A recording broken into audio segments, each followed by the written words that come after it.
around the mic right upon the shoot. Seeking a place where you're free, and I got what it takes to round the mic right upon. Still watch what you say out your mouth, cause 50 shots still turn the gun down. I'm Mr. Hood when I'm traveling. Hood when I'm traveling. Hood when I'm traveling. Hood when I'm traveling. Get that when I'm traveling. Six pack wood when I'm traveling. Hood when I'm traveling. Hood when I'm traveling. Hood when I'm traveling. Hood when I'm traveling. Get that when I'm traveling. Six pack wood when I'm traveling. Shoot, seeking a place where you're free, and I got what it takes to round the mic right upon the shoot. Seeking a place where you're free, and I got what it takes to round the mic right upon the shoot. Seeking a place where you're free, and I got what it takes to round the mic right upon. Still watch what you say out your mouth, cause 50 shots still turn the gun out. I'm Mr. Hood when I'm traveling.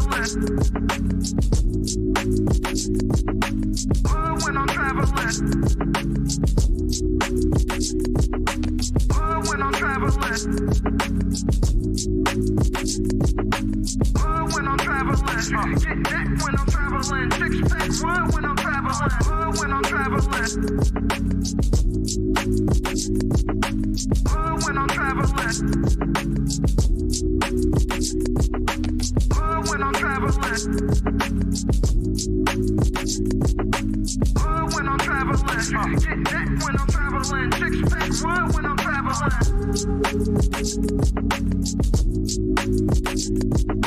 Hood when I'm traveling. Hood when I'm traveling. Hood when I'm traveling. Get that when I'm traveling. Six pack wood when I'm traveling. Hood when I'm traveling. Hood when I'm traveling. Hood when I'm traveling. Hood when I'm traveling. Get that when I'm traveling. Six pack wood when I'm traveling. Shoot, seeking a place where you're free, and I got what it takes to round the mic right upon the shoot. Seeking a place where you're free, and I got what it takes to round the mic right upon the shoot. Seeking a place where you're free, and I got what it takes to round the mic right upon. Still watch what you say out your mouth, cause 50 shots still turn the gun out. I'm Mr. Hood when I'm traveling. Hood when I'm traveling. Hood when I'm traveling. Hood when I'm traveling. Get that when I'm traveling. Six pack wood when I'm traveling. Hood when I'm traveling. Hood when I'm traveling. Hood when I'm traveling. Hood when I'm traveling. Get that when I'm traveling. Six pack wood when I'm traveling. The shoot, seeking a place where you're free, and I got what it takes to round the mic right upon the shoot. Seeking a place where you're free, and I got what it takes to round the mic right upon the shoot. Seeking a place where you're free, and I got what it takes to round the mic right upon. Still watch what you say out your mouth, cause 50 shots still turn the gun down. I'm Mr. Hood when I'm traveling. Hood when I'm traveling. Hood when I'm traveling. Hood when I'm traveling. Get that when I'm traveling. Six pack wood when I'm traveling. Hood when I'm traveling.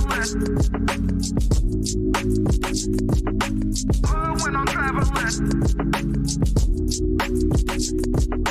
Hood when I'm traveling. Hood when I'm traveling. Get that when I'm traveling. Six pack wood when I'm traveling. The attributes of the man that I deserve is a communicative man, understanding, patient, spiritual, and a leader.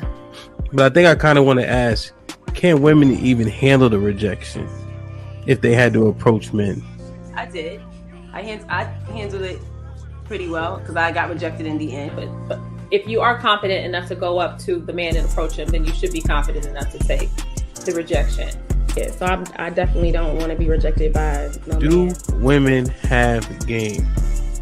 A lot of women actually do have game to the point where, because we don't put it out front and we don't let you know what we're doing, you don't see it. Bro, do women have game? Only certain women have game. In states like Florida, Georgia, South Carolina, there can be successful all black communities around these racist ass white people. Who to say that the whites are racist in the first place? I don't think that you've experienced racism in your life. If that's your opinion, we'll be able to be billionaires, have Maseratis, all this shit. I said that, right? What the fuck does that have to do with me really experiencing racism? There's no woman on this earth more beautiful than a black woman.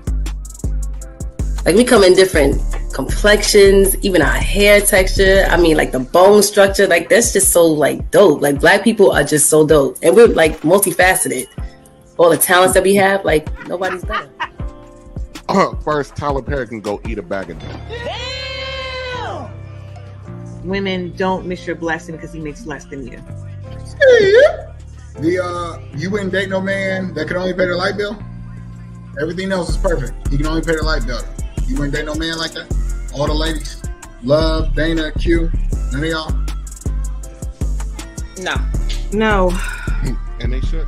How difficult is it dating modern women? I'm not going to say it's difficult. And you can take it how you want. But I don't think I've never had a problem getting women. It's about just finding the one that's, compatible to take it to that next level. Do you have fuck nigga tendencies? Absolutely. We all got them. True or false? Your value is objective based on standards set by society.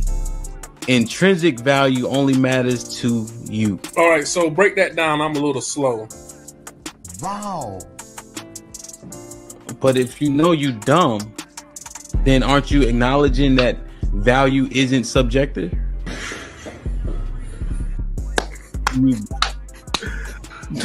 But I'll say, for the most, I say no. And I was gonna say that y'all ladies also need to understand that when y'all ask us to believe you or be on your side, I usually say this on my panels. I was a simp. All right, I went to a HBCU. That's a simp indoctrination zone. Those that went there and those of us that graduated. Right, like come How on. did I disrespect HBCUs? You gotta No, you have to explain. Wait. So How you did I got a disrespect degree. HBCUs? You went to a HBCU. You got a degree. Is that right? Yes. Okay. In fact, I misspoke. Pretty much all colleges and universities are simp indoctrination zones because the women outnumber the men by at least 7 to 1. So my thing is, with you feeling like you're not agreeable, is it because you haven't come across somebody that you can actually agree with that would be on the same page as you? No, what I'm saying is I should be allowed to express my opinion.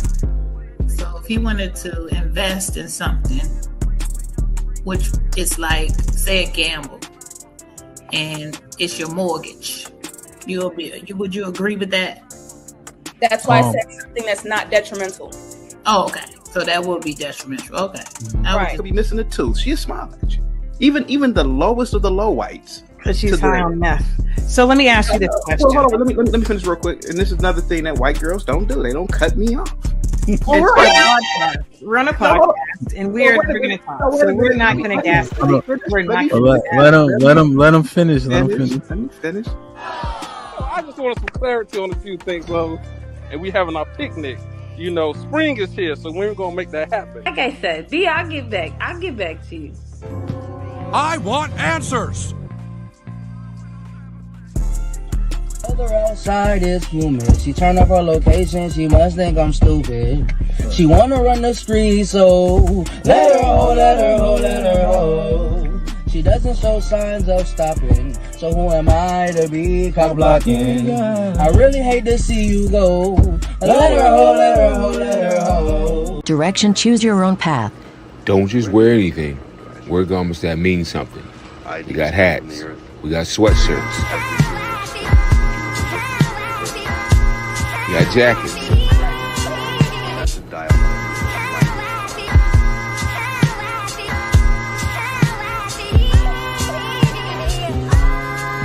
We even got hoodies.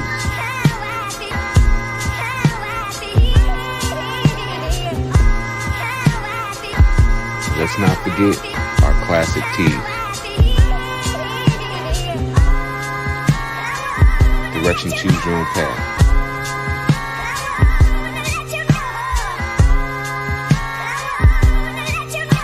The message is always in the cloth, the colors, the designs, the fit.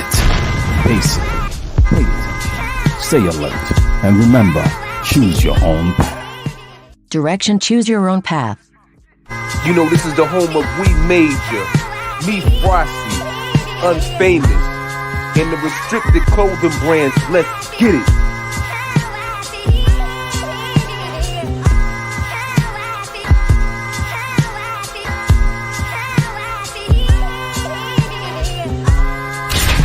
The message is always in the cloth, the colors, the designs, the fit. Basically, pay attention, stay alert, and remember, choose your own path.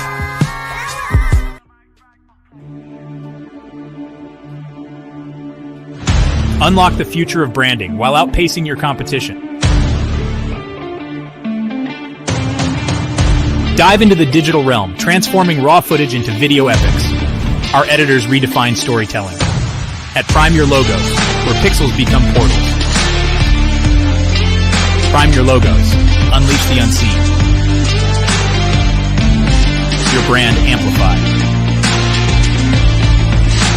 Visit us at Prime Your Logos on Instagram. Or call 704-792-6345. That's 704-792-6345. Prime your brand. Prime your logos, where artistry transcends reality.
Wow.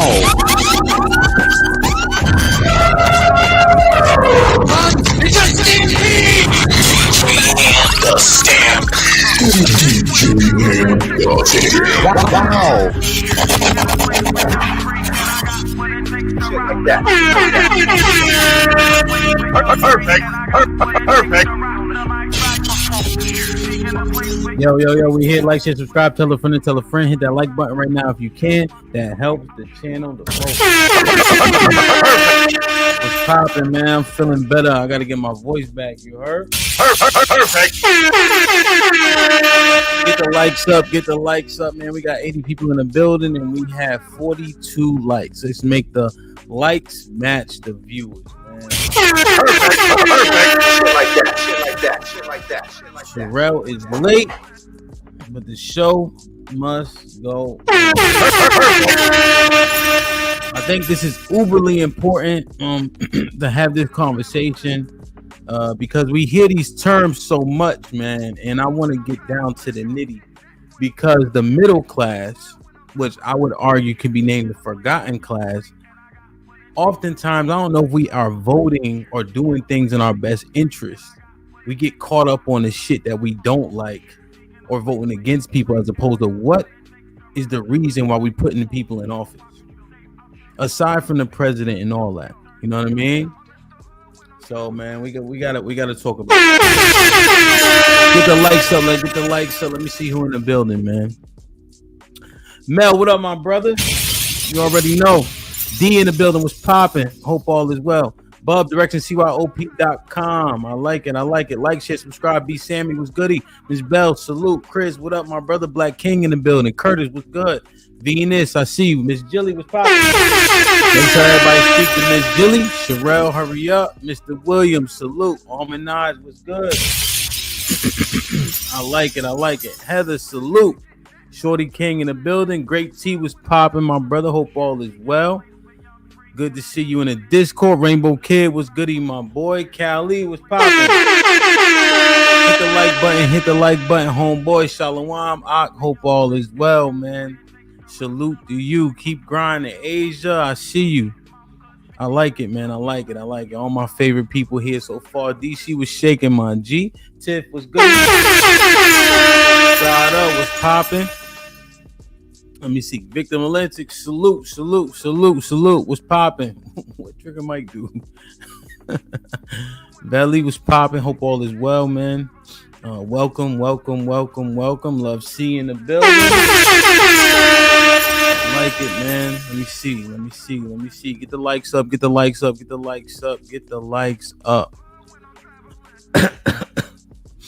Word.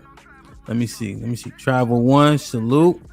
CC, happy Tuesday, of course. Bud was popping. Hope all is well. Nas was popping, my brother. Salute to you. Impress putting it. I like it, man. Damn. Word. That's what's up, man. Get this money, man. 10-15. Big bad bull. Hey, Big Bad Boy, thank you for the blessing yesterday, man. I know that was out of kindness and appreciation, man. So I was really humbled by that, and I appreciate all your advice and hard work you do as a moderator. Perfect. John was popping. King Cole was popping. Let me see, man. Let me see. Nah, JC was popping. D-Town, what up, my brother? I miss you. I ain't seen you in a month of Sundays, man. Hope all is well.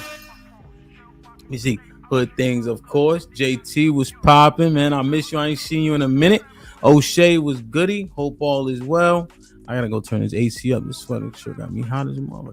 And Rand Shalom was goody.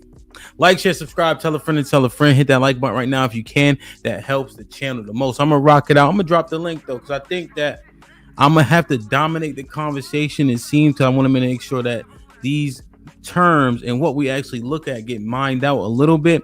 But I'm gonna drop the link if anybody would like to participate, man. So like, share, subscribe, tell a friend and tell a friend. Hit that like button right now if you can. That helps the channel the most. Salute to you, man. Salute to y'all, for sure. Damn, I was just looking at a bunch of different things, and I'm looking at people being affected, disproportionately so, right? When we looking at numbers, money, allocation of money, so on and so forth. We look at things like social programs, money given to Israel, money being donated to Ukraine. How does this actually affect us? What's our thoughts here on this type of stuff? We voting for the so-called president today, right? And a lot of weight is put on it, and rightfully so, right?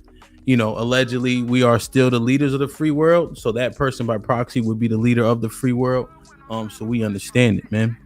I don't know if this is still a thing. It seems like everything has loosened up much more. So if you guys would like, you know what? We do it like this, man. We do it like this. I'm going to put a poll in the chat. That way it's slightly anonymous. But I just want to get the gist of the crowd that's in the building so far, man. Salute to everybody who is here, man. You voted for who?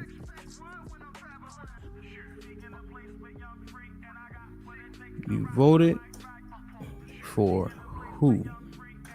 Let's see. Trump, Harris. Let's get the understanding. Hit the like button for us. Hit the like button for us. Hit the like button for us. My first question I have is, how do you guys feel about the government becoming smaller? Are you guys a proponent of that?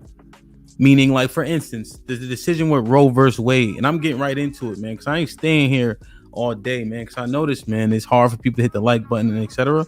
So I think we'll condense it down and be here for a good time, but not so much of a long time anymore, because it just seemed like the juice sometimes ain't worth the squeeze per se. Feel me? But how do you guys see the government becoming smaller? As an example that is often inflammatory is Roe versus Wade being overturned, right? So simply means at a federal level, the abortion rights were taken away, for lack of a better term, and then given to the state specifically to have the power to be pro-life, pro-choice, etc. How do you guys feel about that stuff? And I'm saying feel on purpose. How do you guys feel about the government shrinking in terms of the federal government in that capacity, where they're not presiding over all the states, they're allowing the states about that topic specifically to preside over themselves? And so what you would argue is that the constituents of said state would be represented in the vote and therefore represented in the law that's passed based on what was voted on. How do you guys feel about that? You guys prefer that, or do you prefer that the federal government polices everything a little bit more hands-on? And I'm looking at it, right? I'm trying to understand you guys' answer. I just want to see where we sit so far with everybody in the chat, you know? Granny was popping. Izzy was popping. What's going on, man? What's good? Goody, how you doing? Sure. Good. So, okay, so we got 66% of the vote so far in the chat, 41 votes, Trump supporters. Okay. Let me ask you fellas while I'm looking at the chat. How do you feel about making the federal government smaller for all intents and purposes? I agree with it. Leave it up to the states. Leave it up to the states? What you think, Izzy? You agree? Definitely. It's a lot that we don't understand about the federal government and how certain things work. Somebody just put this on. I was watching a clip yesterday and they said, why do we have an ATF? Alcohol is legal, tobacco is legal, and firearms are legal. But we have a branch of the executive government that deals with those three things. So it's kind of like, all right, what do we know what these people do? Do we know what their function is, or do they just kind of have a function and a budget to do what they feel is necessary, as opposed to what we actually need out here? Okay. And so by that you're saying, well, at least if they localize it, it's seeming like you can almost touch those people. You have a little bit more control. Exactly, and then we can actually vote to say whether or not what they're doing is necessary. Like, you just knock whatever the ATF does. I can't say what they do. DEA, CIA.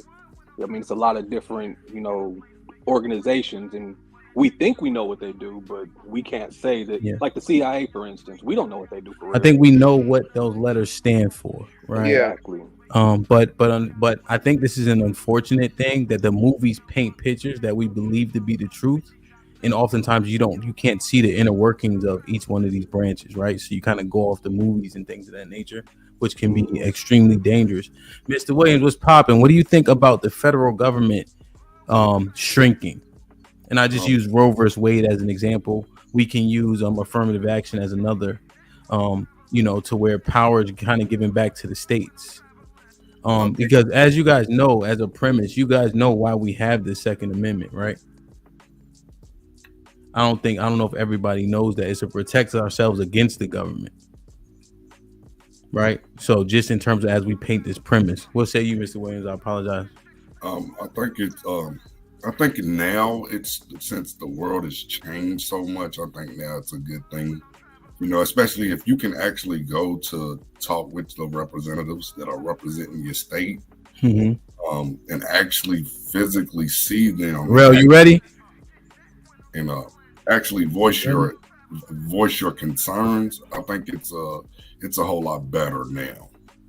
Opposed to like 15 years ago, 20 years ago. Now, Mr. Williams. Now I know you said that you've been a lifelong Democrat.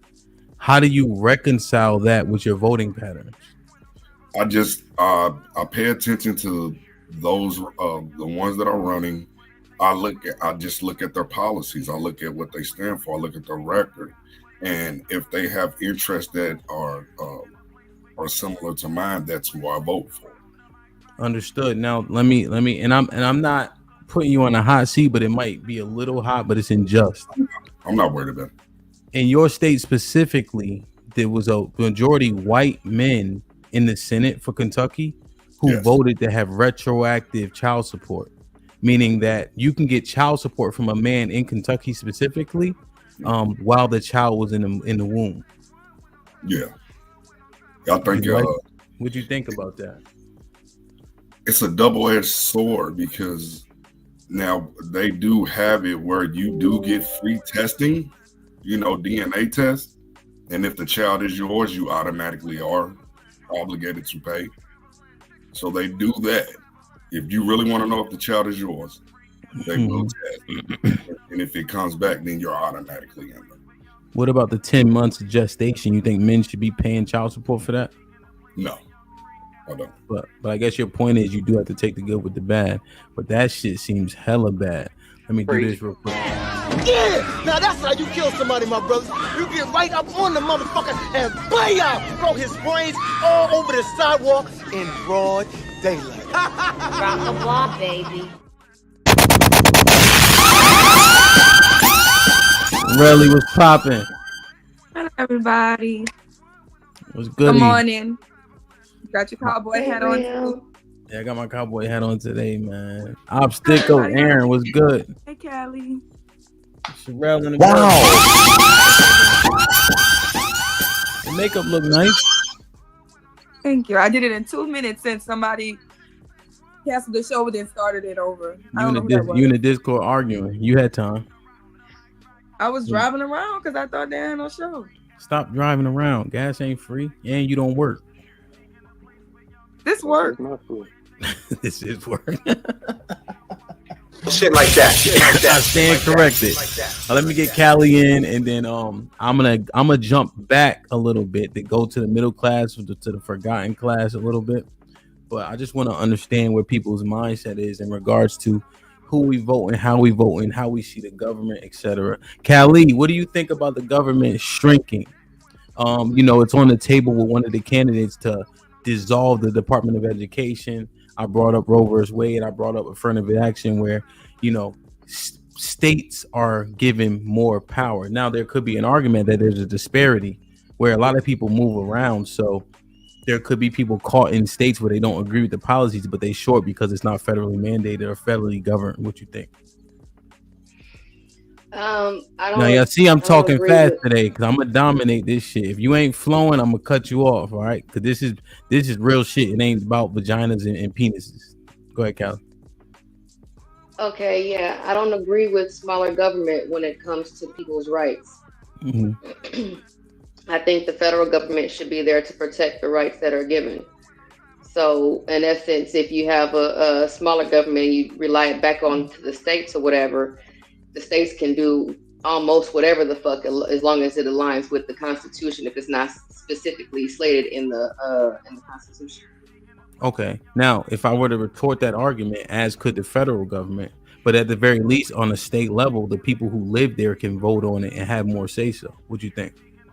They could if it was up for a vote. Okay. But oftentimes, what happens is that they'll introduce legislation, and the legislatures will vote on it instead of kicking it to the people. Okay, so oftentimes that stuff is not even on the ballot. Correct. It's not like a straight up referendum. Like I know California does a lot of referendums to give the legislatures a pass so they don't have to take a hard position on anything. Mm-hmm. But a lot of states do not operate like that. Okay, so what type of things have you seen as an example of this happening? Well, the first thing that came to mind was abortion. The second thing would be the whole mantra about states' rights and everything when it comes to Jim Crow and all that shit.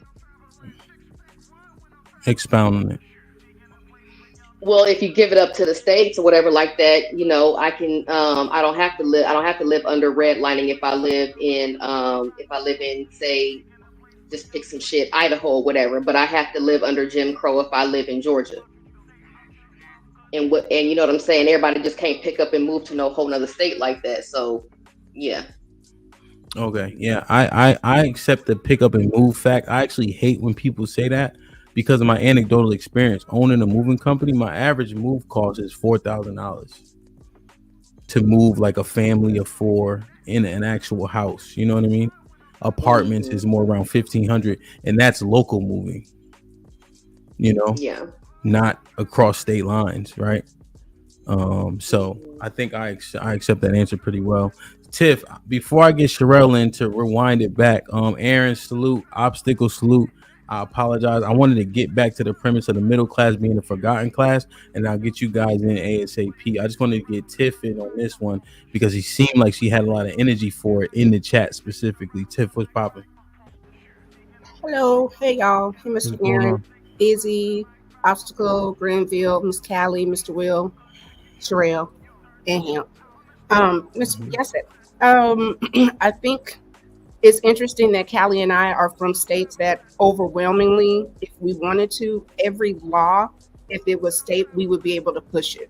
When you start talking about state rights, you have to look at the demographic.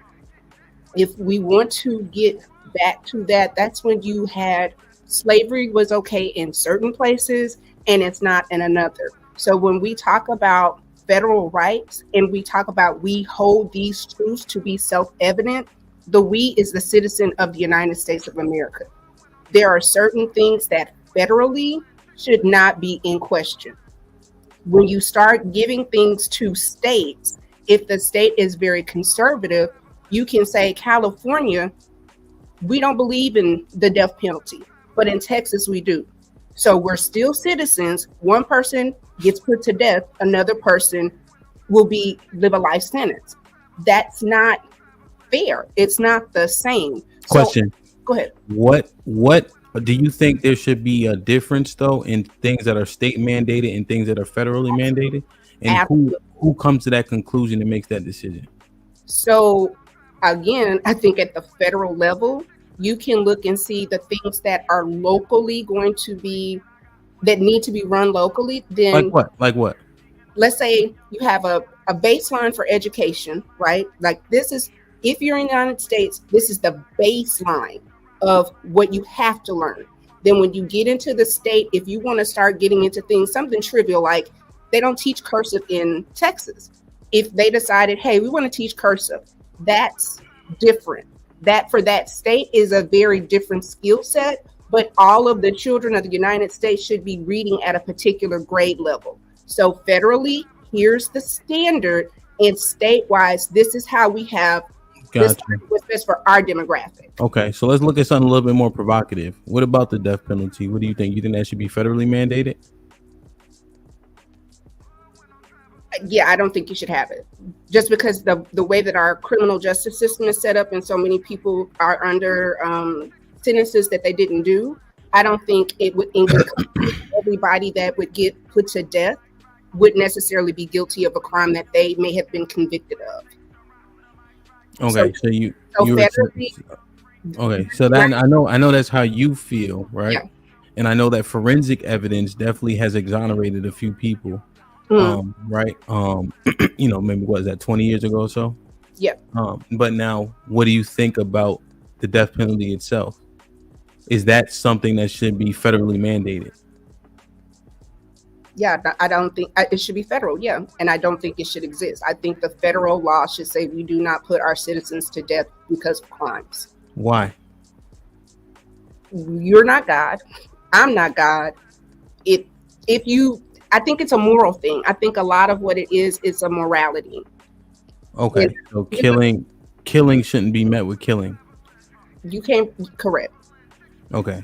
But if biblically speaking it is, so then what do you do? What if you don't believe in the Bible? What if you're not? Well, you said God, so who are you talking about? Well, I respect God, but I don't think, again, when we're talking about morality and baselines of what is good and bad, if it's off of your religion, we don't all have the same religious thoughts. So again, take my morality or my rule code that I think is good and just say on a base level, we don't kill people. Yeah, no, 100%. I understand that, right? But then when you want to bring it back to the feds, right? And we have things like not the national anthem. What's the one thing that we used to always say in school? I forget. The Pledge of Allegiance. The Pledge of Allegiance. To the republic for which it stands, one nation under. Indivisible with liberty and justice. Well, under who? What? Under what? Under God. Yeah. So and you see how the To be fair, under God is new though. Well, I'm not as old as you, Callie. So when I was in school, it wasn't old, nigga. What I'm saying, it was like what, like 50s. Wait, it was all about the red did you scare have and it? shit. Did you have under God in yours? Yes. Oh shit, Callie, that thing 150 years old. Then if he had it, it's not though. It's not 150 years old. I They know, only but started it's a doing that moot shit because of argument, the right? red scare on some cammy But shit. the- On but the some argument- common shit. the My argument is mother for and what? father Yeah.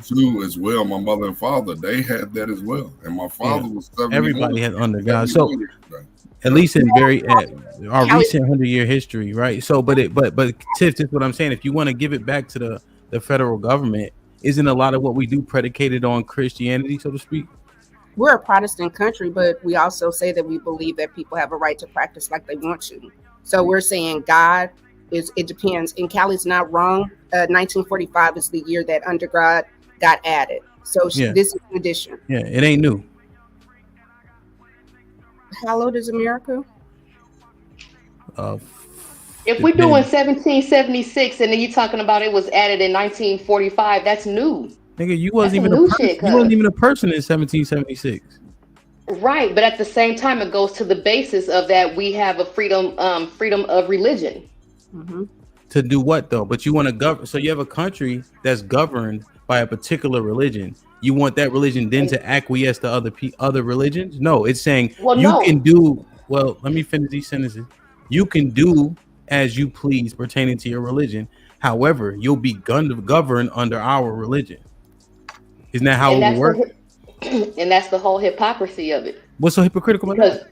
Because then if we're operating under a certain religion or whatever like that, that's a daggone theocracy, and we don't have one of those here. Say it again. I wasn't listening. Oh my God. Then that would mean that we have a theocracy, and we don't.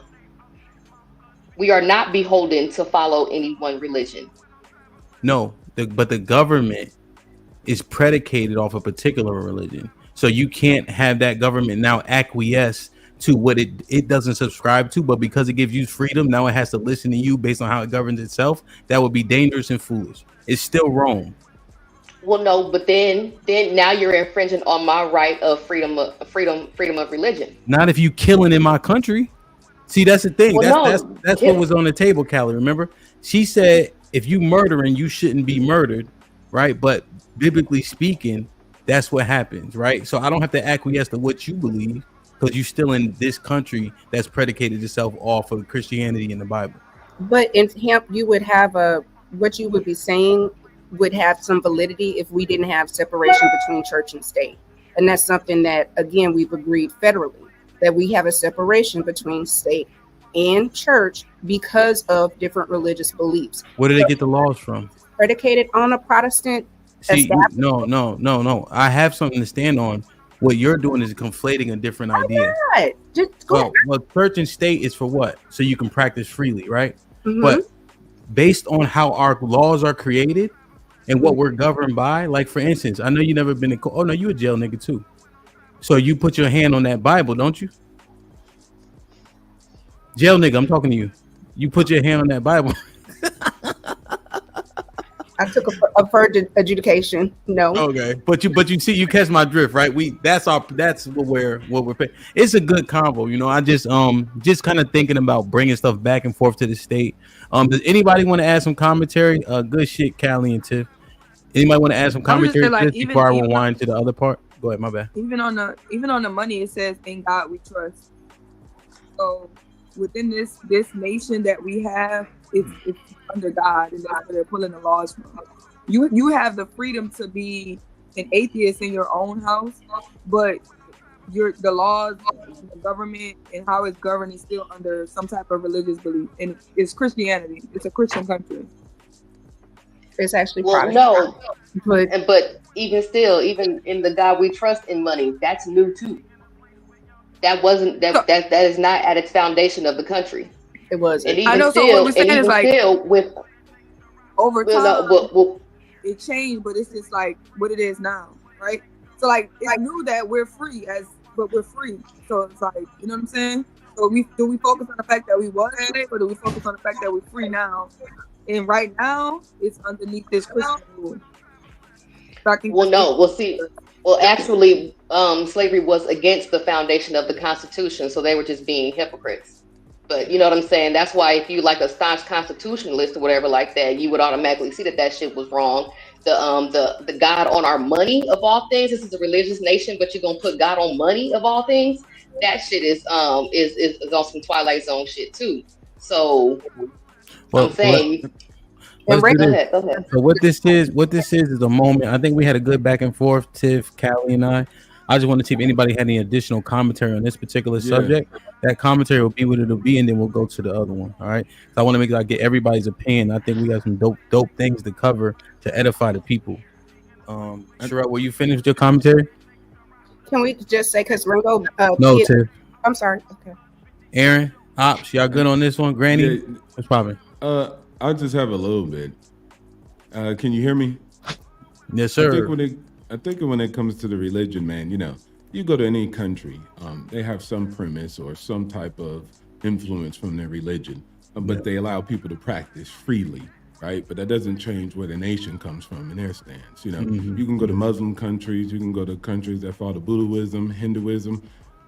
You could practice freely. Christians, Muslims are free to come practice, even build actual mosques and structures. But net at the end of the day, the country still has some origins, and they originate certain things from that origins. So, you know, how they create laws and certain different types of legislations all originate from there. Also with a bunch of other things. I don't think it's too much hypocritical. I think at the same time, we got to see people for who they are. You know, they make mistakes, they do things. The world was a different place back then. So slavery, everybody had slavery. As Elon Musk said, everybody was a slave. It's just talking about what periods you were a slave in.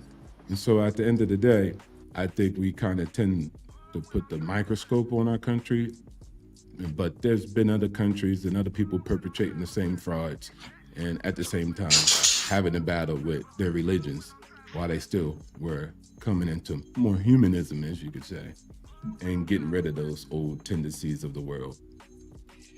So Ain't nobody got no constitution like us neither, though. Aaron? Nobody has a constitution. Callie, she gonna fight all the commentary no matter what. I think. Right, I'm glad you said that. Middle class joints is lit, so I'm trying to go that way. So yeah, I want to go that way. Go ahead, Aaron. I'm glad you said that. We can practice religion freely, but I don't think we have a freedom of religion. Aaron, your microphone on whisper. Is this better? No. How about now? Yes. Okay. Sorry about that. I'm glad you said that, Obstacles, that we can practice religion freely, but we don't have the ability or freedom of religion. And what I'm saying is, if you have a government that is predicated on a religion that says you have a freedom of religion, there's eventually going to come a conflict.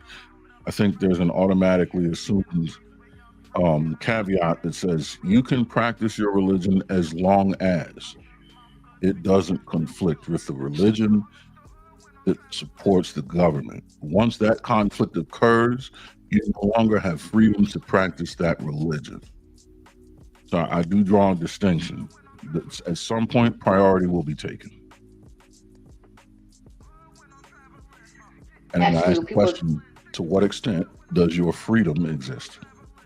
The thing is that what often gets confused is freedom of religion and freedom from religion, sure, but you don't have a freedom from religion in that you are not free to tell somebody they can't practice theirs. You're not free from anybody else's religion.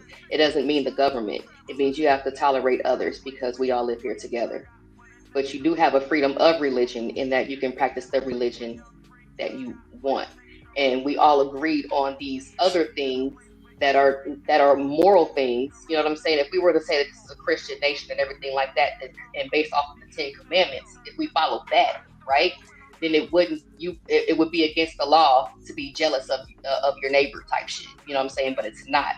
we picked and choose all the ones that would actually do harm to someone else out of those 10 commandments. It's not based just solely on, if it was just a Christian nation like that, then the Constitution would be straight up the daggone 10 commandments, but it's not. We pick and choose. But he didn't say, but he's saying you can't conflict with the laws of the land here.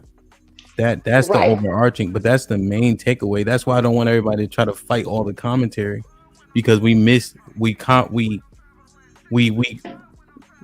put smoke over his point, and I think that point still remains valid. You can have 4 wives in Islam, but you can't do it here. That's for legal reasons. But that's for legal reasons. I know, paperwork and government, but not based on no religion. That's why I asked you. Now I have to say it more adamantly. Okay. We don't have to fight all the commentary, because he didn't even say nothing wrong. So what he's saying is you can have that religion, you just can't practice all of those practices if they go against what we talking about. So you can't be slaughtering goats just because your religion says y'all slaughter goats. You can't do that over here. Like you said, you can't marry 4 women. That was the point? Okay, well, yeah, I agree. I feel that. Yeah.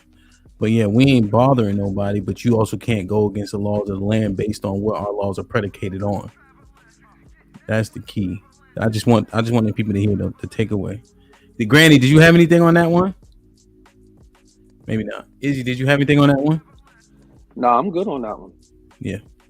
Like, share, subscribe, tell a friend to tell a friend. Hit that like button right now if you can. That helps the channel the most. Aaron with the $2 says, the next election, black people will unite. I feel it. T was popping with the £2 said, we appreciate you, Hamp. Thank you. HQ with the $2 says, damn, always when I'm riding. Lauren with the $20 super sticker. And we can get my man OJ out the way. Salute to Lauren for the first 20 ball of the day.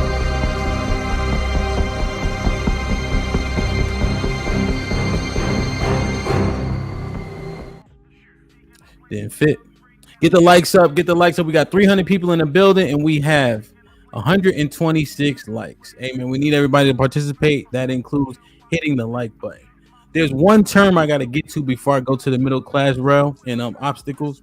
Inflation. I'm going to try to be as articulate as possible in my sentiment here. People don't know what the fuck inflation is. Inflation be kicking niggas' asses when we talk about it. And frankly, it's Aaron's fault. Niggas? Why you haven't explained this? Oh, now you're on mute. Now all of a sudden you know how to unmute all of a sudden. Okay, got it. Sorry. I thought it was a pretty widely understood concept. No. Inflation is very difficult to understand, it seems. And we use the term and we can't tie to it what causes it. You know? Well, so we'd like to take a stab at this. Go ahead. We listen, Aaron. We listen. Take a stab at describing inflation? Yeah, we listen. Sherelle, watch him. It's pretty much the rate of increase, in prices over time. Inflation is, all right. Look at it this way: you work for Walmart and I work for McDonald's. I need a raise as a McDonald's employee so I can buy more things, and you need a raise as a Walmart employee so you can buy more things. When we buy more things, these companies see a profit, which then causes us to give a raise to buy more things, which gives them a greater profit, which gives you a raise, which increases profit. But what doesn't change is the actual things. The valuation of those things should stay the same, but it doesn't. So because you've gotten raises over the years, because your company's gotten more profit over the years, because I've gotten more raises and spent more money at your company, which gave them their profits, and the same thing occurred, the cost of goods has gone up, even though the goods and consumption thereof just stayed the same. Look at CC. Yeah. Yeah. Aaron, can I say? You want to tag him out? Tag me in, Aaron. Yeah, go ahead. Yeah, Granny. The more money you spend, the more money they make, the more value that those products get because you want them supply and demand. It's that simple. There you go. I like it. Are those products worth more money? Correct. Or is your dollar worth less? Those products are worth. That one. No, the dollar is worth less. No. Okay. Money-wise, the dollar's worth less, but the product's worth more because more people want it. But yes, your dollar's worth less. Okay, because inflation. Let me say this point real quick. Inflation is often described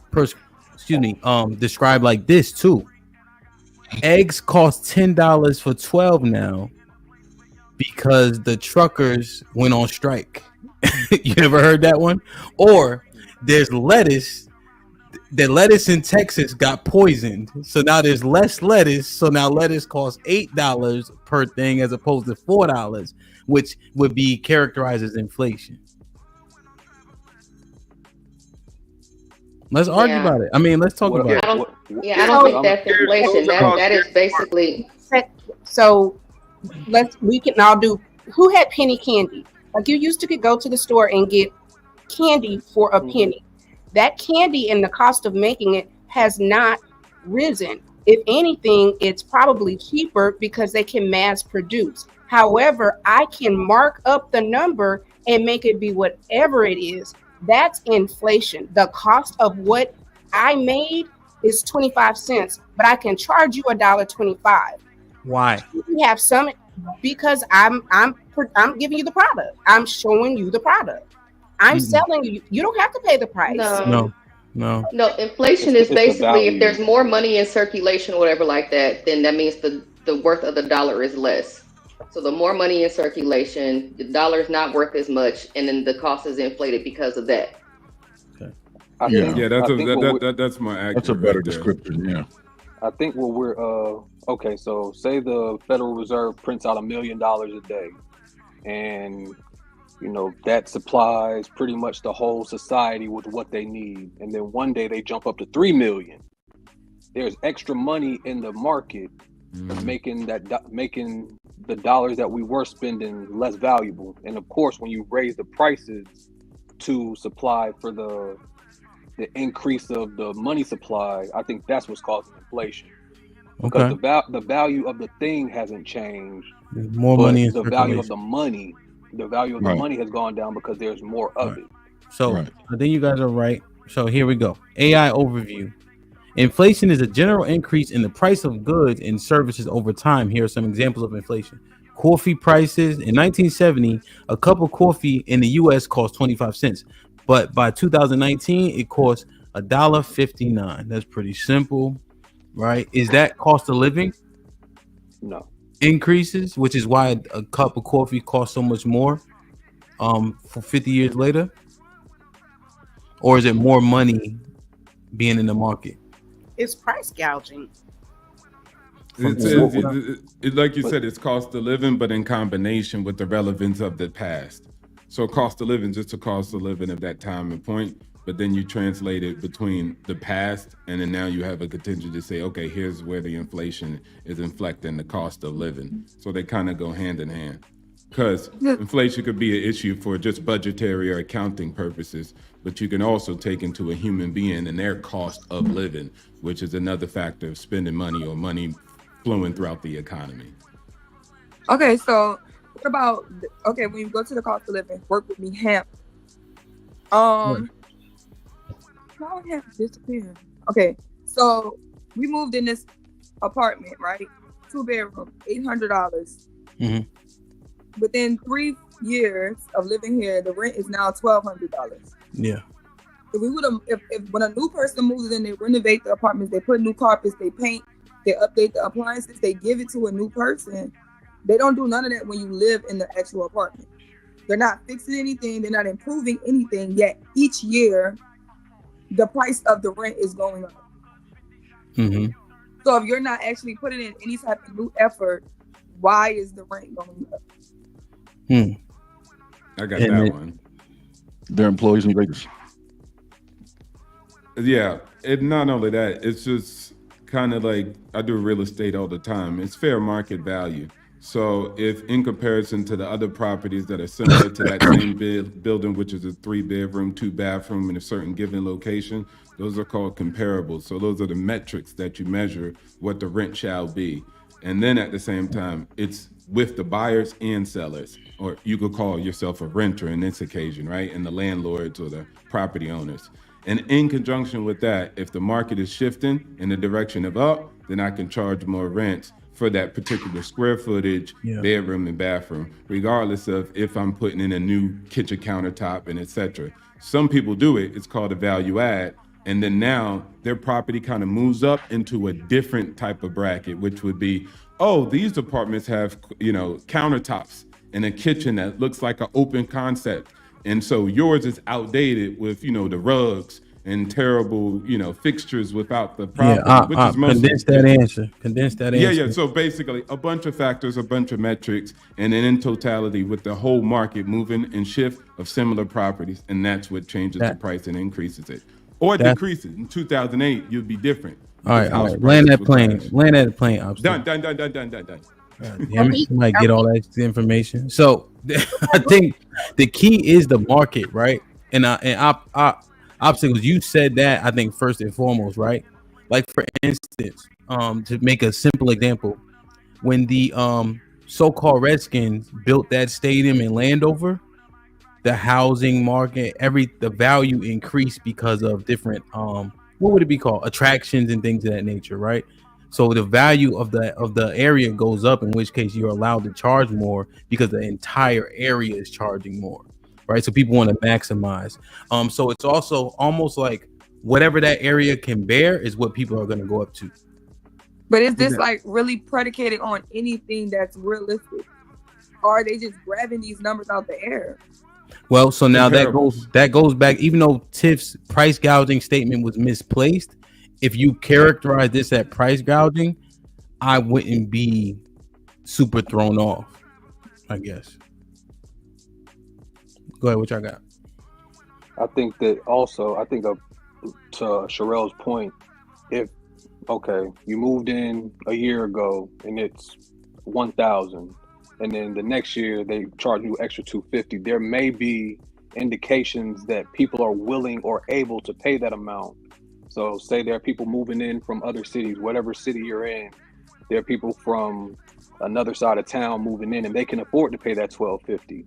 So now they're like, okay, well, we're going to charge everybody $1,250 because I know that they can afford it. Kind of like the groceries, like we're complaining about the groceries, but people can, without the market just crashing, we can afford to pay these exorbitant but people rates can't on afford food. it. Like homelessness is going up. Homelessness is going up, and then there's a lot like these luxury apartment buildings. There's so many empty luxury apartment buildings vacant because people cannot even afford it. That's true. You're just building things, charging rent that's not even. So what's the point? There's some people moving in. So all right, so I'll try and make this quick. So here's what I'm gonna need. Let me just make sure. Condense it down so we can understand all the information and respond accordingly. Definitely. So say you got a 100 unit apartment, and if you fill 35 of those units, you break even. If you make 40, you get a profit. So you might not need the whole 100 to be good. Yeah. So if I can move 40 people in and the other 60 units are empty or bare or just waiting, I'm making a profit. I don't care because I'm not crashing, as opposed to if there's only 30 people, I might have to drop the rent. I like that.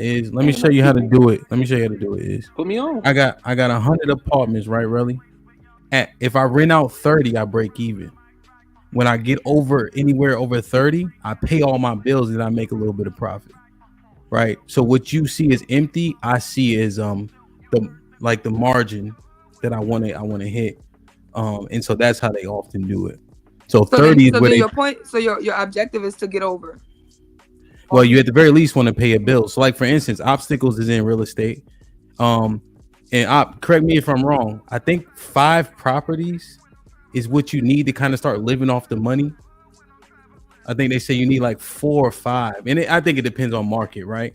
But I think they say 4 or 5 is the number where you kind of start making some residual income that you can actually use and put towards something. So these big, when they build these apartment buildings at 30, like, okay, cool, all our bills is paid. And then they expect to start making money over time, like Izzy said, when people start moving in and the area starts getting better as a whole. So Op's initial point about, the market value in the area.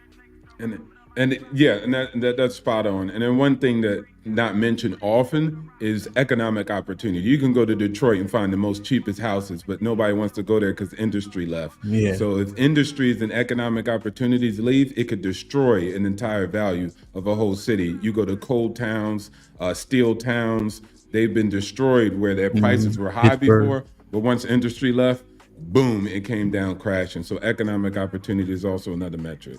Yep. Hell yeah. Yep. Like Pittsburgh got destroyed over that. Buffalo.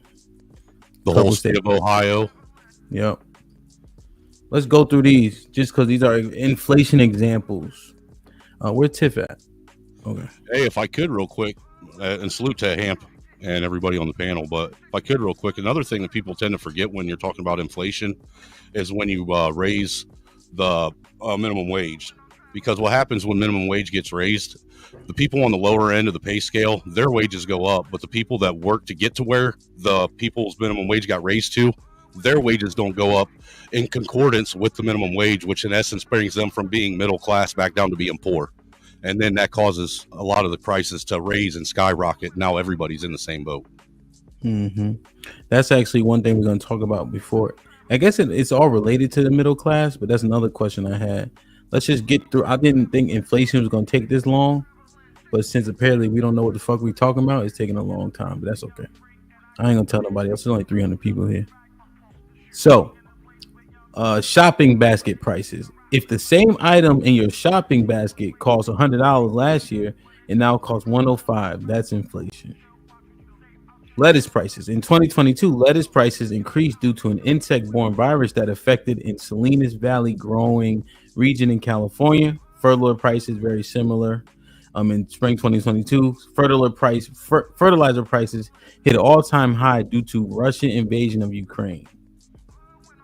So I think simply prices increases, they're calling that inflation, and then market changes can be a cause for inflation. What you guys think? Yeah. Did you guys mention like how national disasters and stuff like that can actually change inflation as well? Yeah, I think not the fertilizer one, but the lettuce, like insect-borne viruses killing all the lettuce would be something similar to that. Yeah, 100%. Did you guys see the price gouging of the flights trying to get out of Florida? That's sick, bro. Like, dude, I remember in 9/11 when all that happened, the day afterwards, gas stations that were selling gas for literally 98 cents a gallon, the next day was selling gas for $5.25 a gallon.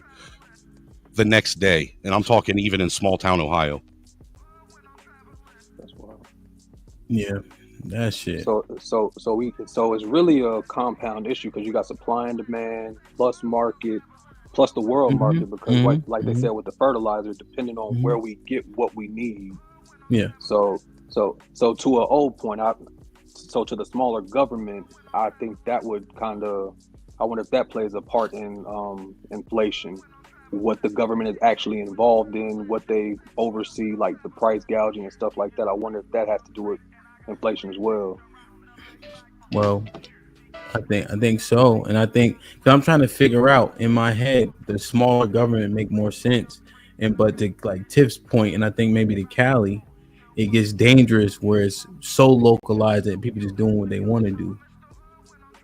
Like I couldn't believe that those prices was $600 to fly out of Orlando when people could potentially be in a Category 5.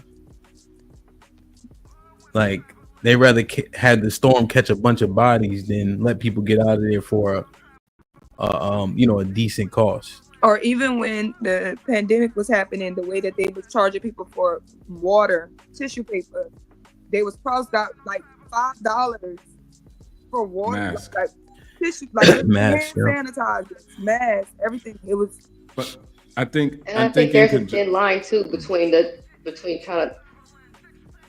I'm sorry, maybe it's my internet. Can you guys But hear see, me? Okay. that right there is a clear example of the supply and demand he was talking about earlier. There is a huge demand for the supply, so therefore they can actually demand a higher price, and you're going to pay it. Yeah. Let's do this. Let's do Cali and then I would say obstacle. often with. Go ahead. I don't know about you guys down in Texas, but like when hold on. Sorry, man. Callie, you there? Yeah, I'm here. Go ahead. Make I your was point. going to say that. I was going to say that there is a thin line between trying to judge between the supply and demand thing and the price gouging thing, which makes it seem like, just tossing supply and demand at everything and ignoring the price gouging, we run into problems as well. Mm-hmm. Yeah. Obstacles. Hold on. Obstacles. He was like they were talking at the same time. Yeah, he could go real quick. Go ahead. I'm not. No, I was just going to make one quick statement to what she said. I agree with what she's saying, but like for instance, when we had that solar eclipse that everybody could see from Texas all the way to Ohio. Yeah. I don't know how it was down there where you live, but up here in Indiana where I was, anywhere where the path of that solar eclipse went through, every hotel quadrupled the prices for people to stay in them. Quadrupled them. Mm-hmm. And it was because they were going to have more people in with more revenue and people were going to be willing to pay it. Yeah, no, 100%. What's up, Crimson? Salute. Yeah. So Airbnb, right? It has an automatic price setting, right? Where it'll move the price based on what's happening.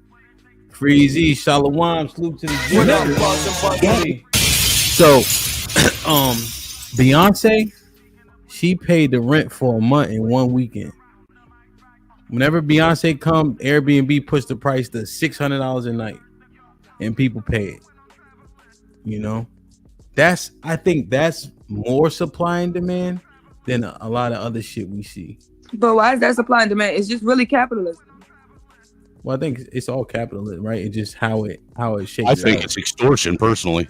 Maybe so. Yeah, it's capitalism because in a way you could actually do it the correct way, but it's going to make sure that the people at the top stay at the top and nobody else gets there. You're going to get into the top percent by this month, and they don't want it to be no different. So no matter how much this person makes, they're going to move the inflation. We'll give you a raise, but we're going to raise everything else around it so that we can actually never change the status quo of how things are going. So we can give you the illusion that, okay, I'm making more money. Okay, but we'll tax you at a higher rate. You won't qualify for these benefits that you used to get, but somehow you think you made it. I think, in my personal experience, and what I think is that America is the most socioeconomic country that we've seen in a very long time throughout history, period. And so I'm the top 2% in America, and I'm top 1% in the world. And that's all just through financial literacy, just understanding how to account for my own money and my own spending habits and what to do. Not only just how to earn money, but what to do with money once you earn it. And I think once you just put those two together, you're on the track to changing your life, period. That's all it is. So you feel that it is okay for you to say, and you mentioned the word human, as a person on the planet, specifically in the United States, I want to say the top 1% hoards 30% of the wealth. The 1% is not a lot of people.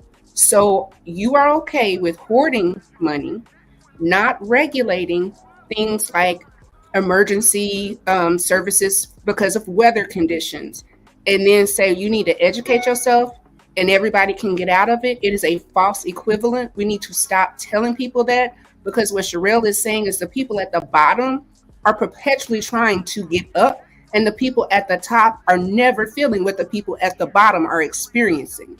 And you're so out of touch that you believe that that is a legitimate statement when you are in a country of other citizens. Other countries somehow pay to ensure that the citizens eat, have health care, and have somewhere to stay. Okay. Let them ops. Yeah, that wasn't. It was a question, but then it got answered by yourself. So I'm just going to go in a different direction. And thanks for that. So let me give you some stats real quick. So 53% of actual people who reach and achieve millionaire and plus status all are self-made. No money inherited by anybody else. Inherited levels around 12%. And then they fail after generations. 70% fail in the first generation, 90% in the next generation.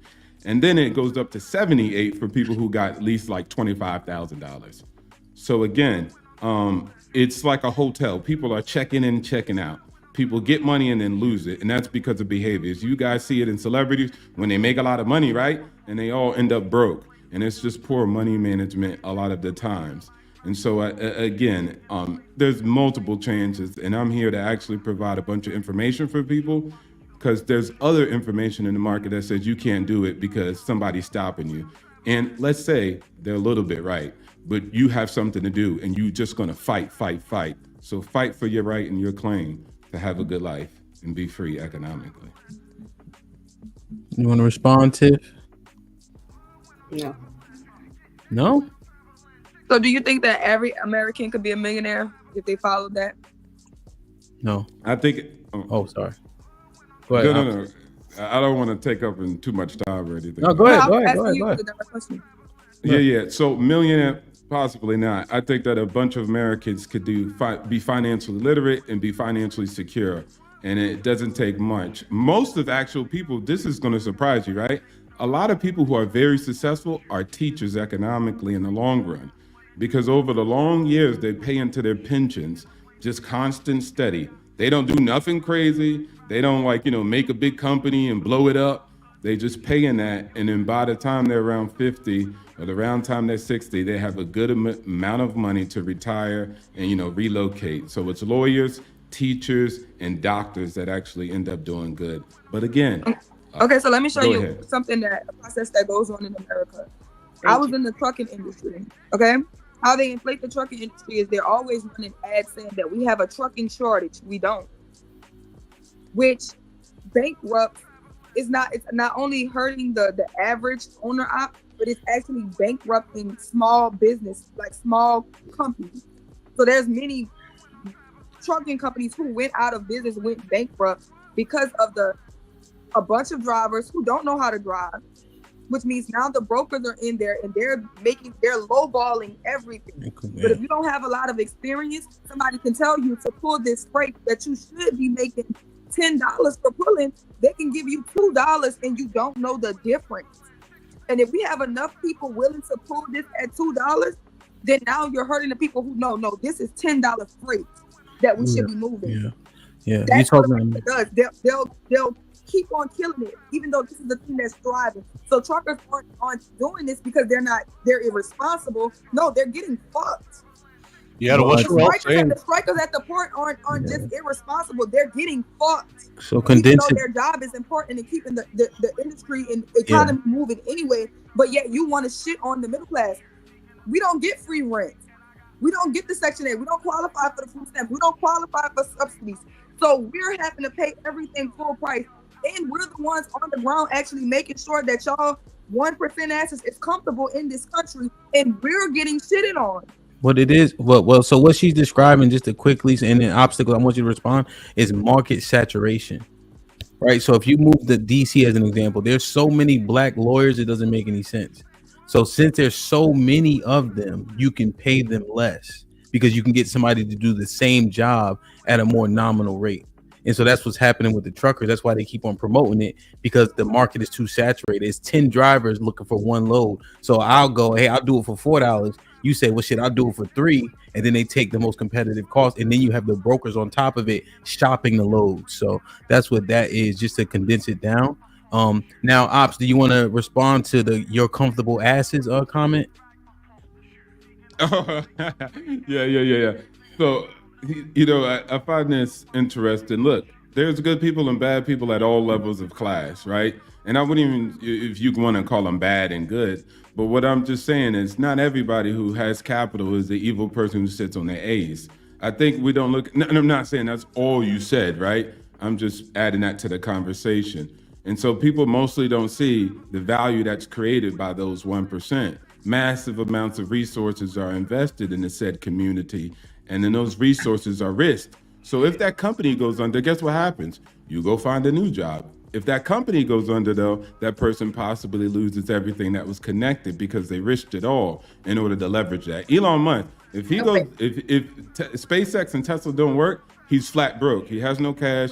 He has no bunch of mansions. And then there's some people who do hoard. And so that's a different type of character of people of class. So there's different people. One second, Terrell, because he said Everybody wait real quick. I need to ask one clarification point. So obstacles, we generally don't say some. So where do you think the majority of the 1%ers lie?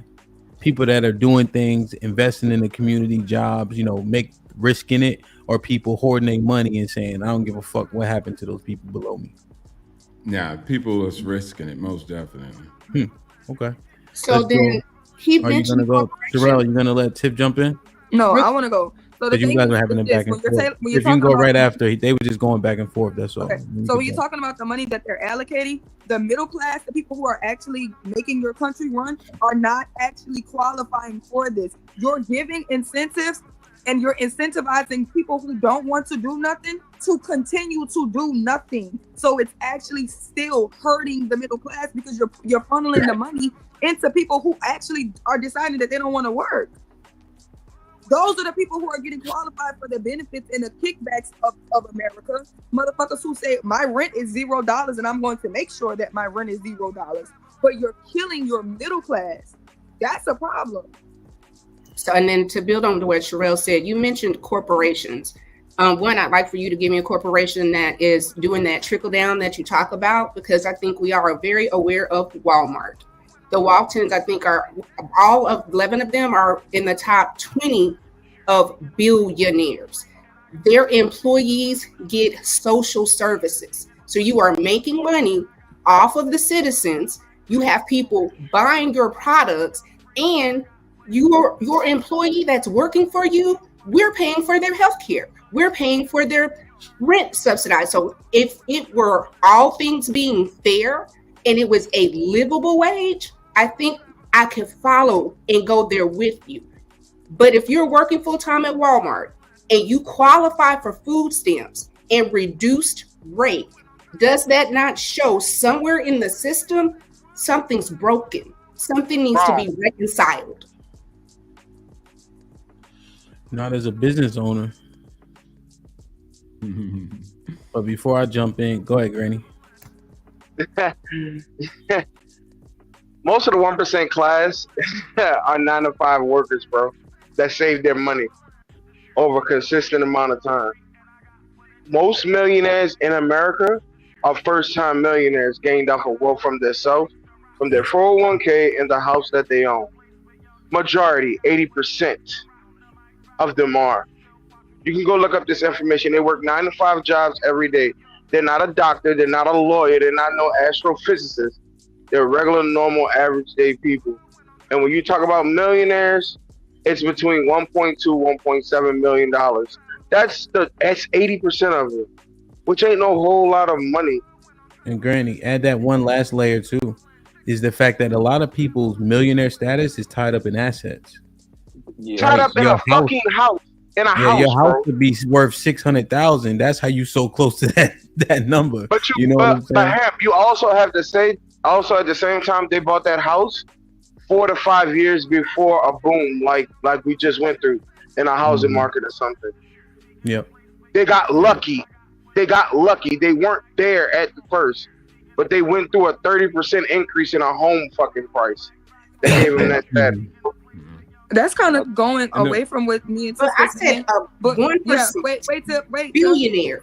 But 1% isn't billionaires. The thing is with the Walmart, you're saying that it doesn't hurt businesses. Walmart kills businesses. It's ironic because Granville community, where Granville grew up and where he lived, was boycotting a Walmart being built. And the moment that Walmart got there, they started a fucking price match and put out the businesses that we grew up in, all the grocery stores around us, completely put them out of business. And then no more price match after that. because now we're stuck with them. So you're No, we're not. the number one There's employee. Kensico's. Walmart, McDonald's, they're the top employees in the country.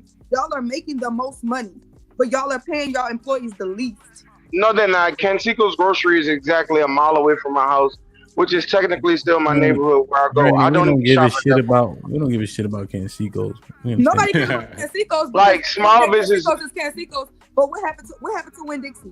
Because I grew up with Winn-Dixie being right there Yeah, all we my life. don't go down the anecdotal road. I think your point is well made. Yeah, I we think get your that's- point. Yeah. This is the problem, though, Ham. This is the main focal point.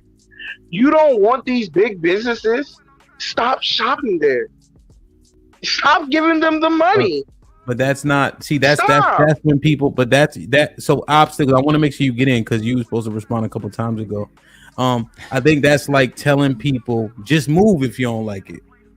Right? People have mouths to feed. People have limited income and resources. So to save $2 times shopping 7 days times 52 weeks, that's money that they need. Yeah, I get it. Not only that, people have children. Their elderly parents aren't moving. They're living on fixed incomes with the houses that they live in. Who's gonna watch those children? Do you know how much help? Like, who's let's environment where you're protected and this is where you know. But let's stay right here. Let's stay right here because Sherelle, I want your overarching point to be addressed. Right? We got in a little bit of the weeds, which is fine, but I think the overarching point is a good discussion point. And then, Go ahead, and Ops, also, and then you guys are talking about the 0.01%. So 1%, and there's a 0.01. See, me, I'm a 1%. I'm far from 0.01%, and those are the Elon Musk, Bezos, and all those individuals in which you're talking about. What's the number, or what's the? It's what's like the range? 2.4, 2.3 million. It's not a lot in America. It's not. But then that big that's gap not even 1%, bro. I think 1% might That's only about 0.4% in a million.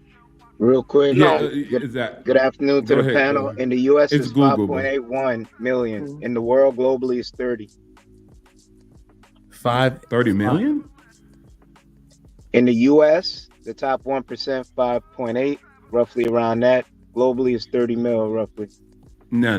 That's definitely far off. It's way less than that. But whatever. Let's not even go down that one. But again, that 0.1, when you're talking about 300 billion, that's vastly different, right? That's up there. So, quickly, but I get her point though. Quickly, Investopedia, top 1%, 819,000. See, there we go. And then CNBC had it at 1.2. Yeah, Thank you. The math is different. Nah, The math is crazy. That math is different. It has like No, that's some the different math. skills you have to read into it. That's the math. 800,000. Because Yeah, you got to a lot create of- your own and read into it. But no, what it is on its face value is that. And then what we have to understand is millionaire versus $1 million earner. Like Granville was saying, if I have a Picasso that's worth $1 million, I am a millionaire, even if I'm homeless. But actually being $1 million earner, meaning you're generating $1 million over a year's time, that's a whole different conversation. So there are millionaires who, like you said, work 9 to 5 because they have a nice house, got some possessions that are worth something, been appraised. And they could be working at McDonald's with this. You could work at McDonald's, have a nice house. As long as you can take care of your necessities, you're a millionaire. But being $1 million earner, generating $1 million over, that's a different conversation. It's about that net worth at the end of the day, what you keep, not about what you make.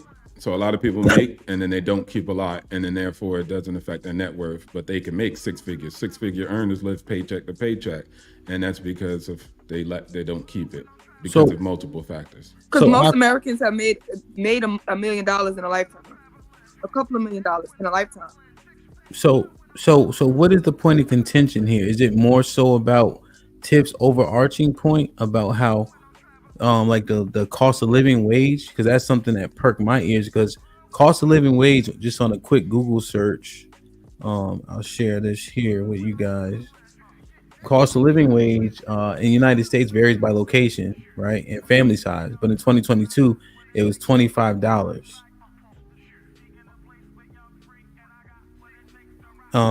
If you own a small business, would this affect small businesses? Because okay, maybe Walmart can pay that, But if we all are expected to pay a cost of living wage, how do the 43% of us survive? Because we don't even qualify for certain tax breaks and things of that nature. Like the one that I agree. Just this last part, I'd be quick. The one that Vice President Harris, remember, she said something to the effect of, "I have a $50,000 tax credit, but you have to have a gross profits of $50,000 or $60,000 in order to qualify for that." So who's doing that? You know what I mean? So when you the small business and we saying living wage this and that, who can afford to pay all their people $25.72? That's where I think that's where inflation comes in, because if I have to pay that much, I have to raise my prices to compensate so that I come out even or better. So I think that's where the whole minimum wage and whatnot. But take this walk with me real quick. I want to get Kenny, and then I want to get Snowman, and I want to get Tiff, and then Obstacle. We go down the line, then we're gonna come back to Granny. All right. So this is what happened. There's a thing called Wheaton van lines, right? They got 52-foot trailers where they'll put 4 families on one trailer and drive them motherfuckers up the East Coast and drop people off as they go, right? So they charging them $40 per man to load their shit. But I'm priced at between 55 and 65, right? Because I try to pay my guys well, and at the same time I got to make a profit. But I don't have 3 52-foot trailers that I could send 3 guys for 7 days. I can't afford that, right? So when I have to raise my prices, the big guy doesn't. He has so many more resources. So it seems like a sound remedy until you have to actually apply it. You see what I'm saying? So I understand that premise. It just in real time, when Mike Tyson said, when you get punched in your shit, it ain't working like that. You know what I'm saying? Let's go down the line. Kenny, what's popping? Afternoon again. I sent where I cited that article because these numbers scare. I sent it from Money in Your IG. Peace to the panel. I was hearing the brother Obstacle talk about teachers, and they could just invest in their TSAs and stuff like that and then live a good life. Most TSAs, you have to be at least 67 as a teacher and then retire and then try to enjoy whatever symbolism of life. Like as Tiff mentioned, those people let's use Walmart. You see a lot of older people that used to do teaching and stuff like that because now they're on fixed incomes and they can't keep up with inflation. Here's a big point that you're not pointing out. You're the top 1%. The top 1% don't give back. When Trump was in office, the top 1% got great rebates on taxes and things of that matter. That's why they didn't push and the Republicans backed off, because they are in that class as well. So y'all have no sympathy, and this is a country of capitalism. Someone is always meant to be poor. Someone is always meant to have more. We get that. But don't get up on your soapbox saying that you're doing for the common man with 2 loaves of bread and a sausage under each arm. Because there got to be a point where you wish to pay it forward. You got more money than you can use within your lifetime, and you already set up your trusts and generations for yours. Most of y'all won't do what one of the richest men in the world will do, such as yourself, Obstacle. You won't do what Bill Gates did. What is he doing with his fortune when he passes? He's giving most of it away, from my understanding. I don't know his estate. I digress. When he passes, but what is he doing now? What is Microsoft doing right now? Okay, so now they're branching out into Monsanto, other things. Oh, okay.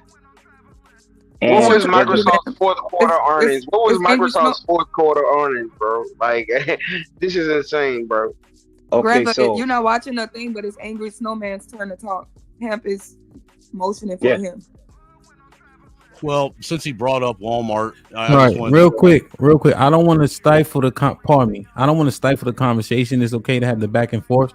I was trying, and thank you, Sherelle was doing a good job. I just want to make sure we understand we keep the cadence. So if it is a couple minutes of back and forth, Sherelle will be fine with understanding that if I'm not up here. But just generally, we want to respect who got the microphone next. Just generally speaking. So that's my fault for not being clear. So who Sherelle, is it Angry? Yeah, Angry Man. Okay. Angry Snowman.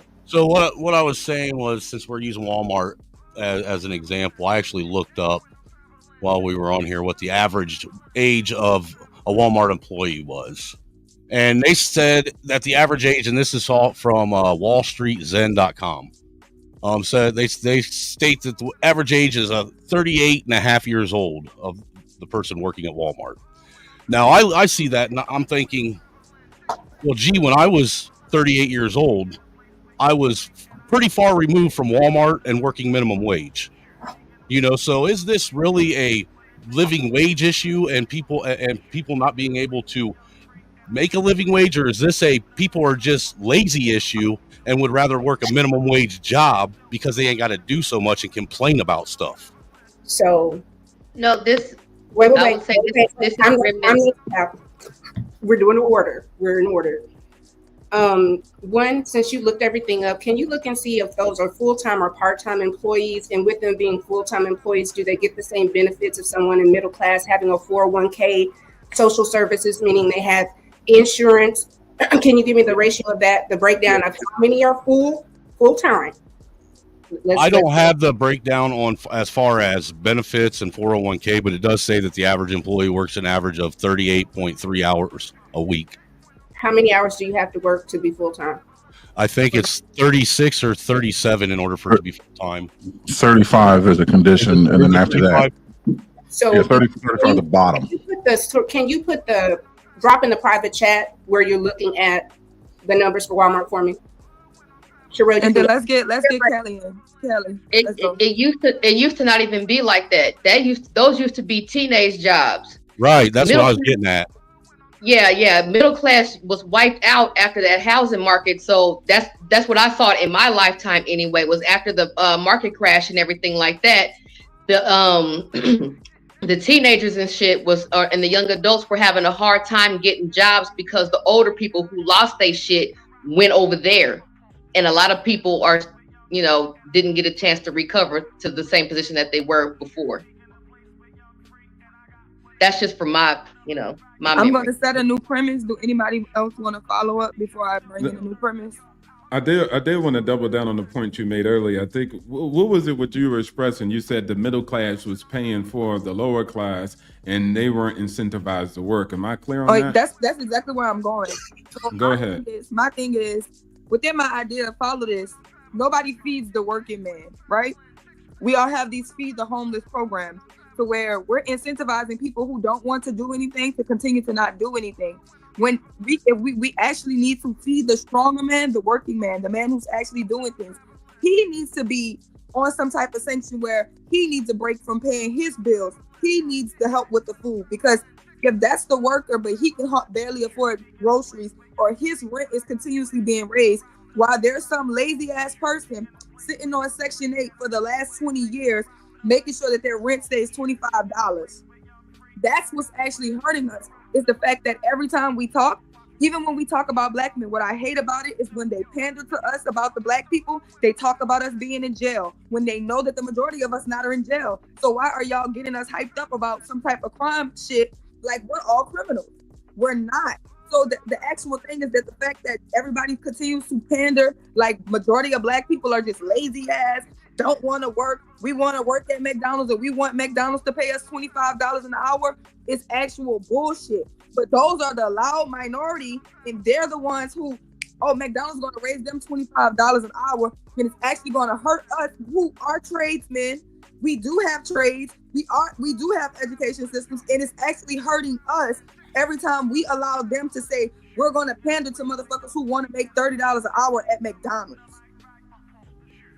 Because they're not going to raise the nursing, they're not going to raise the prices, the shit for the CDL drivers or the welders or any of that, the electricians, they're not getting the raise, but we're going to pay the McDonald's workers $30 an hour. That's the problem, is that we're incentivizing the low people and we're starving the working man while feeding the homeless, who, i.e., want to fucking be homeless. Yeah, I think that's a good point. I read a book. It was called The Myth of Inequality. But what the book was basically getting at is, when you look at poverty, it's not tend to be like accounted into the amount of money that people get in benefits at the lower end of the economic scale. So here's all this additional support and, you know, you could say surplus that they get redirected to them for housing benefits, food benefits, etc. And you can extend it. And that's not calculated. So they're like, look at my small income. And then it's like, okay, but we're not looking at all this extra support you're giving. Then when you take the middle class and you look at them, they don't receive those, so they don't qualify. And then at the face value, they're making more than you when you actually add the benefits and the transfers that they get through those programs. So it needs to be some cleanup for sure. I agree. And Sherelle, just to add to that, can I ask a question? Why is it always, it seems to me to be the middle class and the lower class fighting about the idea that we can get what the rich person has? If there's social services that need to be had for citizens, and I think that that's my thing, is like, are there social services that we believe you're a United States citizen, this is just a basic right? Then adding on top of that, because it equalizes everybody. But I'm trying to understand, it's like, I feel like they have us picking at each other for the crumbs that are left. No, I still gotta pay them taxes though. Yeah, every time 50% of income earners pay about 97% of all income in tax. Every time the top 50 is paying a lot in comparison to the bottom, which is so not paying there are most no taxes at all. accountants that are making taxes, people not being able to pay, finding out laws. They're not workarounds. The majority of the tax breaks are for people who have a very high threshold of income. Those who are benefiting from the tax breaks like that. So we are, again, from the middle people and the people not paying, the person at the top is not putting what they need to put in. No, they're putting a fair share. They're doing a lot of money. Why aren't they, Tim? Look at the rates right here on the screen. Look at this. They're paying their fair 25% share. of your 25% of your income at $100,000. How much it is between 48 and 22, I think? But let me say this, DJ Champ. What's the thing called? There's two things certain: death and taxes, right? Mm-hmm. People say that, right? Yes, sir. But the funny part is, taxes are not. You guys can reduce your tax obligations. The tax strategies and they're available to even middle class. And it's not getting pregnant or it's not having, getting married. That's not the only tax deductions you guys got. Everybody qualifies for the income or the IRS code. But you just got to learn it, guys. That's it. You learn these strategies. You could use the same strategies that the wealthy does. It doesn't say you have to have $50 million in order to reduce your tax obligation to the federal government. It does not say that. You can get capital gain deductions. You can get depreciation on your real estate and like I've done it. I've been broke. I wasn't born rich. I just found out the strategies. And then it was like, okay, government, you're no longer getting paid 30% because I understand the tax code. And I applied to it and then I won. That's it. Now the thing about it is, what I don't like about the education shouldn't be the same. Why did you have to find out something that everybody should know? And I think that's where the disconnect is. If I have to find tax breaks or find how to manipulate the system is broke. What? That's capitalism. I think that's where capitalism jumps in. I was gonna say it's more of a crab in the barrel type of mentality where it's like you're the crab that makes it out, and then you turn around like I made it out, so I know all them niggas can make it out. No, no. Watch this. It was just funny. They were like, man, nobody. That's something we should know. Woulda, coulda, shoulda. But net. Watch this. I'm turning around and saying, hey, slaves, come this way, underground this way. And y'all sitting up here telling me, nah, man, that ain't real. All of us can't make it out. And I'm like, bro, I was you. That's not I'm showing you the plan. I'm planning. Okay, let me give you an example. I'm showing you how I had the financial liberty, how I made it through. And I'm telling you it's possible because I did it. I was you. So let me show you. Let me break it down with you. And then most people, like I said, I wish I could just go over the numbers, but the mindset is the thing that keep y'all trapped. Harriet Tubman said you'd be free if you knew you was a goddamn slave. So just know that you could change it by doing these methods. That's all I'm saying. Just learn these methods and follow them. It's a system that didn't work, and she was freeing people because slavery was wrong, but it was very much legal. Well, let's skip that. Let's just say I'm showing you financial plans. No, you can't skip that was a bad example. It was a bad example. It was a bad example. Watch He's- this. No, It's Tiff, a he's bad example. conceding the example. Exactly. So listen, see, just follow these strategies. They're available to you. And I'm trying to show you there's a lot of people out here giving financial literacy information. That's all we're trying to do is help. And y'all telling us shut up. We're wrong. We're stupid. We don't know what we're talking about and all this other stuff. I'm a normal person. I know. I don't. Nobody called you. Nobody insulted. No, not you. Not you Okay. specifically. Yeah. I think depending upon how you were raised and what you believe your accountability is for yourself, some people leave out of the many. What is a few? I'm responsible for people, so I want to see people eat, and because that's how I feel, I will take my resources and do them however. That's fine. I think for me, I don't have a problem with people making money. I don't have a problem with people elevating themselves. My question is, at a federal level, what does the United States owe its citizens? And what should citizens, regardless of state, what should be statewide, countrywide? Because that's where we were, right? Because we keep talking. We weren't there necessarily. We weren't there, Tiff. We weren't correlating back. These are different topics. So we were talking about what people pay specifically, and Sherelle was painting the premise that the middle class gets jerked on a lot of this shit. Because we still got to pay them taxes into those programs that she was naming specifically. So your premise sounds more socialist. So But to that it's the 1%. point. Sorry, Cal. Well, let Tiff finish. That I just want to make sure she understands where we are in the convo and she respond accordingly. I hear you. I hear where you are. I'll let Kenny go. Okay, so to that point that Tiff is pushing, this country is not incentivized in teaching you the fundamentals to build a proper financial house. If you have banking institutions that take your money and invest within major mutual funds and stocks that appreciate with great value, but they tell you, watch this, if you have $149,000.99, you're not a private client. Put $1 above it, I'll give you more perks rather than putting your money in those fundamental aspects to help your money grow. They put you in accounts. The majority of them have zero percentage value as for growth. They don't compound in your lifetime. Then you find those ones and you learn the rule of 72. You learn about mutual funds, how they've been making 11%, 10 cents on your dollar. You learn about these other things. People are not coming back to where we are and teaching us that on a whole. There is a minority of people that make it out, but watch what they do. They greedy asses. Everybody should get paid, but you always want to knock a man down, and you know where you go back to, they can't afford all of that. How are you paying it forward? I'm gonna set this up so that all y'all generationally can learn how to grow financially. Because in their situations, coming from where they are taught financial fundamentals. Most rich people won't tell you how to get it unless they're putting a dollar tag behind it, but they have enough money to keep generational wealth going eons past them. And I would real quick, and I'll close. Obstacle.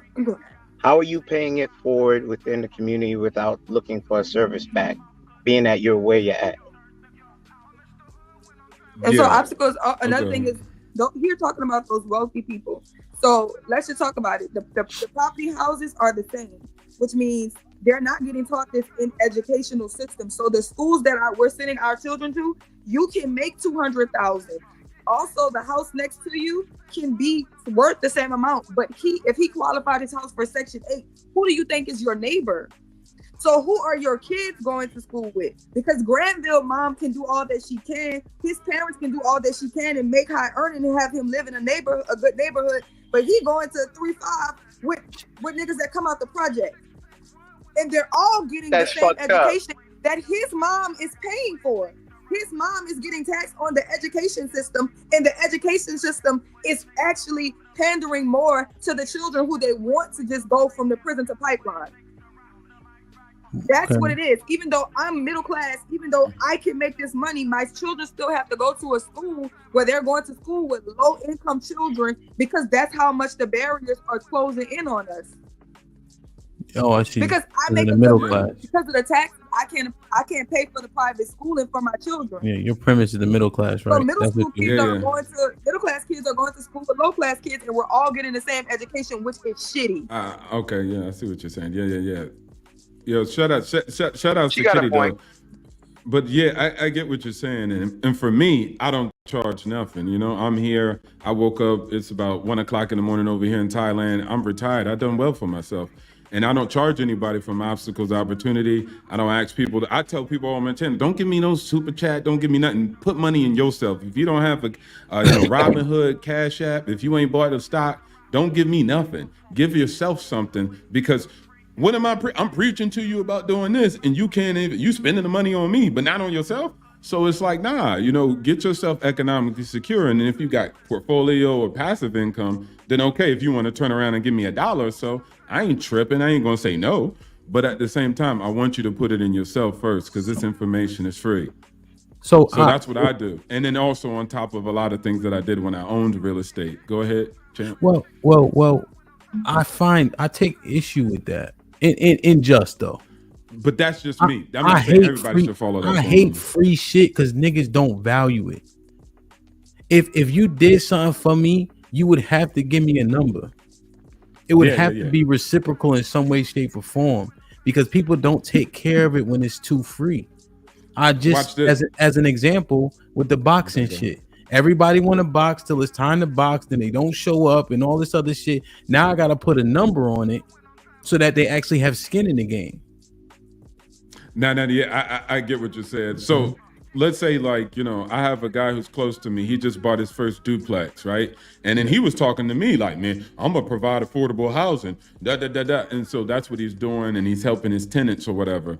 But net, he pays me because I do one-on-one with him. You see what I'm saying? Okay. So we go back and forth. I helped him through the loan process. There's a lot of issues what you're there. Saying. I see So what one-on-one. But the other information where I'm showing people charts and then showing them the mindset and showing them how to apply for programs where they can get the grant that Camilla says she's going to give you that's already available, then boom, that's for free. Okay, touche. Yeah, I any information I have, I'm definitely willing to share it. Okay, if you want to go in depth, I would probably be like, I ain't covering it up, because the more let's say I put all y'all on and y'all become, let's say, 150,000 or a millionaire. At that point, next time I buy a property, I'm gonna tap y'all on the shoulder and you be like, yo, I got 500,000 to put up. So I ain't taking all the risk by myself. So again, most people conceive like wealth is something like, I'm gonna push you off. Yes, there are some people operating like that. But for the most part, if y'all end up getting money, and this is just investing, then that makes it easier for me when I go invest in partnership. That's what I learned about wealth. They work as a partnership in groups. Okay, to what you said, Ham, you're not giving nothing, giving somebody something free. They got to sit down there and learn from your tutelage. How they pay you back is planting seeds and growing that garden. Then they proved you wrong. Not everybody is disciplined enough to sit there and learn the financial fundamentals. Obstacle know that well. Some people like, nah, that ain't for me, and they quit. The easiest thing they say about our people, we never finish what we start. When you teach somebody some financial fundamentals, this is how I got it out the mud. I came from here, now I got it. Those that sit down and are studious to what you're teaching, and then you watch those seeds grow. Yeah. Are they not paying you back? Yeah. No, I think that's fair. I think based on that premise and what Ob said, I can see the point, because I'm definitely willing to impart wisdom in whatever it is I know, like 100%. So I think I understand the overall premise. People abuse that shit. Like when I just see people will waste your time, so often. And then it's funny because most people relegate me to being like some superhero. I'm not, bro. I'm not smarter than y'all. I'm not like, I didn't get good grades in school. It's just that I just was like, all right, cool. Let me learn this financial literacy and discipline myself, and then just follow this path. And then that's it. So when I turn back and spin the block to help some other people, like, yo, dog, y'all could get this too. Let me show y'all.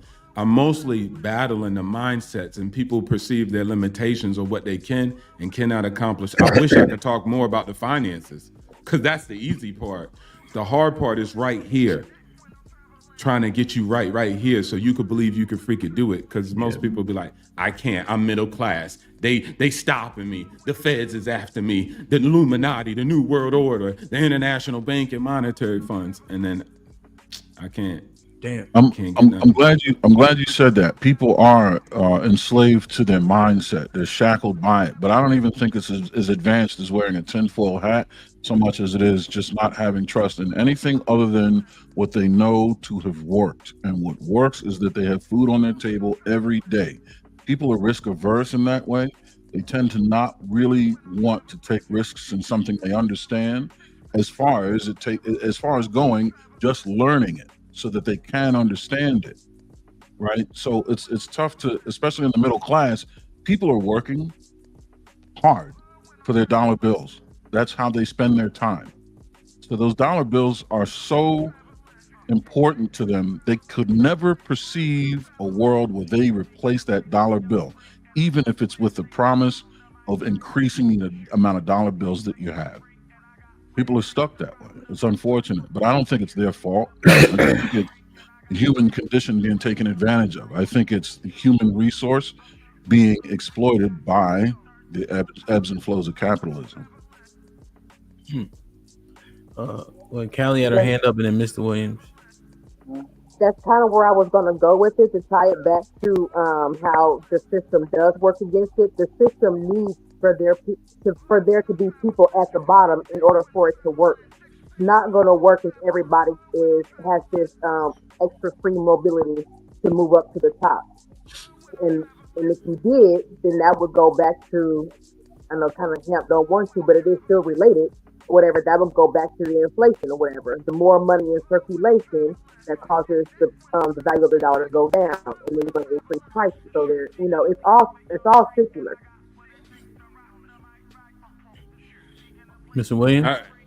The one thing that I have been talking about, or that we do not speak about in the middle class, is about budgeting.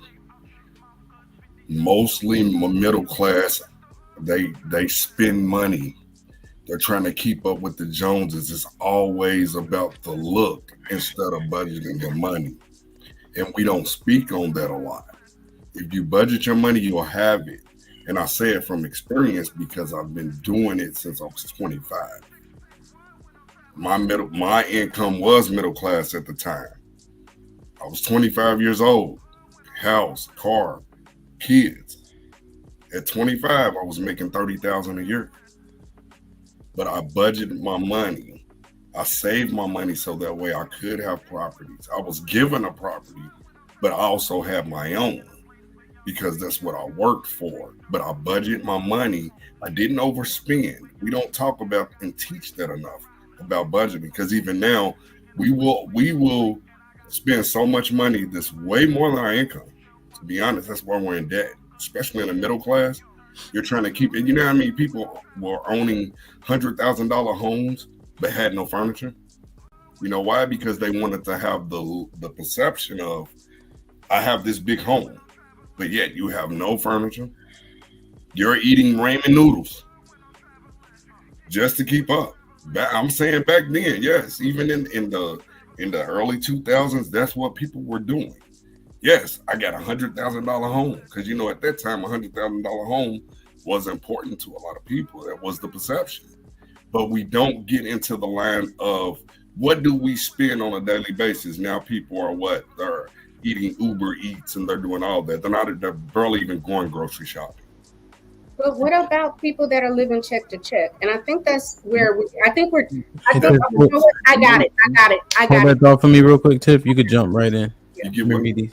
Let me just read these real quick. Like, share, subscribe, tell a friend, and tell a friend. Hit that like button right now if you can. That helps the channel the most. Aaron with the $2. Not this election, just to be clear. He's talking about this premise of this one.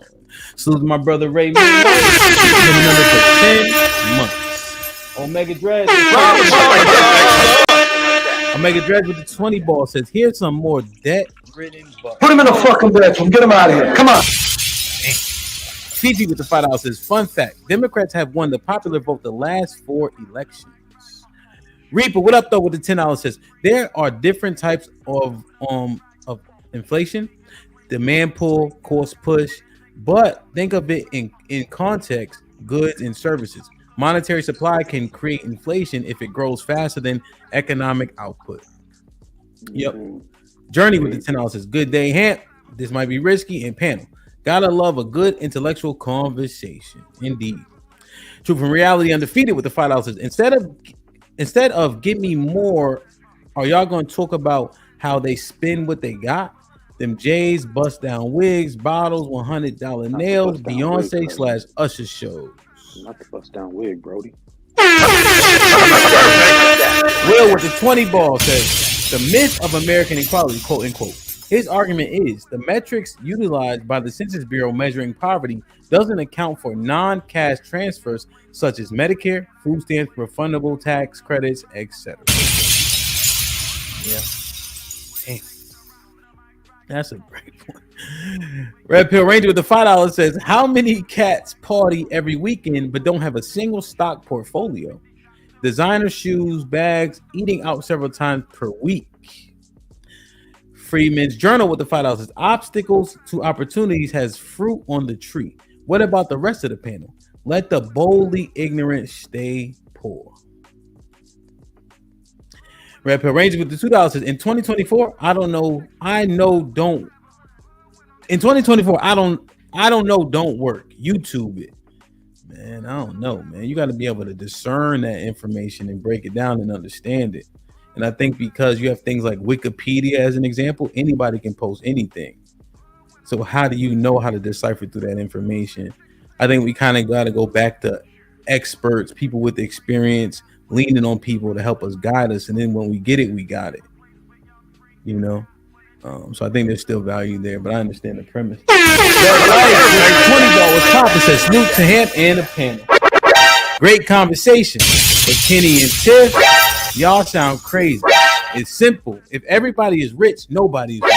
That's why they don't tell you how to get rich. That's your job. Get to the game called Red Pill Ranger with the $5 says the government shouldn't have to teach you anything. Exclamation point. We all have computers in our pockets. Sound like y'all want y'all butts wiped and backs rubbed. Jesus Christ. Oh, Gun with the $5 says Kenny and Tip are running for the first place in Victim Olympics. Unfortunately, in society we live in, there has to be a winners and losers. Tiff and Kenny, I want to respond to this. So when I said I get it, because I'm not going to be long because I'm going to hop down, because I get what's happening for myself. One, I think a lot of assumptions are being made about people's economic status. I believe that for myself, I believe in taking care of society. I get that you're talking about middle class, and I think we're conflating the quote unquote working poor or people that are getting the social services, the people that need assistance. I can't do the whole this is free, do this, that whole LLC Twitter thing. I don't do that with people. You literally just said people have invested with folks and lost a lot of money. And yes, I do believe our education system should have economics in it. I do believe that we should be learning the tax system. I think we should be learning the law. I do believe that the citizens have a right to know how their government works. Tiff, it makes a great sense. While they're still fighting to take Black history studies out of our educational system, they're not putting in the necessary fundamentals. You know, the people I work with speak to people like Playboy Will, who saved their money, and then you accrue knowledge over time. And I'll give a personal testimony. 9/11, when I worked the Green Zone, from day one when the towers fell till 2 years up when they sealed, I was working 14 hours a day for 8 months. My checks were looking like $4,000 a week after tax. I did not have the financial wherewithal. I still got what I got from the communication companies I work with. But if I was able to have the financial wherewithal and put that into mutual funds and high yielding, you know, accounts that accrue over time, I'm supposed to be sitting on M's right now, but I'm not kicking myself or running in Victims Olympics. When Sandy came to the city, that's when I got my financial wherewithal and I got my licenses. And then I realized what that money was supposed to do. Now I reset. Now I'm ready. 28 years, then I could retire when I want to retire. Nobody can tell me when I want to retire. Understand? So I'm not running the Victim Olympics. But if I only think about me and I don't think about the people behind me and not paid for it, as for how they learn the structure of how to save properly, don't keep your money in the house because it's not keeping up with inflation. Put yourself in qualified accounts. Learn about the S&P 500. If you don't know it, walk in, find a financial advisor. Find someone accredited with licenses and take it slow. Say, talk to me like I'm a D student. But make sure I want to check your credentials and put me in a place because I want to get there. Where we come from, we don't trust people because everybody got a 3-card Monty and a hustle when you grow up in urban areas. So when this knowledge is presented, the majority of the times we be like, nah, I'm good. Because most people don't want to get hurt by things they don't understand. So I'm not running the Victim Olympics. I'm good. I'm not good, but I'm better than I was before. How about that? Go ahead, Go bro. ahead, Sherelle. He froze. Sherelle. She froze. He froze. Yeah, no, Kenny, and cut me off, Sherelle, when you get back in. But yeah, no, Kenny, that's what I was saying. People really don't trust the information, right? But I also think it's irresponsible to just lean on the whole idea that we should save. Like, that's not the definition of budgeting, at least not successfully anyway. Really, the idea is ask yourself the question, not how much does something cost, but how much does it stand to make me? And saving money, I mean, while it has its advantages and purposes, the idea is to understand your asset to liability ratio, your debt to income, or your cash flow to expense ratio, and being able to leverage these things so that you can increase cash flow, you can increase assets, you can increase investments, understanding the difference between an asset and an investment, a liability, right? Budgeting, people look at budgeting and it's just saving, just reducing the amount of expenses in relationship to my income. And it stops there. And I think the conversation, if it goes beyond that, that's where you start to build confidence in systems actually being able to work. Because I'm just in full saving agreement only with makes you a Aaron. slave to saving. I'm in full agreement with you, but that's when you need someone with wherewithal that you can check their credits and see who they are, and then move forward, ask questions if it makes sense. Once you vet enough people, then apply it. But a lot of us aren't, because we all saying I'm good, and then life be lifing, and then you go by the information that you have and try to do the best with it, even though the information is present. Like I gave the example before to hemp. Most banks are not incentivized to show you how to put your stuff in high yields. When you have a certain amount, they pay more interest and want to give you white glove treatment. You understand? Why are they not doing that? But then you find out these saving banks are investing in high yield accounts. Obstacle knows this, and they're making billions every year. You understand? So Because wait, that, you know, so my money ain't good?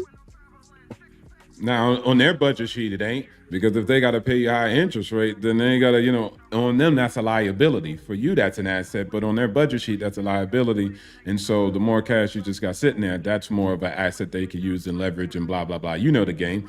But also, I don't think that makes them bad, you know? Like, guys, I lived overseas for 20 years.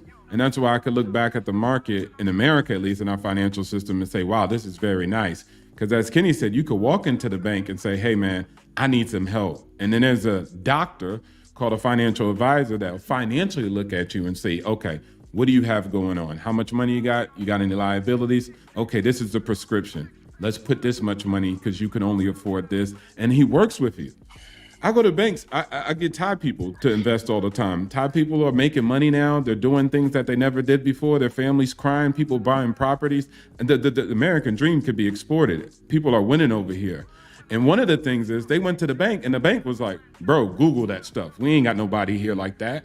So a lot of places don't even have people who can actually give you that financial information. They just tell you, go to YouTube, figure it out. And you're like, bro, you're the bank. You selling the financial service. You can't tell me about it. And so we have a lot of things that are there in some infrastructure. So I would just want to point people in the right direction so they can get armed and informed.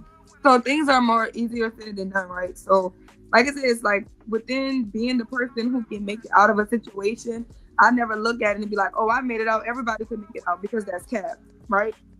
I'm understanding that a lot of people are going to fall victim because we are seeing things when we're young, especially if you're coming from like an inner city as a Black person. People with the money that you can see are typically not even doing the right things.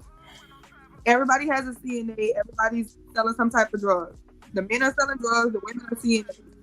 People are on Section 8. This is what we see. So just even trying to evolve from that mindset, it's the reason why people want to live in middle class and send their children to different things, because they know that their environment, that their kids are growing up, has an impact on them.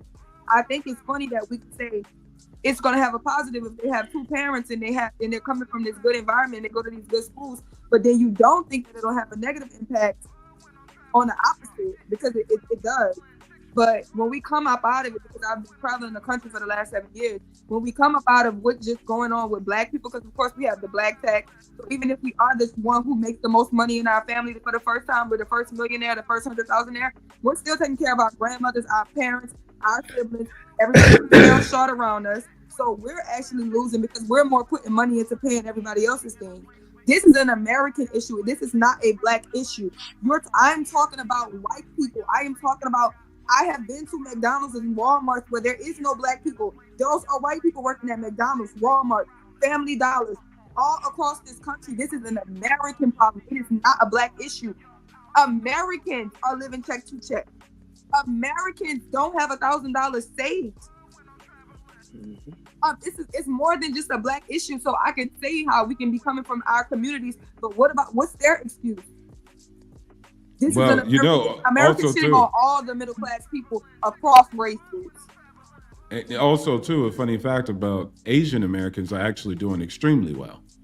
And it's actually just their saving and investing rate, which is around 35% plus of their annual income. They're serious on budgeting. And they're Americans, too. It's not like they're not Americans, they're aliens. They're Americans, too. But it's just a lot of things they do have. Talk about the Asians because they're the super minority. Like, it's not a lot of Asians. Asians come from the richest countries. Their banks are the biggest. They're getting the most financial support. What's the biggest banks in the world? They're from Asia. American. The Asian banks are bigger. Go look at it. I think Apple company is worth $3 trillion. That's more than most Asian GDPs. The only Asian country that's actually, up there with us is China. That's it. No, their banks, but their banks are the biggest. The way that they're fundamentally doing things is totally different. They're not American. Asians are the least assimilated Americans. They don't come here trying to assimilate into American culture. They're Asian. When they live in Chinatown, you go where they live in Chinatown, but they don't even think it's okay to speak American. They know about 10 American words. They're not assimilating into our culture, so they don't feel like they have to deal with American problems because they're coming here for a benefit, and that's it. So when we're talking about American, so it exists. Sherelle, they do, but J.P. Morgan Chase and BOA is big. The richest bank in the world is China. Yeah. It's Asian, right? Yeah, China. No, you're good. But they big. They like 1.4 billion. So they're gonna have a bigger. They're not 1.4 billion. Something we're missing about the conversation is when we're talking about middle class and the different classes, there are communities within these classes. So like you said, with the Asians or even Jews, they work together and we know how the circulation of their dollar works. So they're able to pull themselves out of poverty at a different rate than we are because we're more divided. We don't spend money with each other. So let's go to the Walmart example. You might have, you might be in a community where there are business owners.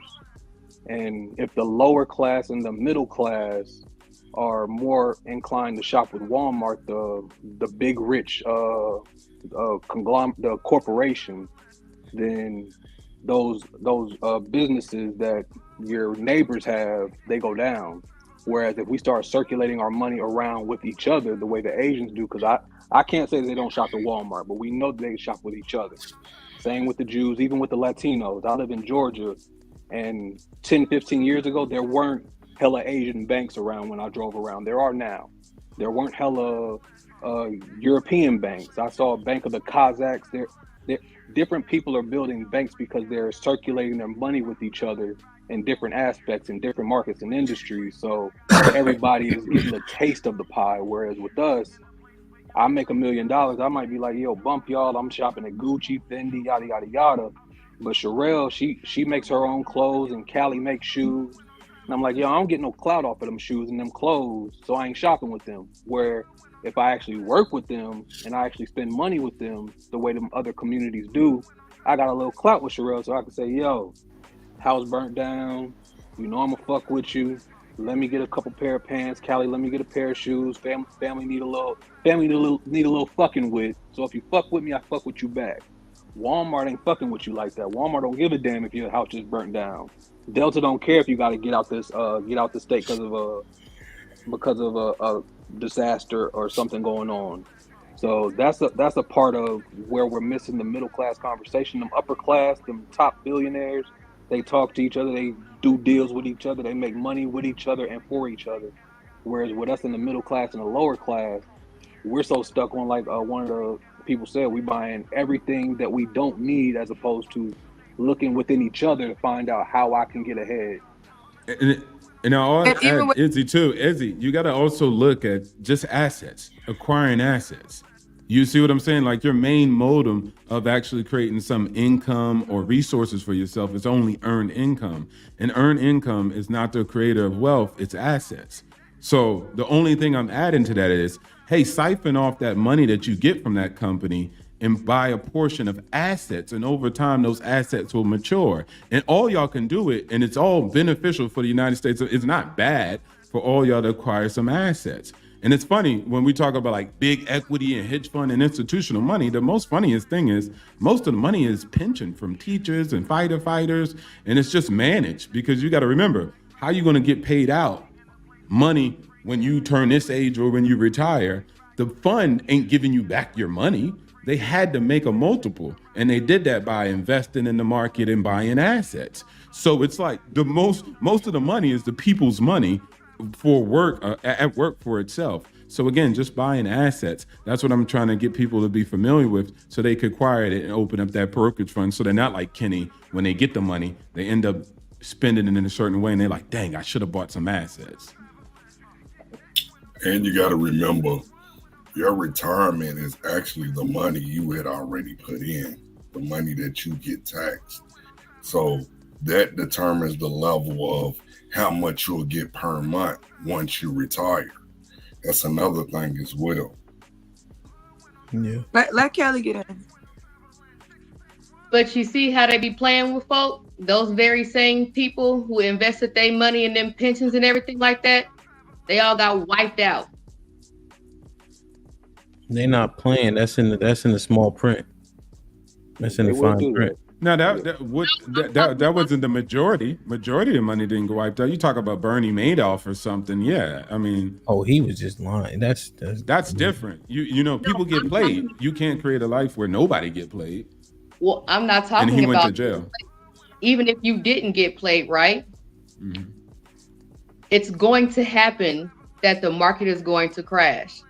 Just like how the market crashed the last time and wiped all them people's pension out because the banks was playing around the daggone stock market and then realized, and you know, they didn't have it. There wasn't shit backing up those goddamn assets.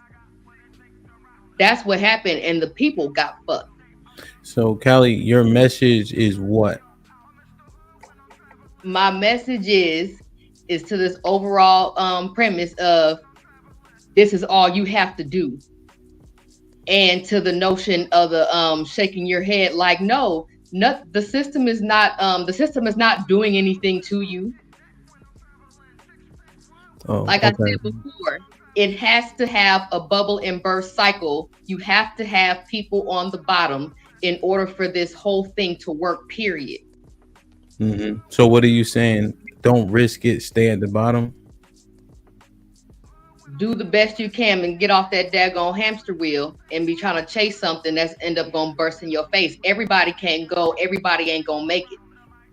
Yeah. And do you see how, now let me ask you, if somebody characterized that as a defeatist mentality, would they be wrong? I could see their point of view. This is a perfect example of the mindset that I was talking about. Basically. Prevents people from getting in. I haven't seen that shit blow up. I'm good. I'd rather be comfortable instead of chasing something. No doubt, no doubt. And so when the board comes out the way it comes out, then it comes out how people played it. I took risk and I lost money. Nobody asked me about the L's I took, but I dusted them off, didn't cry about Biden or Trump, and I decided I had to do for myself. That's it. I had nobody else had my back, and I damn sure didn't look at the government to do it for me. Let me ask a question. Let me ask a question. Go ahead. Not just to interject, right? Because I understand we definitely have examples where you could push through. If we live in paycheck to paycheck, what's so comfortable about that? That don't seem comfortable to me. Well, that is a privilege, number one, though. Depends so on you got to what realize lifestyle it's you still live people live what egg I'm to saying- eggs, and mostly in the world. Like Well, that's people what are I'm saying, bartering eggs just to stay I alive. think the comfort But comes from at least you we know got a this paycheck. area. My bad. I think the comfort comes in you know what this is. Like if you've never lived on the street, but you're comfortable living in a 1-bedroom, eating McDonald's every day, driving a beater. You know what I'm saying? That's paycheck to paycheck. I can maintain it. Especially if you have a job in the industry that you know likely won't shut down. There are some jobs there are certain companies in certain industries, you know they're set. They're good. They're not going anywhere. I don't care. So if this right here, if this little bit I got, like she said, I'm comfortable here. And see, that's what's preventing people from getting ahead, because I'm good where I'm at. As long as I can get me a little nookie every once in a while, eat what I want to eat. I don't got to eat steak. I don't got to eat this, that, and 3. I'm comfortable, but I'm still living paycheck to paycheck. Okay. And because I know this, this is what I'm going to maintain. I I'm not going to understand. try and get further out People of that. like the status quo in which they subscribe to. Yeah. Predictability. Yep.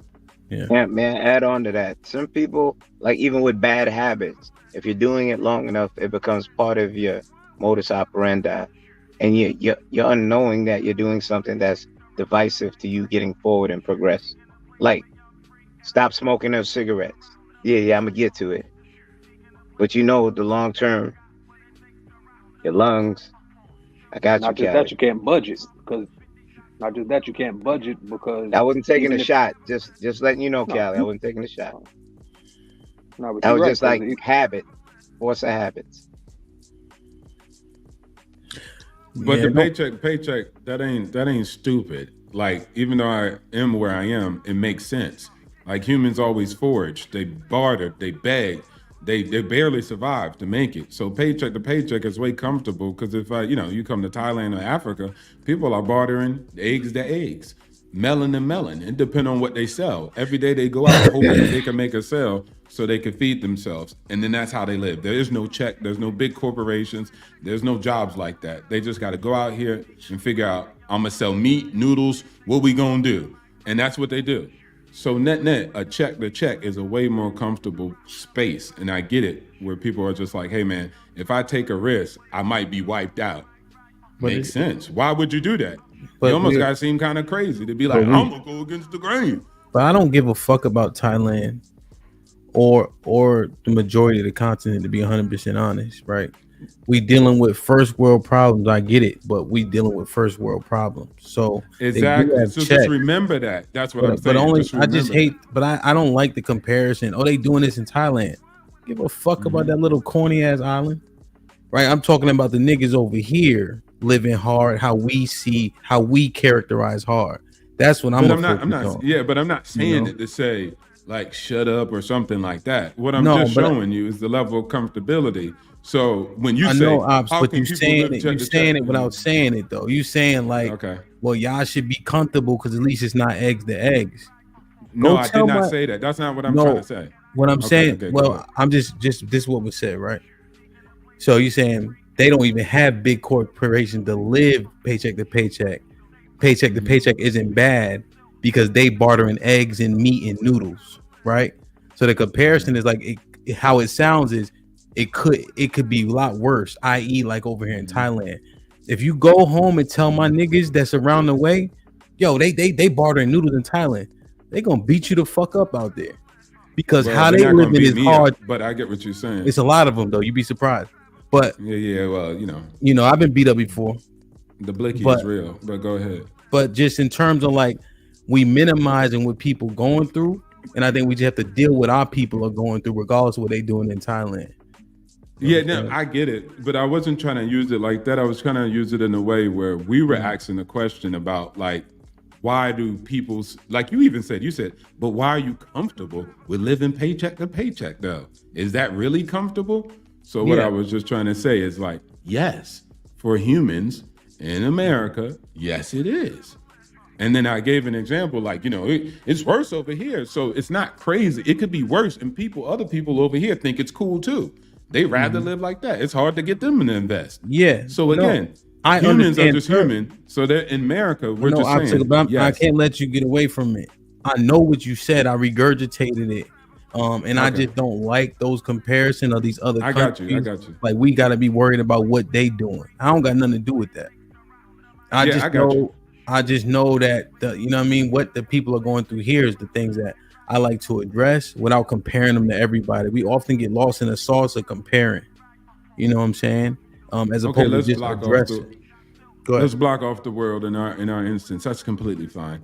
And then, like I said, the middle class, these are the strategies that you could implement along with other things you have to do probably. This is not the only thing, but along with this is how you hack the American dream. This is how you hack your way into a property. These are the things that you say the rich aren't telling you. So I'm going to tell you now. Right? I don't know about back then, but now we have the age of information and technology, and we can move and disseminate this information. So when people are saying, what are you doing? Look, there's some forces out there that's trying to change the school system, and salutes to them.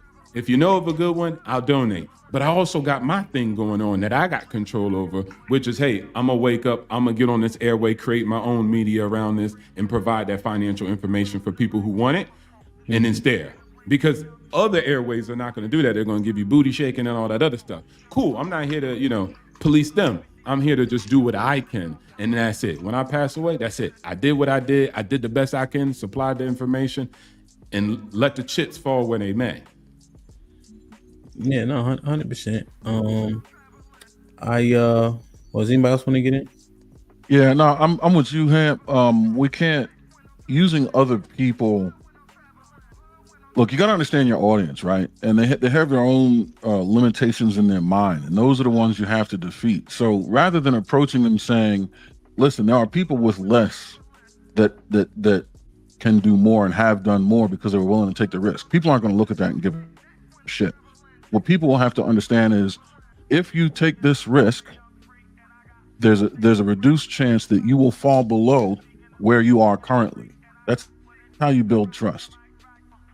People have to understand that it won't have a negative impact on them. Forget about what people that have less have done. They don't care about that. They don't want to see them following your advice resulting in them being in a worse situation than they were before they got to your advice. And you do that in ways where you say, like, all right, there's protections you can put in place. You have a 401k, great. Did you know that's an investment vehicle you can use to invest in real estate as well? The amount of the contribution that you can put into your 401k is capped at about $20,000 between you and your employee. But if you have a certain amount, in your 401k, you can take that out, be your own bank, essentially.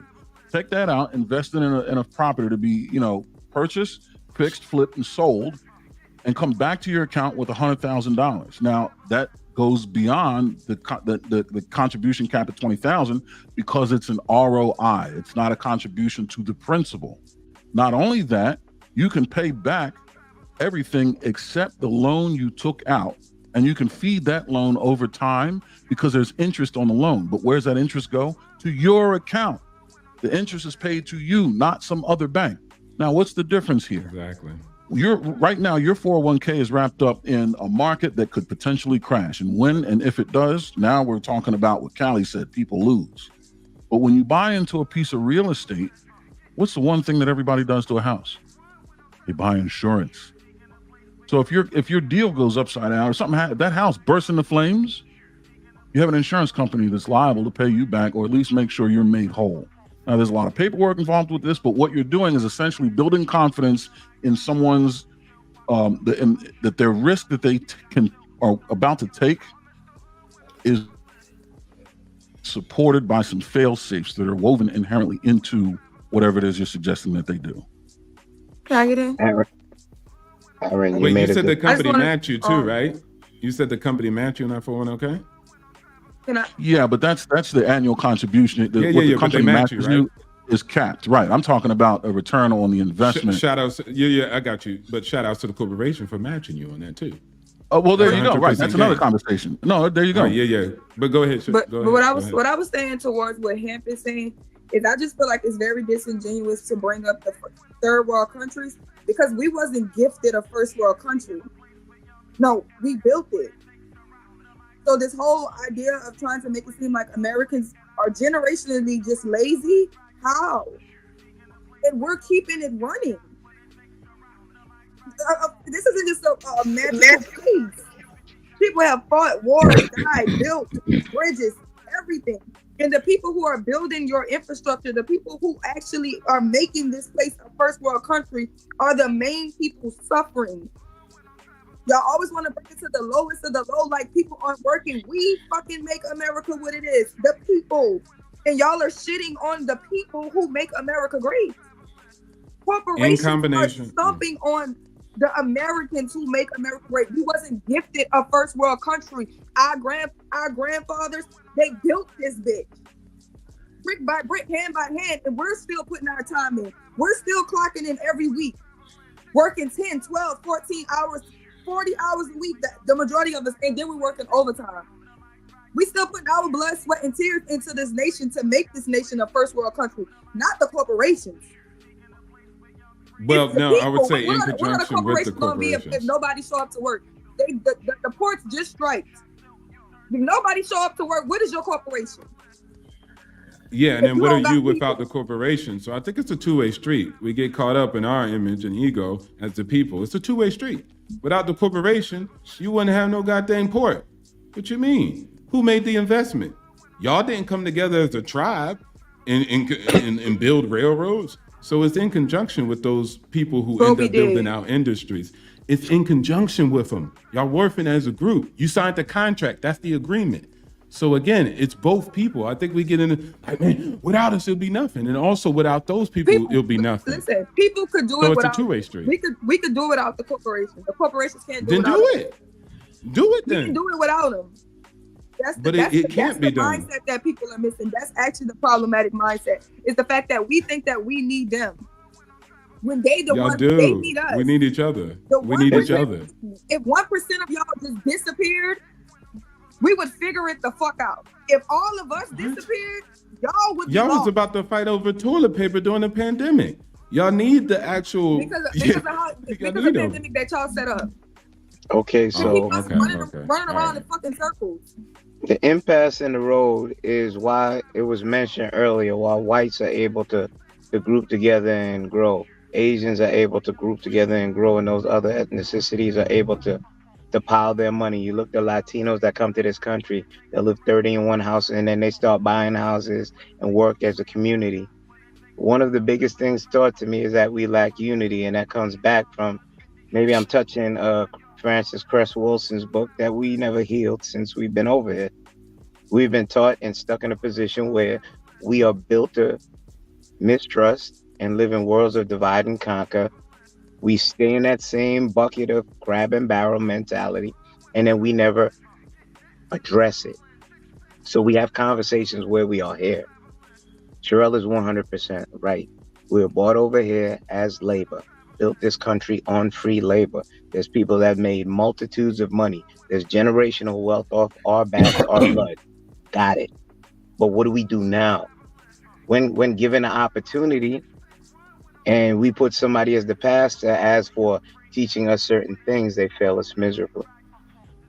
So then we regress more rather than seeking a part where we could work, because if we're unified, nothing could stop us.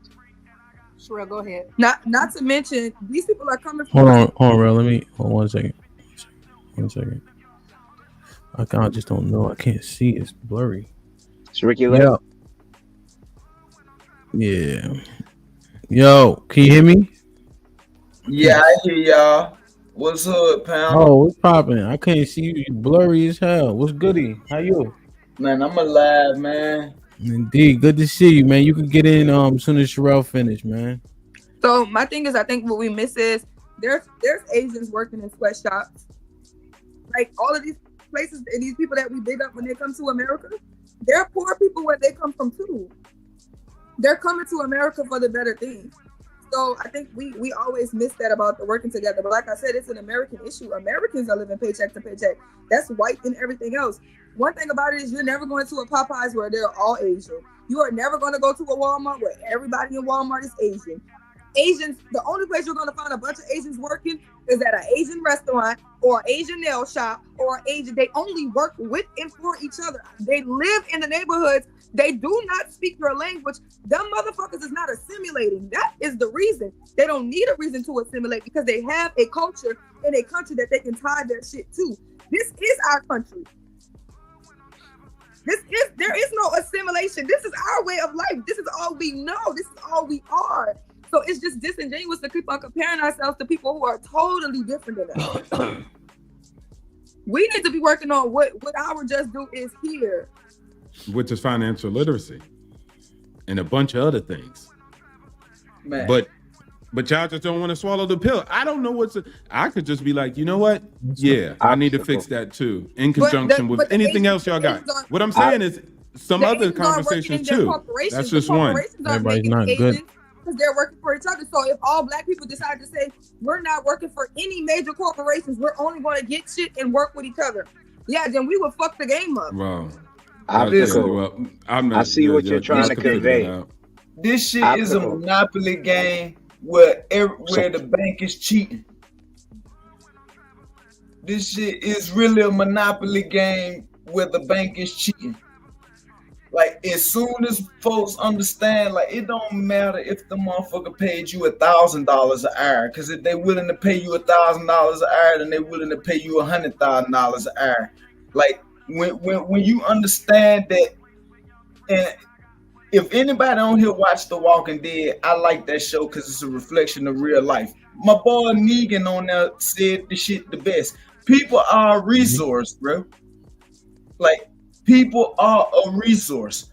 And that's real life. Fuck a apocalypse and some zombies and shit. That's really real life, bro. Until people understand that we are the shit that makes the system, we ain't gonna get ahead. And the only thing holding us back, well, it's a couple things, but the only thing holding the black community back for real is niggas is too focused on looking in the past at some slavery shit and willing to take the easy cop out. It's built-in excuse. And niggas don't got no control of their money. Like, if niggas knew what to do with their money, like, we could be so much further, like. And this coming from a ex-street nigga who made it. Like, you did what I'm saying? Like, I was in the mix. But when folks learn financial literacy, that take the chains off of your brain. Like, you get what I'm trying to say? Yeah, you kind of say you can make it if you try. Yeah, but you gotta also know your limitations. A team only as good as its limits. Like, and it ain't no iron team. And we, as the alleged supposed to be 13%, nigga, we playing eyeball. We ain't playing no fucking wee ball or no team ball. Like, nigga, you come in the hood, bro. You got engineers, bro. You got scientists in the fucking hood. Nigga, cooking crack is a science, my nigga. Like, I'm just, nah, like, if you really boil this shit down to just simple, just what it is, like, nigga, that it's a science to that shit. Knowing how to cut your shit is a science, my nigga. Like, nigga, we got scientists and engineers in the hood everywhere. Nigga, we got security forces. We got a military in the fucking hood. Nigga, we are own military. We keep looking for a handout from a motherfucker. Like, I can't get with that, bro. Like, I ain't for no excuse, bro. Like, my folks came over this motherfucker with nothing. Was in them internment camps, like in the 60s, like. Yeah, I think we misconstrued the violence for military tactics. That ain't what that is. Them Nah, niggas with no discipline, running around shooting each other for the same square footage, selling dope, cutting it with nail polish, getting niggas sick, niggas overdose. That ain't engineering. That ain't science, mathematics. It's easy. It's easy to hit it with baking soda. Right? I understand it, and I know what it does and does not entail. And so what niggas was doing outside ain't no military tactic. Yeah, now compare that to the people creating nitroglycerin, and now you see what you up against. Yeah, I'm gonna drop real quick. I'm gonna bring up. Sure, I'm gonna bring up. I'll bring up Mr. Fantastic real quick. I'm gonna go down. And what I would say is that y'all when y'all talk, y'all always talk about how y'all win within the system. The system is never going to be designed for everybody to win within the system. So your message is always going to be able to gravitate a few winners within the system.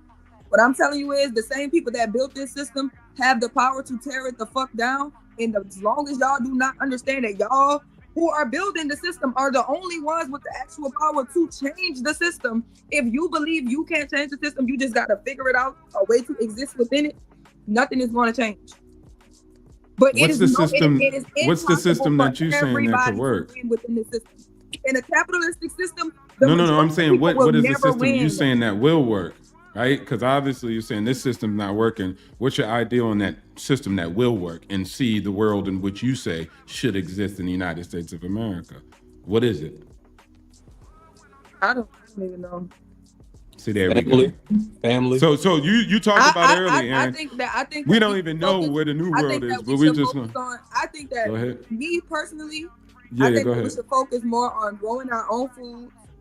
I think we should focus more on teaching our own children. I don't think that we should put our children in school systems. I think we should homeschool our own children. I think we should be more focused on buying land and practicing group economics. More than we need to live in some mansion and everything, we need to be more focused on that. We need to be more focused on the fact that a man that works with his hands, you teach a man how to fish, he know how to fish, instead of going to the market trying to get some fish. And today the fish $5 and next week the fish is $50 fucking. We need to learn how to fish.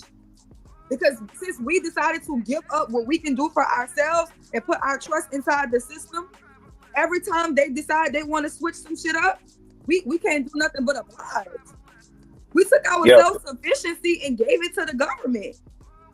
Yeah, so We shout out to expect them everybody. to pay our bills and feed us and educate our children, and we losing because of that.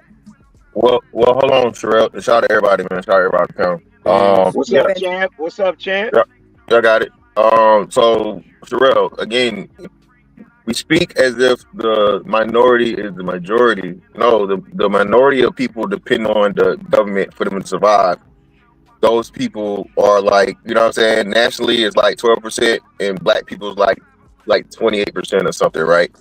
So even as high as it is, it's still, you know, a minority of the people. The problem and the issue is all the stuff you said. That's the definition of being a nigga. But he just got up here and said the craziest shit, and nobody was like, "Yo, bro, get the fuck out of here." He said pay $1,000 an hour. Then he said $100,000 an hour. Bruh, what? Like what we say? What we like? We don't even. No, but I'm not talking. Hold on. We don't even call out the blatantly just ridiculous and like economically impossible bullshit. You should like this. Like, nigga, stop. Like, what are we doing? But again, because you bring the niggonomics into it, everybody got to, you niggas don't care. You always got to fucking give an analogy or some street shit. You know what I mean? And also shit. And I heard him, you know, he said the part or whatever where he was, you know, chastising the morality of it. But just the fact of the matter that, Sherelle, until we get to that point of where niggas is like, yo, sit the fuck down and shut the fuck up. If you're not an economist, if you're not a historian, if you're not somebody that has, like, you know what I mean, in the system, the problem with us is we look at all this shit and you niggas, and then I hate this, bro. Please, if you've never been in the military, bro, stop talking about you niggas don't know shit about the military. Stop. You have no idea. Y'all love over street soldiers and this. No, nigga. The main issue and problem that's wrong with the streets is there is no rank. There is no respect of fucking authority. when you say folks don't know about the military, be specific as to who you talking about. Because my whole family served in the military from fucking. Did you? No, I didn't. All right, then. So you don't bring it up. Let your family talk about it, not you. No. So I'm qualified to know what. No, you're not. I'm gonna say it again. I asked you the question for a reason. You disqualified yourself. You only know by the second hand, bro. You only know second hand information that's given to you from people that put in the pain, that put in the work. Okay? You don't know what the fuck you're talking about. And it's blatantly obvious. It's blatantly obvious when you associate military with street niggas. Completely, totally opposite. A street nigga will cross you and shoot you in your back. Shoot you in your back over what? Not even a bag. Listen what I'm saying. You conflating what I'm saying, and you took it and just ran with it. You ain't understand where I was going with it, bro. The same way our street niggas is in the hood shooting up, nigga. If you teach them and you mold them, nigga, they can be our military, nigga. The problem is we got too many house niggas begging to be part of a rigged game, nigga. It's like how the Negro Leagues was. Y'all niggas, we got our own shit. We making 100% profit of our own money. Yeah, it's not as much as the MLB, but nigga, we folded our own company, quit making 100% of our own shit to come and join forces with your punk ass niggas and get crumbs. Okay, so who really won? And then you got that's another niggas don't own shit. Like, so you're wrong again. So you're wrong again. You're wrong again, and again, clearly again, this is what I talk about, and I'm glad when people like you speak, because you give all the examples of what we're saying. You're going by what you heard, not how actually fuck it was. Bro, the reason why the fucking Negro Leagues and the ABA and whatever the other fucking football league or whatever it was, it's called motherfucking capitalism, economics, and just go ahead, bro. It's simply called, nigga, you chose the money. Ain't nobody you didn't have a choice and make you sign nothing. A motherfucker can't come to my house right now. You don't have to. None of the 6 houses I own. You don't have to. You don't have to. So what are you gonna do? So all right. So when they shut the Negro, so hold on, wait. So they shut the Negro League down because the MLB pretty much forced them out of the out of the market, out of the baseball market. That's what happened, right? I know my grandfather. Hold on. You shut the Negro League down. So, I mean the Negro League. So now you just don't play baseball no more, or you play for fun for free in people's backyard. You start your own shit. That's the power and the beauty of capitalism, my nigga. The money they gave you, the money that you took, and that you got paid to shut your shit down, to shut your gambling house down, or shut your trap down, or wherever, however you want to make it to put it. Yeah, we go to trap. You take that and you reinvest it. That house that you got paid $50,000 for, that was a piece of shit. You take that money and you reinvest it into your invested in what? You keep making your own shit. The same way like how Dame Dash did it, nigga. He got played out of the one clothing line, nigga. He went and made some whole other new shit. And that shit was trash and nobody bought it. He wasn't okay. So if listen, you only tell a part of the story. So when you take this money, hold on. So is there such thing as a bad investment? Huh? Is there such thing as a bad investment? Yeah, but a bad. All right. So everything you just said, brother, are bad investments. You're gonna go broke anyway. So that's the reason why people participate with the established thing that's better, that can make them money. Again, even in you went back to the trap, brother. The trap is a fucking poison and a detriment to the hood. Why? So you missed everything I said before that. No, I heard it. I addressed that. If you're a good listener, brother, if you're a good listener, I addressed the trap part last. I addressed the other part and I left the trap. I came back to that. So clearly, I heard what you talked about. I didn't start off talking about the thing you said about the trap. I say that for last to make a point. You cannot get out of the mind of the street, bro. You're not going to make it. You're not on the level. This shit is not. There are no motherfucking boardroom fucking pookies like that, bro. Stringer Bell was a pretend character for a reason. Now there are onesie twosies. They're gonna be the the 0.000 some percent of the nigga that the 50 cents of the world. Niggas out here slanging and banging and selling rocks, and you turn into a fucking multi-millionaire billionaire. Cool, fine. All right. But why do we always have to make the lottery fucking ticket number, the magic lottery ticket number, like the aspirations about the way of doing the shit? The reason why niggas is losing is because niggas don't understand the game is a game and you gotta play it to fucking win like everybody else does. Agents ain't talking about stepping outside the game and motherfucking making their own, and then no, they fucking dominate within it.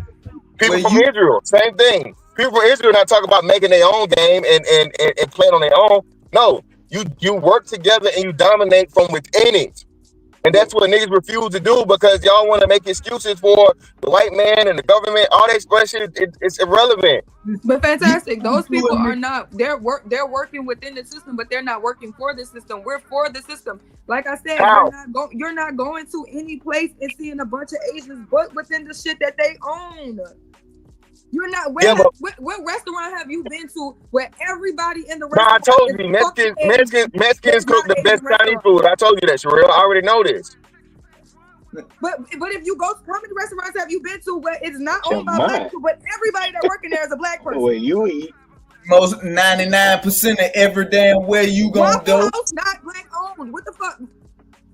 Listen. All of these restaurants we go to New Orleans. All the restaurants. Who you think cooking? Who you think washing the dishes? Who is serving you? Black people. Who's making the most money from these restaurants? Some fucking body else. Hey, Sherelle, look at spots like Joe's Crab Shack where I live here in Pittsburgh. Nigga, they just closed it down. Now, it's full of black folk.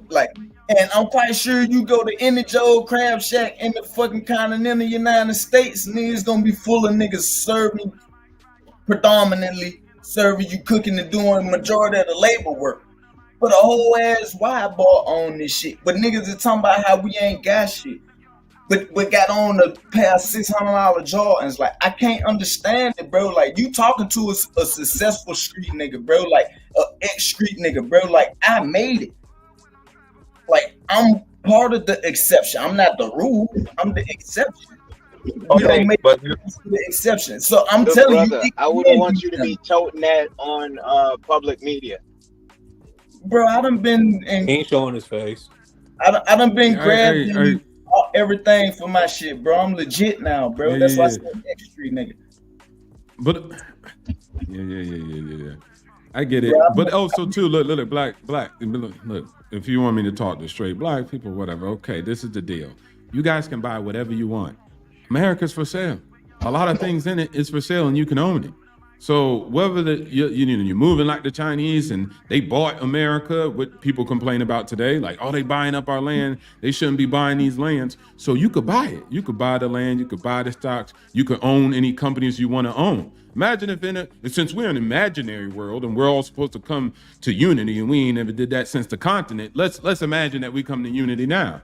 And all the NBA and NFL players come together and they buy up parts of the league and they buy. So you could do whatever you want with your money and you could buy up these things that are for sale. So y'all always talk about these groups. I lived in Israel. I worked with the partners and we built the firm from 0 to 100 million within the first year. And I'm telling you, it's just financial literacy. That's it. They were using money, using banks. They knew the strategies. They invested in real estate. And that's it. It's no magic. It's no miracle. And then some people out there aren't doing that. Some Israelis out there just asking for Social Security.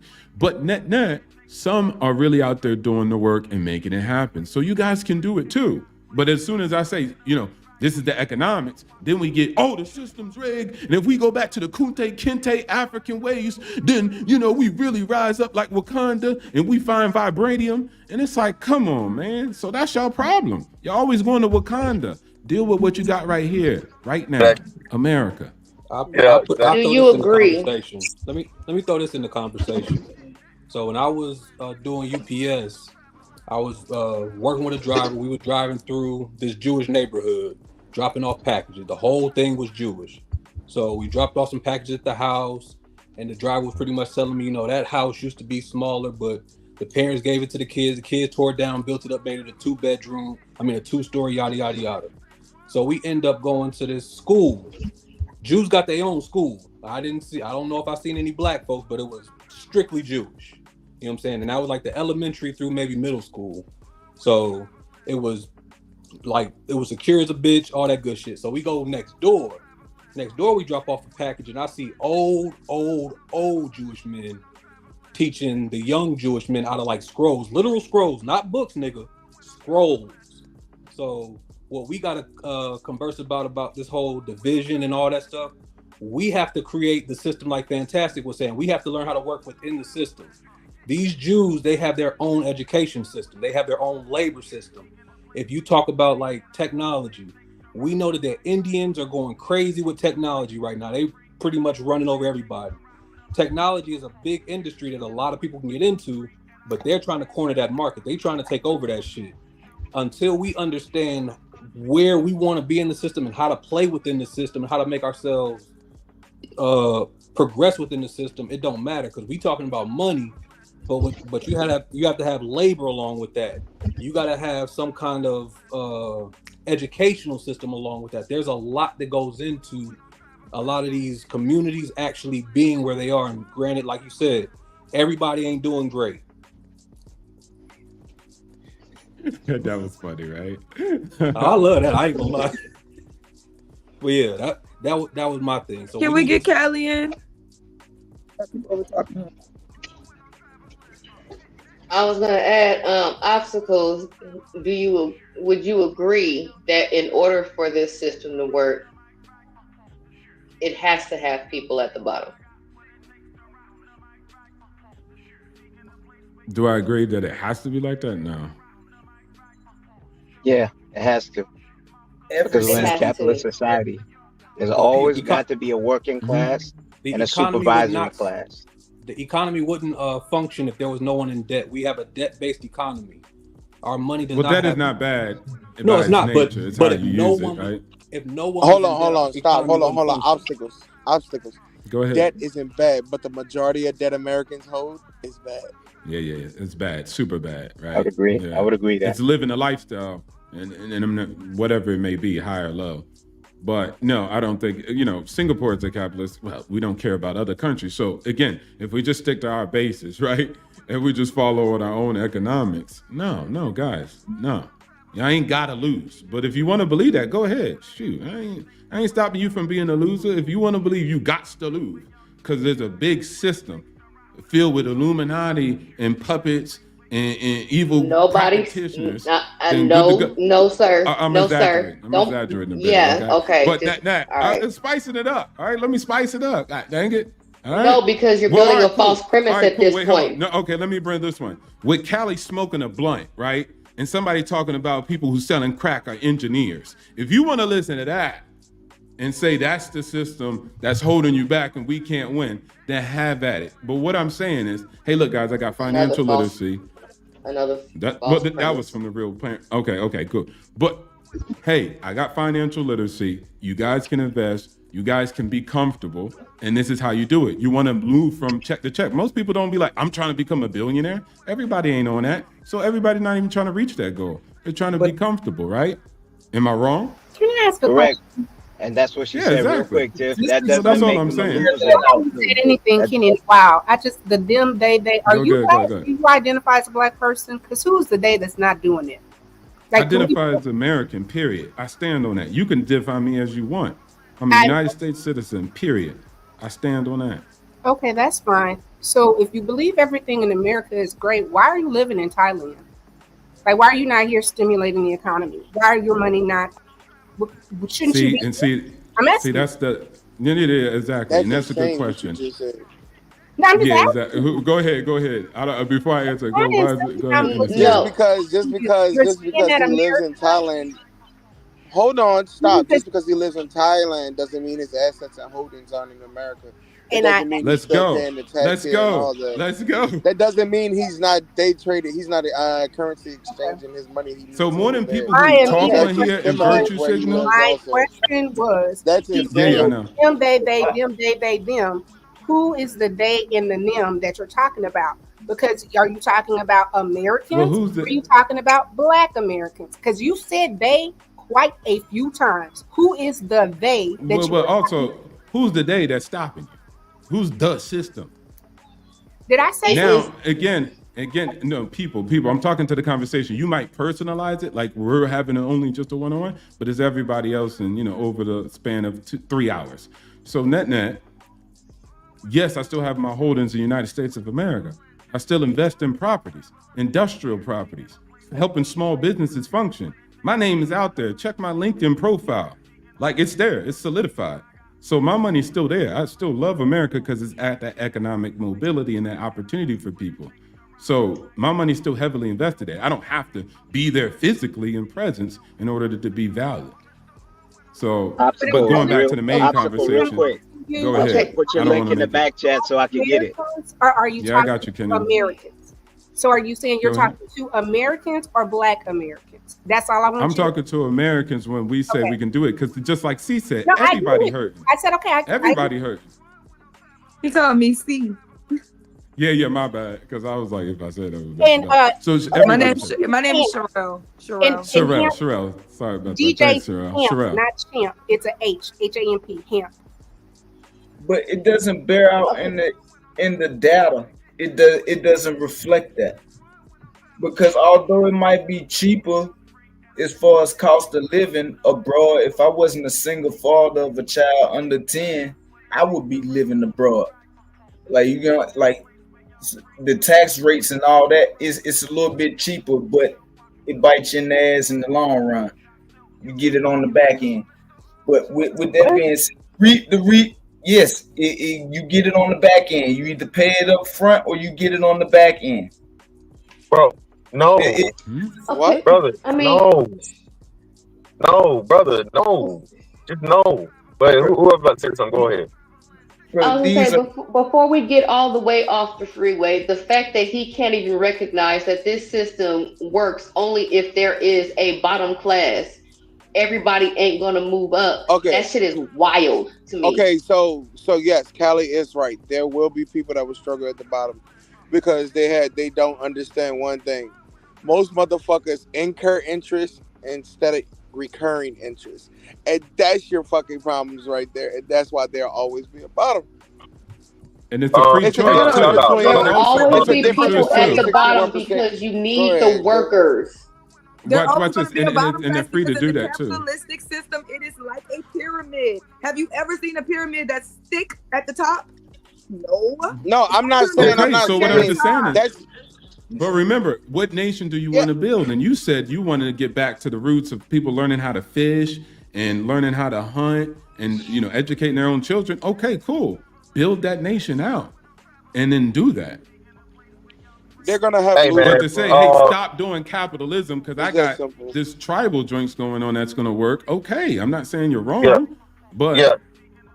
Just two things. So, y'all, this might be risky, right? So, the Bible says what? Two things. The poor will always be with you, and money solves all things. Okay. So, y'all speaking from the point. I think we're talking about something that's evident in any system, be it capitalism, be it communism, be it whatever, even a barter system, right? You're going to have someone at the lower class. You're going to have someone at the top. Because you're going to have someone that's exceptionally good or has a product that people just cannot compete with. And it all breaks down to the same premise. So what obstacles, I'm not going to say what he's saying. Basically what he's saying is, yes, you're going to have those people, but we always speak from the point of where it has to be a large amount or the major majority. The reason why is that is because those people, for the most part, do not apply to get out of being at the bottom. Not y'all. People in California, what do? We need a livable wage, right? They felt like everybody that's, burger flippers and fry dumpers need to get $20 an hour. What do? You give the people what they want, and now you just take away all the fucking jobs. Because again, you don't understand economics. The problem with shit now is it's economics, man. It's not motherfucking emotions. Okay? It's not motherfucking emotionomics. It's not fucking niggonomics. The formula for the shit has been here for quite some time. is available to all of us. All right, you can literally get online. You can get it for free. You can pay for it. You can watch fucking YouTube videos and become expert fucking economist for absolutely free. Hell, I don't know if Harvard's still doing it. I think Harvard was offering a free economics class at some point in time. I'm sorry, go ahead. I think they are. I was looking into that a couple months ago. I think they are. Yeah, they've been doing that for years. So the problem with us, and I'm saying us, black people, quote unquote, niggas, is that motherfuckers would rather be fucking social media famous, right? And get their tax return and ball out. And ain't no point in buying no house because whatever. But now your ass motherfucking 67 years old in a fucking apartment and you ain't got there is no generational wealth because you ain't got no house to pass down. The richest fucking way, the number one way of becoming rich in America has always been what? Not the fucking stock market, not business, real estate. Real estate and sales. Real estate is real estate. Hey, I don't know what you're saying for. That's the fucking facts. It's like real estate. Not for the normal people. The housing market. Big Mama, that's bullshit. Granville again. Granville. Hold on. Granville. You tell me bullshit. Just I'm telling you bullshit. And I'm finna explain to you why. Big Mama them done paid their house off, done left it to the fucking kids, and the kids won't pay $2,000 in a year to keep the fucking taxes up on it. Now Pedro and Maria done bought it up, and now y'all complaining about gentrification. Gentrification fucking happens because niggas are lazy and niggas are irresponsible. Other people like Obstacle said, other people know why the game is. It's right here. It's right there for you. Everybody got a fucking courthouse, bro, that has the foreclosure list on it. You can go down there and say, oh, shit, okay. Hey, this is a fucking a tax lien or foreclosure. Oh, all I got to do is $20,000, $50,000, whatever, right? Bro, you just get a fucking house, like I said, and you can, and then, get it remodeled or whatever, get it rebuilt. And like I say, now you can fucking refinance the house. And you got equity just off of the maybe small details that you improve. But again, my bad, go ahead. Well, just little things, right? Because we make that overarching statement, which is true.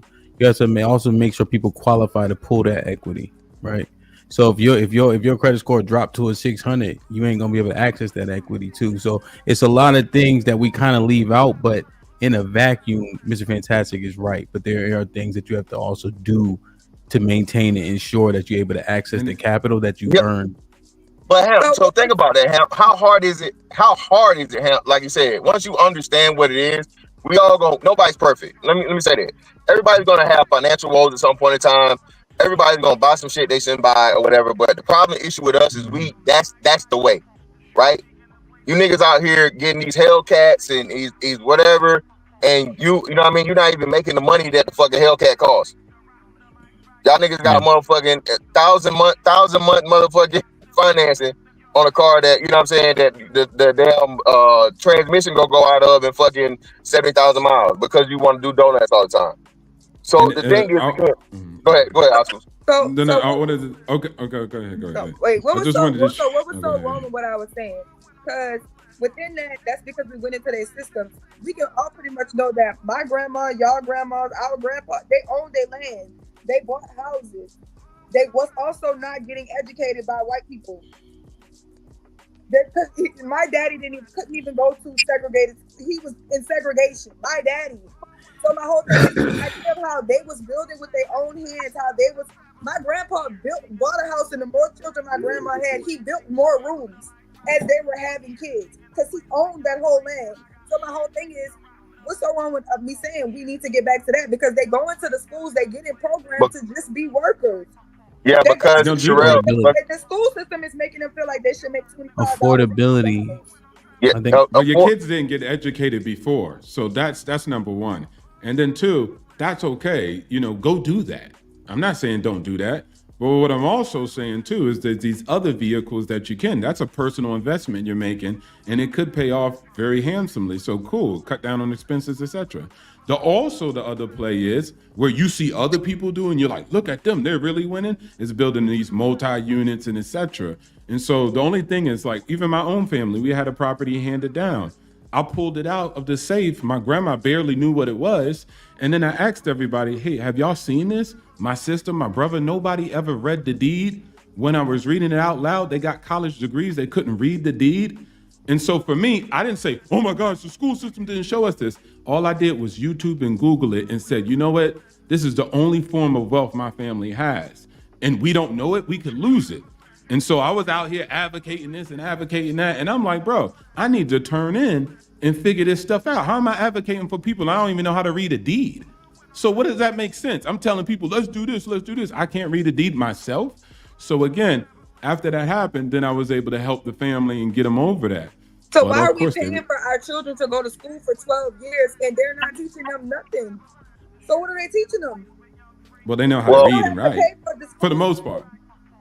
Well, Sherelle, there's two things, right? So that's why I say we got to understand what we're saying here. So would you want to pay into the public school system? Because if you again, a part of this process most likely is going to be what owning property, right? You know who pays some of the most into the school systems? Property owner. So now you have the people that we're telling come out here, buy houses, get homes, do the right thing, but at the same time pay for everybody else's kids to go to school, and you know what I mean, you homeschool your own or you send your own to private school. So now you're paying double versus just saying, okay, well, we have an issue and problem with the school system. Okay, elect better school board members, or become more involved in the school system. Make sure that the teachers have the resources that they need. Make sure these fucking kids ain't out here putting hands on teachers and going to school for a fashion show and for gang initiations. Okay, that's an extreme. I'm not saying that's the majority of the situations, but I'm saying a lot of these schools, the worst school systems are bad as they are because of the people that's being put into them. And it's not the kids' fault, it's the family fault. So like now it comes back to what the core reasoning is: the morality, the culture, and the way we approached it. Then you want to turn around and say the white man, the white man, the white man. Well, no, it's not. It's nothing about the white man. It's about the product that you're putting out to in the world, and you expect them to fucking just be a babysitter for 40 hours of the week. You know what I'm saying? Give you a break while you can go to work. We gotta turn this shit around. It's like the complete and total vision that we have for what black people are supposed to be and what the standard is. And that's surreal. That's why it's not gonna happen. The shit is hard for us to be able to do the shit that the other people got to do. We got to get rid of a lot of niggas. And I'm not saying delete them, but I'm saying they're gonna be left behind. You talking about? I'm not just talking about niggas, because what I'm trying to tell you is like our children gonna have to go to school with niggas. Like no, they don't. No, they don't. No, there will be a nigga school. Let the nigga kids that want to do nothing but fucking look good and fight and do all this other shit. Hey, let them go. There's always gonna be a bad school. There's never gonna be a school system where you don't have a bad school out of the system. Put all the bad motherfuckers over there. Let them be that. The problem we have too, man, is hey, some people are lost causes, man. Sorry, everybody can't be saved. That's in real life. That's in the Bible. That's in a comic book. That's in a movie. Everybody can't be saved, for real. And we keep looking at reality in a fucking fantasy with a fantasy lens, man. I mean, it's gonna be people at the bottom, but most of those people that come out the motherfucking bottom, they stay there because that's where they're comfortable at. That's where they want to be. Coming out the bottom is fucking hard work. I mean, you did it right. I did it right. Why? Because shit, I know what it's like to motherfucking be poor. Can't afford them fucking OR, nigga, and I poor. And I don't ever want to have to go back to that shit. And I love my kids too much to have them go through the shit that I had to go through. So it's all personal accountability, determination about what you want to do. And like you said, hey, nigga shit gonna always be around, right? But you ain't gotta fucking participate in it. You know what I'm saying? You ain't gotta use that as a crutch or an excuse as to why you can't be successful. And that's what a lot of people do. Listen, if you are over 30 years old, bro, government assistance, man or woman, listen, that's on you. Outside of just some major fucking, economic downfall or something crazy happened, right? That's on you. That's a choice. And we don't hold people accountable. When you make it, so when you make it out and you look back and you look at what you made it from, you don't look at it and be like, man, them niggas is set up. It ain't even No. set up for niggas to survive. No. Like them niggas. No, hell no. Why, Sherelle, how would I? Sherelle, how would I? When again, the way in doing it is so simple. It's so many avenues. It's so many fucking options to not be poor, to not be living in the hood, to not be, you know what I mean, what you were a product of. And you didn't have a choice. As a child, you always are victim to the parents you were born to in a situation, right? Victim of circumstance. It's on you to fucking determine whether you gonna stay with the shit or come up out of it. My shit is, and the reason why a lot of motherfuckers don't like me, I did the shit the same way everybody. You gotta get out here, you gotta work. Niggas on bootstrap. Everybody's a bootstrap. America in itself is bootstrap shit. But niggas hate it when you say, "Oh, pull yourself by your bootstrap." Well, motherfucker, how else you gonna do it? You don't want you niggas still waiting on reparations? Oh, hold your breath. We talk about all this other shit that the white man, the government, all this other shit versus just getting out here and fucking doing it. It's not hard. It's not easy, but it's not hard. And if you can do all these different things, like I said, in a lifetime, in a lifespan, 30 years, man, that's 12 years of fucking adulthood. You ain't got shit figured out by now. Whatever you are about 30, that's pretty much you're gonna be about life. But if you say that, oh, you talking down, you did no, motherfucker. I'm like every other group of people. I tell y'all this all the time. White people, Asian people, Mexican people, whatever. You know what they call their pieces of shit? Pieces of shit. Trailer trash. White, I've never heard white trash more come out of whose mouth? Who you think they say white trash the most? White people. Thank you. Easily. But and you know they don't want it. They don't make excuses for them. They don't want to fucking associate with them. They don't want them to be a representation of us. But for niggas though, real niggas. Yeah. Now you know I don't have a problem with nothing you're saying. I'm not even disagreeing with options. You know what I'm saying? I'm all for financial literacy. What I can say is, if I decide to have children, I'm not sending my children to no damn school. That's cool though. That's cool. And That's cool. I think you should take more. In the process of getting compounds from my family. No, I think when people do that, that's cool. That'll be beneficial to practice group economics and put it in there. And I do not feel like, as somebody coming up, I didn't understand these things. Because I'm first generation to do so many things. I wish somebody would have told me this when I was younger. But look, Sherelle. So listen, right? So that's another thing too. We not taking into account. How you gonna learn from people that don't know? That's you know what I did. You know what I did, Sherelle. Wait, my bad. Go ahead. Can I say something real? You got. Let My me bad. say Go this ahead.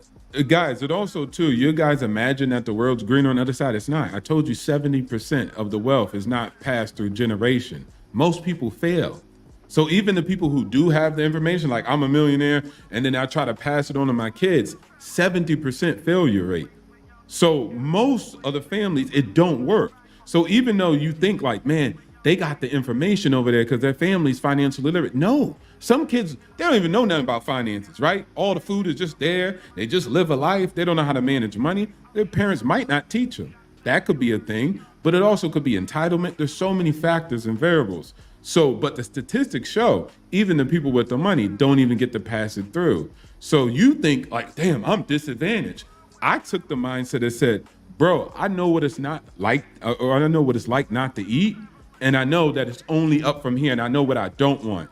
And since my mom had poor financial habits, I knew what not to do. I didn't know what to do, but I said, hey, I just don't do that. And then I should be all right. And then along the way, I picked up stuff thanks to YouTube, which I can't put on the previous generations. But now here, when we have the age of information, back then before, I don't know, my mom had to go to the library or something. I don't know. But now I got a smartphone. So I understand there's a difference between my great grandfather and my grandma, who maybe had to pick up the book in the library or ear hustle, like in the movie The Banker, and then run when the banker found out that they was listening to the conversation. But now it's different. So this is why I'm saying, let's get it. My grandfather was born in the 1920s. He was a millionaire, so, right? He just passed last year. So within that, he owns the majority of my neighborhood. This business, this property, these apartments, he owns that. You know what I'm saying? So you the elite. You the 1%. So within him telling us, like, I'm like, what happened to us? You know, him feeling like, man, white ice, niggas felt like white ice was colder. And once they bought into somebody else's system and somebody else's program, they stopped being self-sufficient and with doing what they needed to do for their own selves. So all I'm saying is, bro, instead of you putting 20 years into working at McDonald's, there's people I know that's been working at McDonald's for 20 years with no growth. Instead of you always continuously building into somebody else's system, why aren't you doing something to be self-sufficient for yourself? I can name 50 black restaurants. They don't believe in franchising. They don't believe in why do we all need our own restaurant? Why can't we come up with a plan and then put this all over the globe, all over everywhere by actually practicing group economics? So I do feel like I make a difference in people's lives by being the first person to do something. I'm teaching little girls that's coming up after me not to have children out of wedlock. Nobody's told me that. I had a woman sit down and tell me to have a baby young, get Section 8, how many I need to have a child every 3 years so that I can make sure that I can get government assistance and Medicaid will stop supporting you after the child is 4. And I'm telling this lady, like, if my daddy was hearing you tell me this, my daddy would probably slap you. And my daddy don't even hit me. But that's what little girls is growing up and people are telling them. Well, damn, Sherelle. They said I was lying when I said that. They said I was lying when I was talking about. I was around this place where it's like I used to do a lot of community activist shit like when I was young. Y'all know I'm lame, but it's like a place where they help people do the lights. And the lady was like coaching all the women up in there. She like, I have a baby every 3 months every 3 years because that's when you lose the Medicaid after this year. So when they turn 4, you have to have another baby. So my whole thing is there's people being trained. They're gonna need some counterfeits because I don't make it here without some. But Sherelle, that's what he's saying though. So as long as do you think that? And just honest question, do you think that's still going on? Yeah. All right, thank you. So Sherelle, that's the problem. So what I'm saying, somebody has to be able to come in there and show these kids. Sherelle, no, different way. No, Sherelle, no, you're Sherelle, and that's what I'm saying, love. That's what you fucking up at. You're gonna lose. You're fighting a losing battle, and you're focusing on something that's just not a good investment or time, knowledge, wisdom. We have a fucking Jesus Savior complex when it comes to the worst of us. Everybody not gonna make it, Sherelle. It's certain kids I see in the the shit that got fucking 2 buggies full of fucking food, right? Ain't not a vegetable in sight. You know what I'm saying? Everything got sugar in it. Girls, I'm like, stop feeding. Like I look at girls and I'm like, when I see their children with gold teeth, like y'all know, not gold, silver, a mouthful of silver. Water, you're feeding your child juice and let your child teeth rot. Yeah, listen, Sherelle, thank you. Sherelle, more likely than not, love, if it's meant for them to make it, they gonna make it. You're never gonna override their household. That's not gonna happen. I don't give a fuck how profound you are, how right you are, how great you are as a person. 9 times out of 10, that grip and that hold, especially like you said, by the time we see them, they walking around and shit, right? Cussing, fussing, all this shit, twerking, throwing gang signs. The motherfucker can't read, but he can tell you motherfucking what Sadie claim. You know what I'm saying? She can recite all the motherfucking Glorilla and Megan Thee Stallion. Can't say ABCs, right? Sherelle, let her go, baby. It is what it is. She's a statistic. It's not her fault, and I'm not blaming. It seems cold, but that's the thing that men understand that fucking I guess women just don't. Bruh, some people are lost causes. Some people just not made to make it. And for us, we put too much focus on them versus the people that we need to. We need to be fucking nurturing and growing the greatness. The kids, the brilliance. You know again, to be a nerd is lame as shit for niggas. To be smart is lame as shit. You know how to enunciate properly and put in proper sentence structure. Oh, you trying to be white. So that's what we need to focus on, Sherelle. Fuck the ones that if they make it, they make it. But if we had more focus on the brilliant kids, man, boys and girls, but especially the fucking boys, you know what I'm saying, a rising tide lifts all boats, right? The opportunity that you will have because you start seeing these kids get the recognition and them get the money behind it, because that's the first thing niggas respect is money. Then you'll see shit start to change around. Because as of now, it's just sports and entertainers.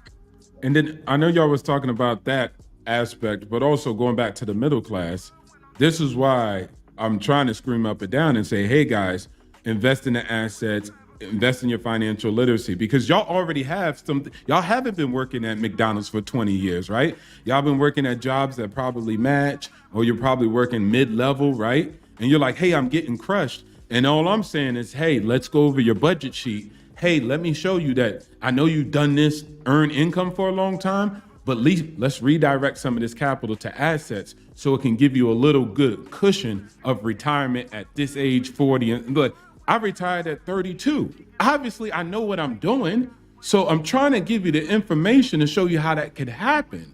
And so net, even that conversation I was just having about the low. Look, I'm talking to the middle class about this because y'all got the jobs and they've done pretty good. And what I'm saying is the old model, which you're operating on, is, hey, if I just work here, then the company got me and then I'm gonna retire. No. Now we got to do it ourselves and make our own portfolio.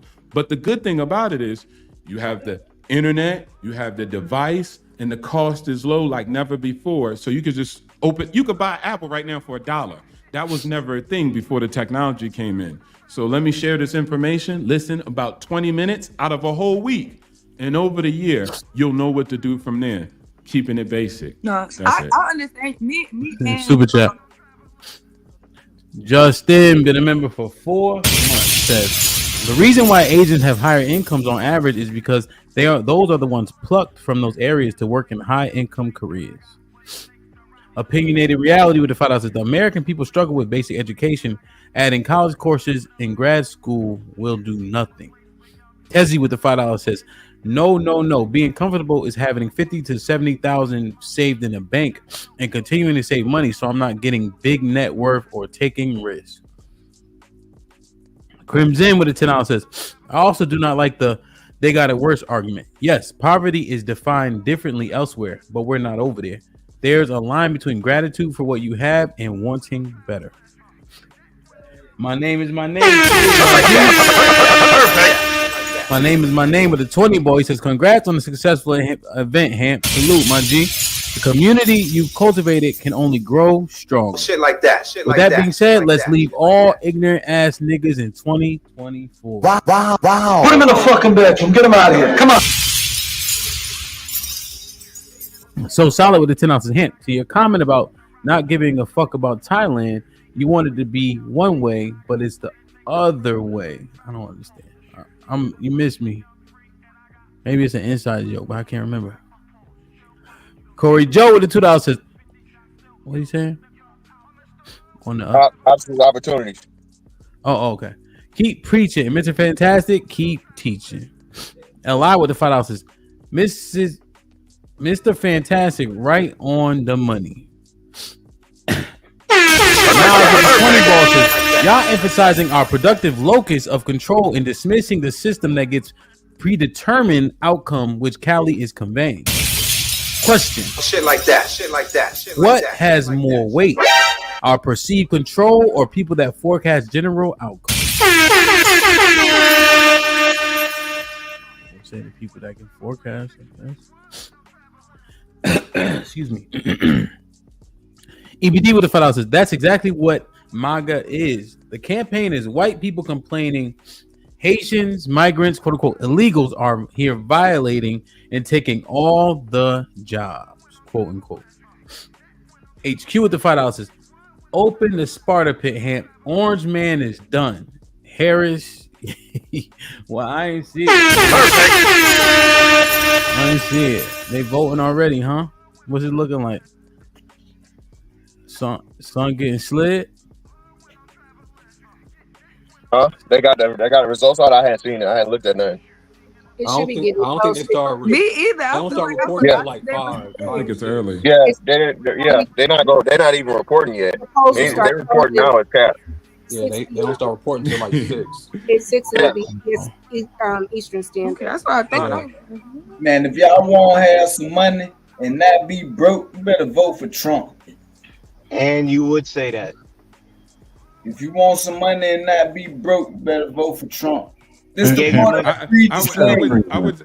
I would say this, and especially let me say this real quick. most people think I'll probably say something like that, but I'm not, just because I got the hat on. But vote for the way you want. You a free human. It's your right. I'm a combat veteran. I fought for everybody's right to do as they please. And you don't need to know 10 policies, 5 policies from Camille or Harris. That's not my requirement. You're American. You're free. Do what you want to do. Regardless if it's Trump or Harris, get financially literate. That's it. I don't give a damn who's in office. You got to do it for yourself also, primarily. So get it done regardless. And then I could pass the route. You see the screen here? You want to make money? Learn how to make money. You get it? And know how to make it multiply. Harris or Trump is not going to do it for you. Exactly. Yeah, I think the first couple states hit, and it's only going to be like 3 or 4. We really ain't going to start seeing results till 7, 8 o'clock. That's when the results really going to start hitting. Because I think Georgia closes at 8. So, yeah. Is Kanye West on the ballot? Vote for Kanye. No, he not. I'm voting. Somebody up there, Aaron? Is it up there? Something up there? Nah, nothing. You ain't gonna see nothing till about 7. This is Associated Press so far saying no results. Nothing's in. Okay. What up, everybody? Going on, Trey? Ain't nothing. I think they extended Pennsylvania because some voting machines not working. Yeah, I heard there's some difficulty. That's out Harrisburg. That's Eastern PA. That's in the capital. Harrisburg's more central. Well, it's east from where I'm at. I'm in Western PA. I'm out by Butler, Pittsburgh, and all that shit. Yeah, no. Way out. You know, that's the battleground of all battlegrounds. Well, that's why I thought that was interesting. What's up, Mike? Ain't nothing, man. Y'all voted or what? Yep. Yeah, I voted. That's what's up. Nope, I'm You know going what? after work. After work? What you doing right now? Get your ass up. I'm at work. Oh, okay. You know what? I do got a prediction, though. I ain't gonna lie. I don't feel the air of enthusiasm around this election, and the early voting is already kind of shown to be down. I thought it was up. No, early voting is down. It was breaking records in certain areas, but the total number of early vote is down by millions. So, you know what I think is going to happen? Because it's crazy. Like all the people I was asking, not really Cali, but I was asking because we get all this shame for saying that we voted Trump, meaning conservative men, especially. I think tonight when the numbers start to get broken down, we're going to realize a lot of people that shamed us didn't even vote for Kamala Harris. I think that's going to happen. We'll see. A lot of people probably going independent on that Jill Stein. I haven't seen a lot of people say the party, so that's probably where the mix-up going to be. All the states that allow Jill Stein on, they probably going. That's some of them votes going that way. Yep. What's a feasible solution for middle class people who really can't go a month without a job? What's actually feasible? Like, what can people do to get out of that status quo? Actually, they gotta use their job to fuel a skill. That's it. That's the only thing they can do. I really take notice of what's going on out here, and a lot of people are not looking outside of jobs to get skills because it all involves work. We have a very entitled bunch of Americans, and then now I see the new millionaires are not like .com people. They're not tech people. The new millionaires are the plumbers and the electricians because they function off the gig economy. I always tell y'all the story about how I needed an electrician because you remember, like, it wasn't Hurricane Harvey. No. We like that freeze. We had a freeze out here. And my pipes burst, a bunch of stuff burst. The next day, some Hispanic kid knocks on my door. Is like, if you have any power problems, I was like, you damn right I got any power problems. So while I was talking to him, he's a felon. He just got out of jail the year before. He showed up in a beat up ass Chevy with his baby mama and his baby in the car. I didn't need his services for a year and a half after that. The next time I saw dude, he showed up with a work van with his company emblem on the side, right? And he works off a thumbtack. He keeps all that money, right? So just doing jobs in this community all day long. Those are the new millionaires. So if you don't humble yourself to pick up a skill like plumbing, electrician, all that type of stuff, then you're not going to be a part of the new wave of people making money off the gig economy, because that's the new wave. Yeah, no, I definitely I use Thumbtack. They take a like a decent amount, but I think the juice is worth the squeeze. I guess similar like YouTube, right? Because they click the technology is the marketing, is the platform. Yeah, and you only So- need to use it once. I didn't use Thumbtack ever again. He gave me his number. I called him. Yeah. Yeah. So we saying Wait, what was the trade. original question? Yeah, how does the middle class, right, that really can't go a month without that next paycheck, right, without kind of falling short? What can they actually do? Like, what's Yeah. a feasible solution? Dave Ramsey. Like, that's somebody they can go listen to, because Dave Ramsey actually, unlike, people like me with doing investments and stuff, people aren't even at that point. Most Americans are in some type of deficit, right? And so Dave Ramsey really helped, and along with other people, so not only him, and I don't get paid by him or nothing, but he helps Americans deal with baby steps, dealing with their debt, getting that emergency fund first. So if they do lose their job, they got 6 months reserves and etc. So I think that following his program, and then a lot of people say, you know what, you're right, and they take on his behaviors. They switch their lifestyle in order to make the change that they want to see. So they do 2 years of misery to have 30 years of prosperity. And that's the trade-off that people have to do. But it's mostly budgeting. And then once you start with that, same thing you say the government should do is possibly the same thing you might need to do too. I think Better y'all budgeting. y'all teaching method, I understand it, but it's not for the majority of people understand. So are And you you know what? saying opposite? Well, let me regurgitate it. I think that's Go my ahead. main skill. Essentially, you're saying live below their means for a couple years, so that they'll have means after that. Well, whatever the strategy is, different people will give. Like Dave Ramsey, that's what he kind of preaches and teaches people, and he has a step program, and people follow it. But also, that's why I say, if you ever seen Financial Audit, that's a show that's popular. It's actually a little bit entertaining, and it's actually financial education.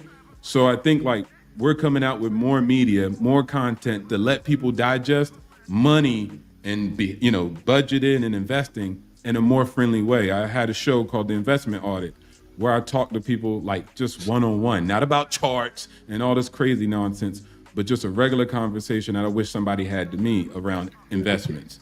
So more content, more creation, more education, it would populate the airways. And just like you know how to twerk, you'll learn how to save. Yeah. Can I add something too to that? I mean, twerking is more innate. They're teaching them how to twerk And at too. eating the rations ain't. Yeah, no. Before it's they was not. twerking, there was people trying to figure out how to hunt. Like balancing the You check. can't twerk without no hunting. But balancing Go the check ahead. was often taught. So I'm just trying to figure out, right? Yeah. I think oftentimes on the internet we get a lot of do this, do that, do this, just do that. That's a big issue that I had with the manosphere when I initially came on YouTube, is that it's all about just do what I did. You know what I'm saying? And you'll be successful. Or just go to the gym. But these niggas don't know how to lift weights for real. Yeah. I don't even know how to hold on, Mike. I know you're trying to talk while I'm talking. Just give me a second. That was a great So like this right here, like I know how to lift to play football. I don't know how to lift to be in shape. Right? But I know how to lift to blow a nigga out of his sneakers. But that's not sustainable, But we just always telling the nigga, just go to the gym. Now they going to Planet Fitness on Tuesdays because they serve pizza. You know what I'm saying? Like I just They think got that we have donuts in the morning. Word. Well, they in the gym too. So again, you get people into raw action. So people They- are in they the do, gym, but and it's then they not meet the next functional. person, and he like, "What you doing, bro?" And he like, "Well, I found this from YouTube." And he's like, "Nah, that's not how you do it. Let me show you Yeah. how to bench But right." And then you over That's time you not collect so. information. Let me just tell you, that's not what actually happens, right? They all going to Planet Fitness. They're all amateur and novice at Planet Fitness, but they go to Okay. Planet Fitness because it's a comfortable environment for people that don't know. So now it's just surrounded by people that don't know. So like, what everybody can in the we Planet Fitness actually? are bums. What can we instill and give people that's tangible that they can take away? So No, Mr. Clark, No excuses. Most people don't have financial literacy, honestly, because they don't want to be fucking financially literate. Like, if you want to find a bad bitch shaking her ass, nigga, you can name me 10 websites off the top of your motherfucking head where I can find these hoes bouncing their ass at. Most motherfuckers is not literate or financially literate. It ain't because it's not out there, because the information is out there. Motherfuckers is just not looking to find it. And you can't make excuses. You can't It's have more of the same though. It's more of the same. It's a nothing burger. We already understand that what niggas is not doing. So let me give you guys an example, right? Let's say I was saying, okay, you got a little bit of overage money left over after you pay your bills, right? You probably want to stop spending on things that don't help you.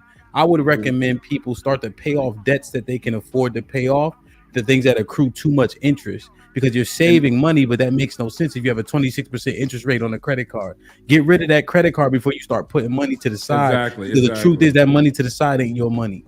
Yeah. You see, Exactly, so now but that's what something you're asking tangible for- where, well, hold on, let me finish before y'all run my Go shit ahead. over, because I gave y'all an opportunity to teach something and nobody said nothing.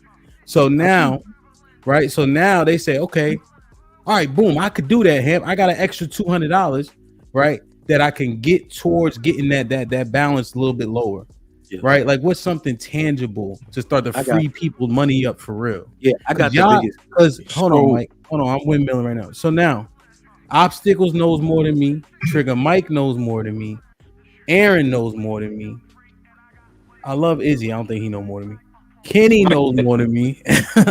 So what I'm saying is, let's give each other something, because I'm learning. I can, like, when you use all them big words and Aaron and Trigger Mike, I can grasp that shit. But I don't know if we give intangible things that people can walk away right now without going to I don't even know Ramsey. Is he a white boy? Yeah. Yeah, very without now. going to the white Dave boy. Ramsey. Yeah. Like I'm just trying to understand, like, what can people tangibly take away? Yeah. It's penny stocks Right. out here. Cut down on Nah. So somebody said it a little bit, but when somebody said nobody wants to do that, he's right. That's what I was having this discussion with my wife, where she's like, well, people need this and people need that. And I stopped her and I was like, people don't want to work that hard. So the average American, a person, let's figure out what they can do. Stop worrying about the money you make. Start worrying about the money you keep. Hamp said, how do we get people to keep more of their money? We have an entitled bunch of people in this country to believe they're supposed to be entitled to enough money to live alone. Do not leave out of your parents' house. That is your number one expense. That is the biggest expense any of us have right now. My mortgage, $3,000. If I get rid of that shit, oh God, like I can start 3 businesses in a week if I get rid of my mortgage. I'm not gonna do it, but you see what I'm saying? So y'all better go to a grandma, a mom, an uncle, and be like, look, I need help. And what do you mean by that? I'll clean the house, I'll cut the grass, I'll do this. I need a little bit of lodging so I can save up for my hot dog cart. You know what I mean? So I'm gonna do that on the weekends to get extra bread, because I'm gonna take that expense out. You know what I mean? That's the one thing everybody can do. We all think that we're entitled to live alone in our own space, when most of us weren't even kicked out the house to begin with. That was the first mistake. Whether you gotta live with your sister, live with your cousin that you cool with, everybody Exactly. should Roommate, be considering etc. splitting bills. It's not that serious. And the worst part about it is that when we go out trying to search for that independence, we end up making situations that put us in a worse financial position. You get pregnant, or you get a girl pregnant. So a roommate isn't. There we go. Having No, a but it just roommate- happened, Mike. It just happened. That's life, you know? That's what people would rather take. They'll take that path, like, oh, it just happened. How you gonna tell me that? So now you're controlling a little bit. You know, you're a financial advisor. Now you're telling me when to have babies or not, and they don't understand it all relates to each other because the baby costs money. So again, I'll go back. Biggest expenses is accommodation and taxation. So housing, and then followed by taxes. And so when you focus on your housing, like you said, splitting the bills, staying in your parents' house, I talk about house hacking all the time, you know, get a duplex, a triplex, or a quad, and stuff like this. Once you do that, that reduces your largest expense. And so you got to do it like that. And then you reduce that. So I'm not telling you stop going to Starbucks. It's $2 over here. You need to stop spending that. Maybe it's not that, but some other financial people will tell you that. So again, like you say, give me a solution for everybody. everybody digests its information differently. Like some people want kitty gloves, somebody want a Kevin Samuels deliver, and somebody want a hard deliver like I do. So I got we you. all I got can you. get the But message. see, But here's save, my. like he said. But this is the listening though, right? So as an example, go get a duplex. It's slightly unrealistic considering if that duplex doesn't have a renter in it, you have to justify and have the call. What is it? What's the income disparity? Yes, cash flow. You got to have a No, surplus. but what's the word I'm looking for? Your debt to income ratio. Debt to income Your ratio. debt to income ratio DTI. got to be able to cover 2 houses essentially. But if that doesn't have a renter in it. DTI? But when you have, this is what I'm saying. If you go single family, it's harder to get approved. If you get with a rental with a duplex, triplex, and quad, you qualify for more because the rentals can be applied to your DTI. See, I If can you break qualify, it down. I know, but see, this is why, watch this. and that's the thing. Hold on, obstacles. Now here's one thing I'm noticing now. Once you start to get a little bit overmatched, you start to try to overrun. It's me though. So now go ahead. You have to actually qualify and have that amount of debt to income ratio. Otherwise, you got to carry those mortgages for those houses if there's no renter actually existing. Yes, and so what I'm. This is good because now we get into the details. Yeah. So Because we just saying shit. Because here's why I'm challenging. You buy the property we with just the saying rental, stuff with the leases. Hold on. This is the reason why I'm doing this. It's because we just say the shit and we simplify it to the point like it's so easy. Like there are nuances to these duplexes and quad and all that. So we got to understand it. So what's an actual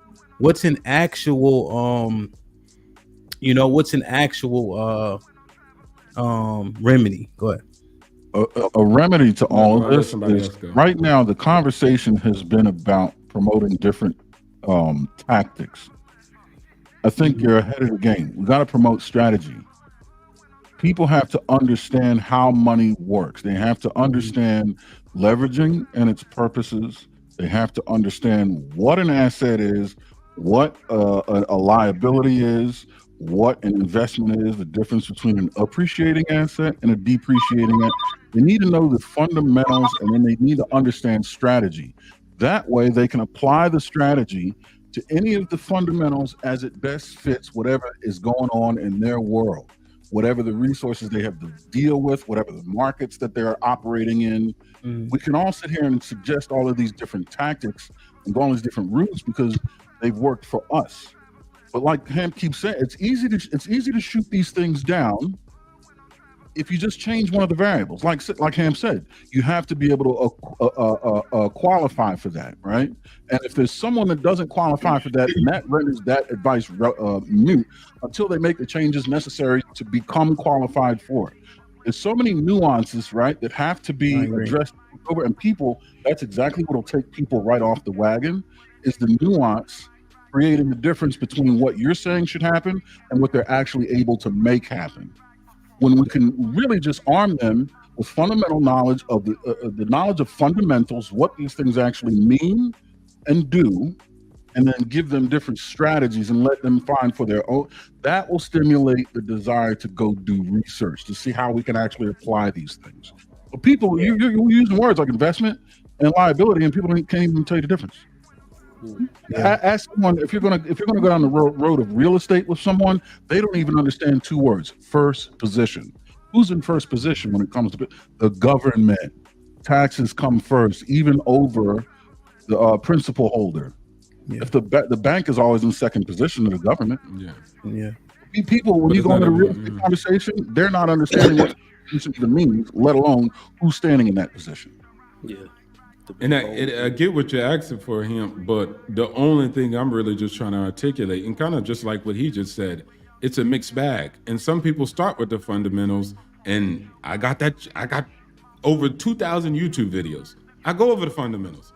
You get me? So, and then other people do too, and Google and Chat GPT. So we're all out here just curating content and information, right? And everybody's going to say, you know what? I don't like obstacles, opportunity way about it. So I'm not going to do that. I'm going to go to Aaron.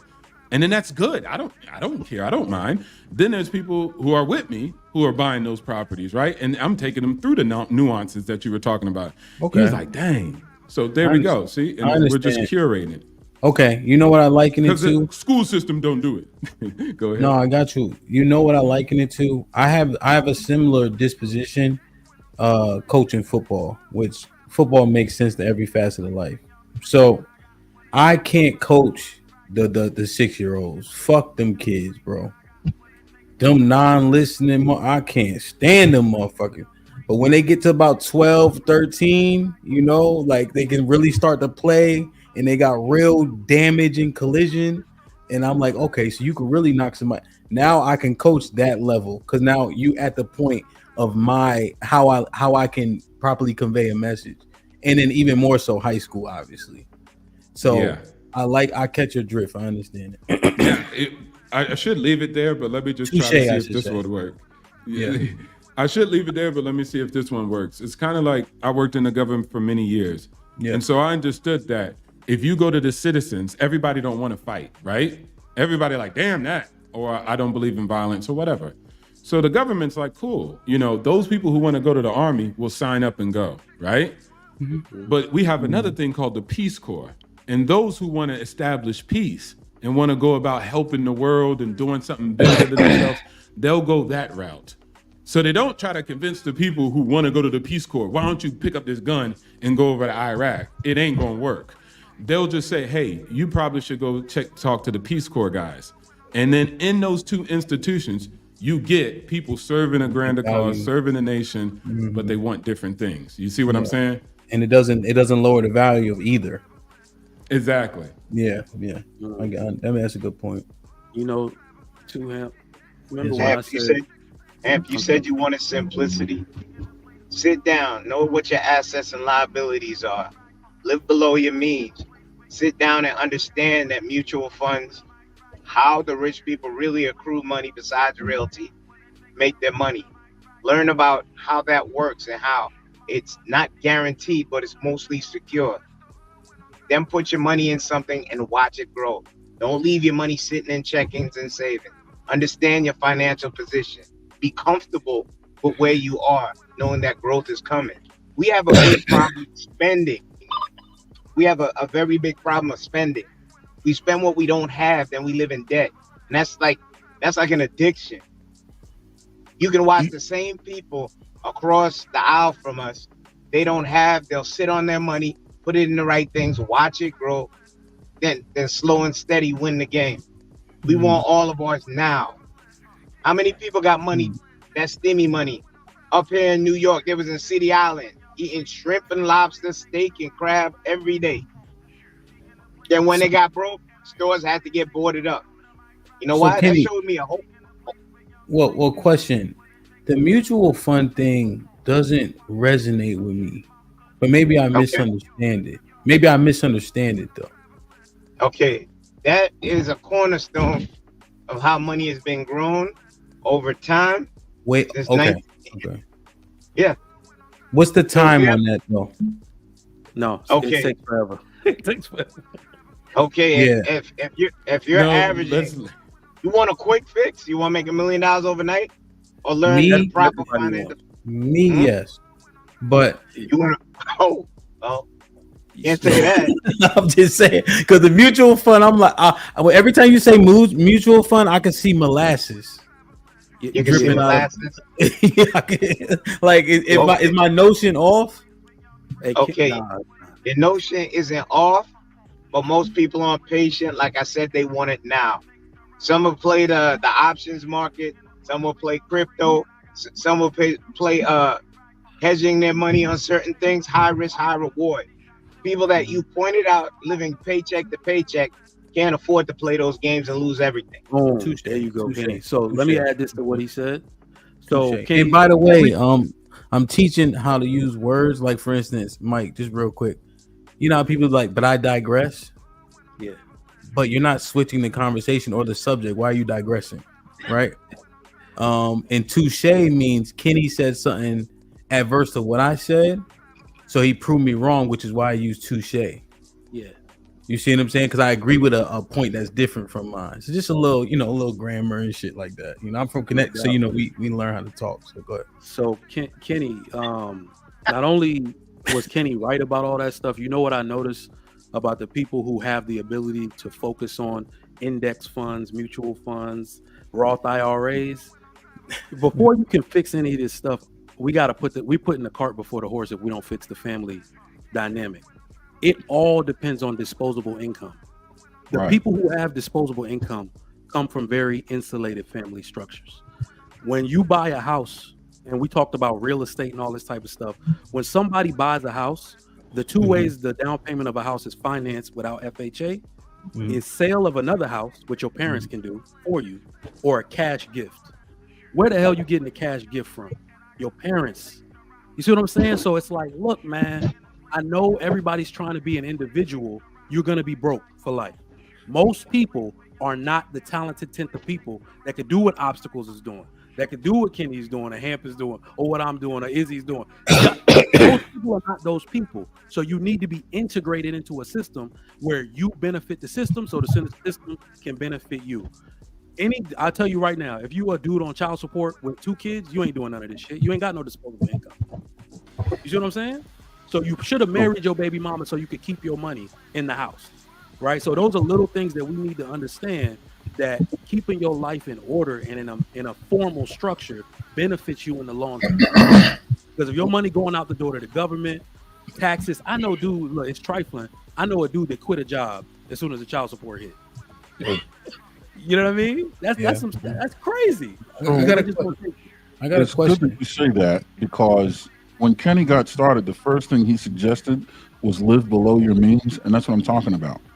We haven't even established what the means are and how far below we should live, right, in order to be successful. And so, therefore, everything said after that is kind of out the window.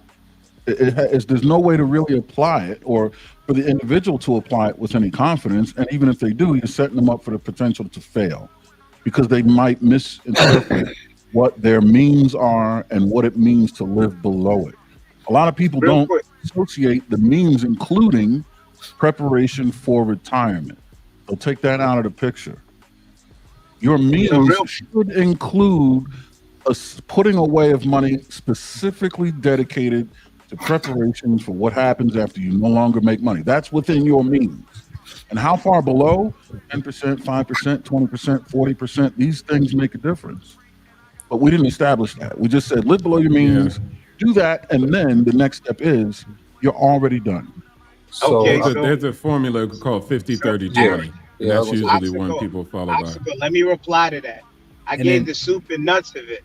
When you start doing your assets and liabilities, I didn't say the part because I wanted to condense it, as Hamp would say. As for the 3 types of savings that you would have: liquid, which you can touch, 3 to 6 months of savings; intermediate, house, car; long-term retirement, which you don't touch. That's supposed to be your next egg, so you don't have to return to work like most of these older people that you're seeing working at Home Depot and these places. How do I know? Because I eat my own cooking. So I'm going to show you exactly what I did, where my mistakes was, and you're going to lie. You might not be at my financial position, but you got to start somewhere. You understand? So let's get the math out the way. Now, I challenge you, because most people don't see what they're doing daily. Average person spends $10 a day on bullshit. If they look at the money toward what they can put it in, and you show them, most people, they don't listen to most people talking. If you actually write it down and show them, they're more perceptive to the information being given. Then they validate you, and you validate them and show them, look, I just don't talk. I'm actually invested, bro. You understand? And this is how that rising tide lifts every boat. You might want your million. You might want your million in closing. You might want your million to tomorrow. Where you're at is not going to happen. But how about start something rather than do nothing? That's more of what I'm talking about, though. You end up. I got you, Aaron. I just wanted to put more meat on it. Yeah. I hear you, but that's what I'm saying. It's more important to speak about the very ground floor level of information needed, because that'll help people learn the lingo. That'll help condition people to have the conversation as the conversation progresses, right? What I'm saying is we don't want to speak over people's heads. When you said, the first thing we should do is live below our means, mine that out completely, because then you get to change things in the conversation that affect people's lives directly, and then they can attach, the way they perceive things is influencing things that they're directly correlated to. Once you go into a land where people don't know anything how it exists, now you're speaking above them, they lose that information. Adjust the pieces on the board that they know what those pieces do. Learn from there. Let me jump in real quick. So one way, what Obstacle was talking about with Dave Ramsey, he talked about creating a zero-based budget. I don't want to hear about Dave Ramsey. Why don't you tell me what you did? I've done it too. All right. So in Yeah. 2012, What do you Dave suggest Ramsey. based on? All right. What do you suggest based on what you learned and All right, what you apply? So go through your bank account, your bank statement, what you spend in a month. Yeah. How much money you make versus what you spend, and then actually go through everything. You'll know if what you spent was necessary. Like you said, we spend $10, $12, how much ever on BS. Go through the whole month, everything you bought it, look at it. Did I need that? Was it necessary? Was it an impulse buy? So once you see that, where could that money have actually gone to otherwise? And another place that we need to look into is what percentage of our bills are actually coming out of our income. So if you bought a Hellcat and you know what I'm saying, half of your income is going into your Hellcat, you might be living paycheck to paycheck, you might be comfortable, but you can go lower in your means. You don't need to spend 50% of your income on a car. You don't need to spend 50% of your income on shopping to feel good, feel good shopping or eating out. We actually have to go through what are you really spending your money on? Where is it going? And if you can sell that Hellcat and get a Dodge Neon or something, then do that. But you actually have to look at what are you spending your money on, because a lot of people don't know. We swipe our card and we keep it moving. As long as there's money in the account, I'm good. But what is actually, like, your Netflix account, your Hulu? Do you have are you spending $10, $12 on subscriptions that you don't use every day? And one last point, I've noticed when I go into Hispanic communities, you'll see a lot of Hispanics, they'll have a van and a truck, a pickup truck that they work in and a van that they work in. So that vehicle is actually generating money as opposed to just sucking up gas. These are little things that if you're in the middle class and you're trying to get ahead and you want a way forward, these are things you need to look into. What are you spending your money on monthly? Don't just swipe your card. Don't just, I got it so I can ball out. Actually pay attention, and then, start, if you can pull back on some things, pull back. Now, if you can't, you might have to get a second job, work a little overtime. We've all been there, you know what I'm saying? But these are some ways, and in the meantime, be getting the education or skill. Damn, Izzy, how much shit you want these niggas to retain in one setting? I'll write it down for him. What happened to the plane, man? Why'd you bring I forgot. I thought he was gonna finish. Then that nigga took a deep breath. I thought he was done. He filled his lungs with air. I said, "Oh, he got another." All right, let me do this real quick. You should have just let him say, Dave. Huh? Just let him say bye, Dave Ramsey. You should have. Yeah, you should have. Oh, I should have left it at Dave Ramsey. Oh, what's up, Scam? What's going on? Good I afternoon. am poor. Yeah, I'm hurting. Got some problems. No, I was just gonna say, don't forget that outside factors have a strong effect on how people manage to spend their money, and they can't be neglected. If a person has a confidence issue, they don't believe in themselves, they're not gonna believe in money either. They're not gonna value it. They don't value their own selves. If a person has a discipline problem, they're not gonna be disciplined with the money because they're just undisciplined. If a person has a bad diet and health problem, they're not going to value their money. So sometimes it's the external factors that spill into how they're managing their money, and people don't always address. The person who's buying clothes every other week, go find out, why do they feel like they need all these clothes? Why do you need something new every week? Probably a confidence issue. How come you can't be Superman wearing 2 or 3 different things? Because you're going to different places anyway. But long story short, because a lot of stuff I was going to say, they said it anyway. But get to the actual character of the person, or find out where they are and where they're struggling, or why they're doing what they're doing, why they're buying what they're buying, and what track that they're on. And the only other thing I'm throwing there, credit. If you know some teenagers, get them put on your niece, your nephew. When they're 12, 14, 16, put them on a credit card. Let them get a head start on building. Don't even tell them. Just put them up there. When they're 18, get them a credit card. They got a limit of like $100. I don't know if they can still do that. But by the time they're 20, 21, like when I was 20, when I was in the Army, when I just got out the Army, I'll put it this way. I've never applied for something that I never got. Because my mom knew about credit. Dad wasn't a business person. She was. Mm-hmm. She put me on cards. I didn't know about it. You saying put them as an authorized user so they can accrue the credit as long as you pay it? Yeah. Yeah. But I was on a credit card. Now, what if you don't even need to.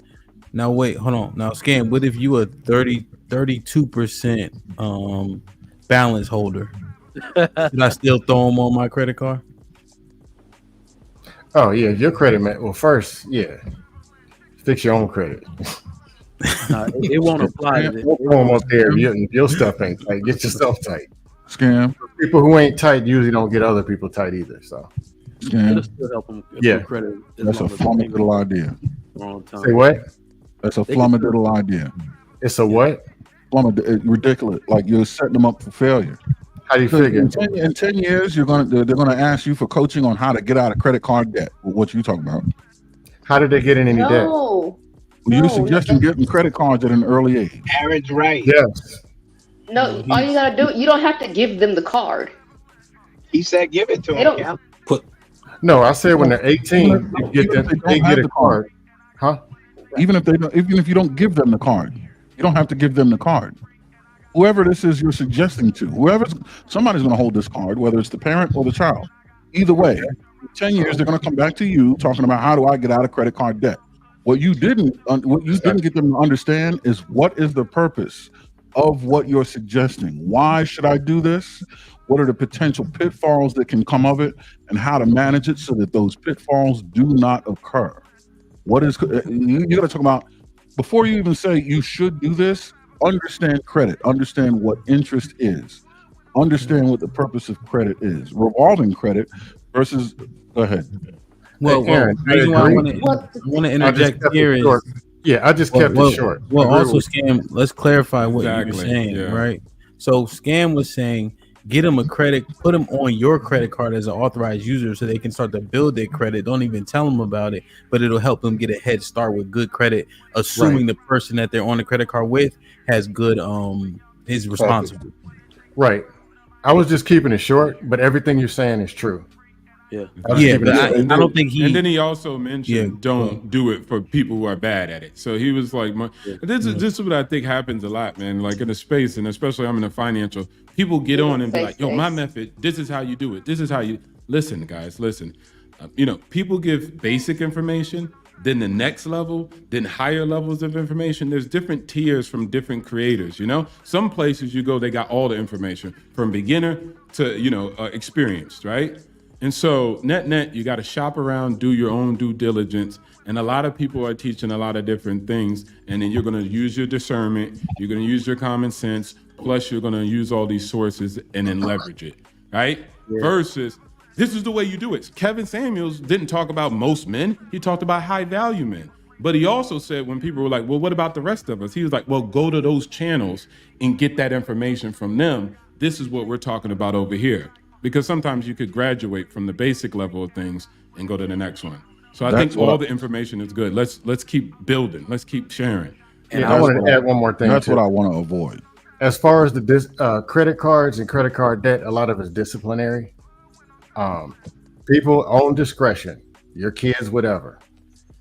If they're 18 and they're responsible, come out with $100, $200 limit or whatever the numbers are. You'll be able to find out within 6 months if they can handle that card. If they can't, then you know to cut the card and change and whatever. Or try them out when they're a teenager. How are they actually being disciplined with their money that they already have? Yeah. But discipline is practice. I would definitely say I take Scam's approach. Hey man, for those of y'all that went to college, man, that Capital One credit card fucked up a lot of our credit. Capital One was giving them shits out like candy on campus, man. To piggyback real quick, they'll give you a ton of credit cards in college. that's what I'm trying to avoid. Like, because when I was in college, it was discovered. What I'm saying is, I like Scam's method because nobody taught me credit before I got out on my own. I had to learn those lessons the hard way. So, like, just like Obstacle said, you need to gauge it for your own kids. You need to do your own due diligence with your own children. But you can set the limit. Like, okay, he said 12. My kids already authorized users. They're 7 and 5. So I never forget a payment. I set the payment automatically. Right? The day if I ever default on that card, I'm taking them off as authorized users. I'm not going to default. But what I'm saying more so is that create them a method, like Scam is saying, to teach them this is how we use credit. The day you leave this house for whatever reason, that was Aaron. That's what I was saying, Mike. What he was saying was create the process. What I was saying both is of you are right. That's what I'm saying. Both of you are right. No, I agree. You should create the process, 100%. But along with the process's creation, you should also educate. I agree. The child on not only how the process created, but why and how to manage it so it's successful for you in the future. And then how to recreate it. Maybe you want to recreate it on your own, and you're not going to use me putting you on my credit as a responsible user. But you can go out and find your own secured credit card where you put money down up front, right? And see, that's part of the conversation. People don't think about secured credit, which is a better way to get into credit. And then as time of your line increases over time, but you had money invested. Yeah, the horse. Y'all trying to beat this horse to death. God damn. Yeah, right. It ain't dead yet. I got one more thing. Hell no, Izzy. I just found out there were hell no. 5, Every time you say one more thing, we lose 6 minutes. Hold on a second. Just one. I want to ask a question. What do you guys think about ending the month with liquid capital? So, like ending the month with like too much liquid, like that wasn't applied anywhere or paid off something. What do you think about this? Depends on the plan. Right. Shouldn't have that much excess. Sorry. You shouldn't have that much excess. If you're structured, you being a businessman, your money has to be in vehicles that are actually growing. You have a family and so on and so forth. That, if you have it in hand, is actually something in value.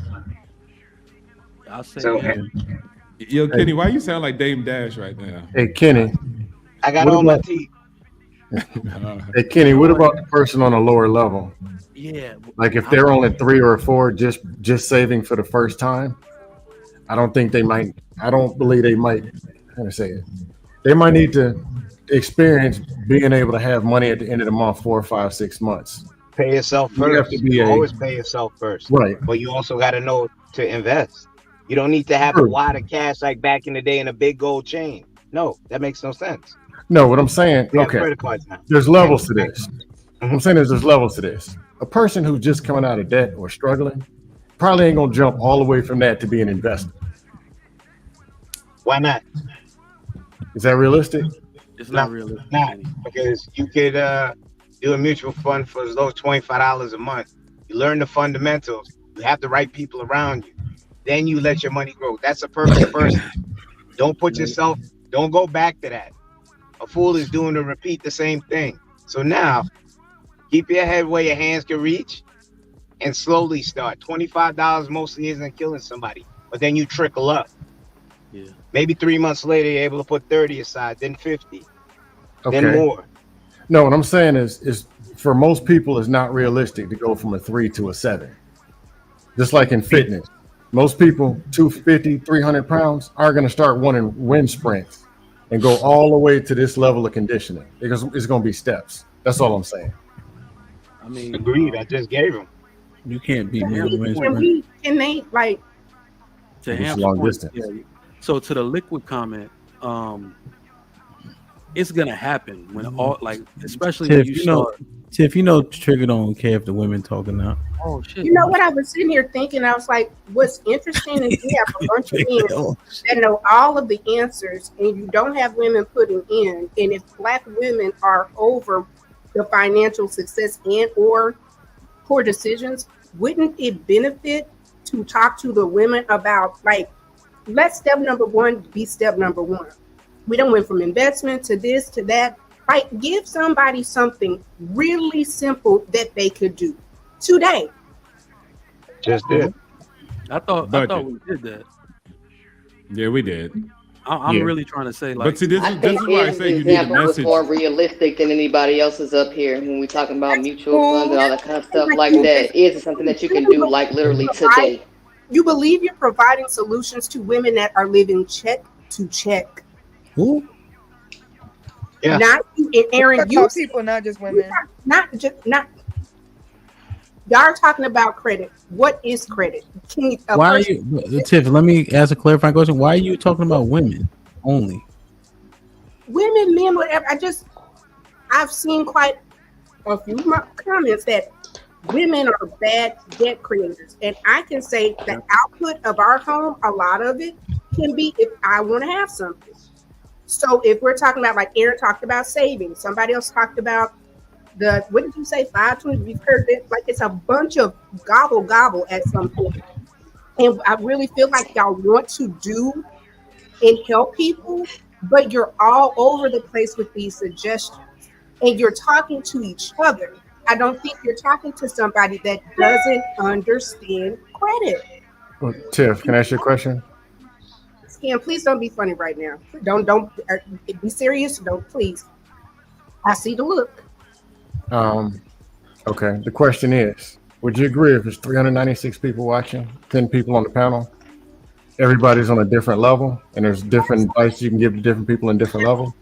But do people that understand credit and investing and doing the right thing, are you talking to each other, or are you trying to bring the bottom up?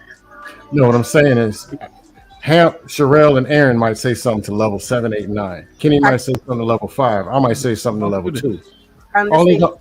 Right, they pick and choose because they're not going to retain everything we're saying on the panel where we're talking 30 seconds at a time anyway. If they get one or two things, there's one or two more things than they had yesterday. All I'm asking is one baby step, just something very okay. Let me tell you. They'll destroy everything else. We want to hear your solution next. Izzy said, look at your bank statement. I'm just gonna give her one that's probably the most surface. I thought that mine was surface, but I think Izzy was even more surface. Look at your bank statement. If you got Newport 100s all through that motherfucker, if you got Wingstop all through it, if you got Wendy's all through it, there might be things that you could do differently to say that you can. There's money that's being wasted and that could be saved or reallocated to see if you can take care of a bill or a credit card. So that's something very tangible that every single one of us, from the most money to the least money, can try to be like, damn, I got 2 Netflix subscriptions. Why is that? So that's something that Izzy said that we can use right now. Me, you, everybody included. And what I'm trying to say is, it got talked over. Like if there are a lot of different answers. We'll do this, do that. If you say in step one is step one, now once I do that, what's my next step? Do I come to obstacle or do I reach out to Izzy? Where am I? One, I need to check and see what I'm spending, right? What's step 2? No, so this is the thing. So Tiff, that's why it's very important. You got to stay locked in with us, because Op and I actually mined that out together, because initially that was my exception point. However, when they articulated the point where, hey, listen, I teach at level 7. That's my teaching level. So there's people in level 7 that are going to understand what I'm saying, which is why Op and I were able to have a low level back and forth regarding the DTI and the 2-family homes and etc., because I understand that to that point. I got something out of that conversation with edification and correction.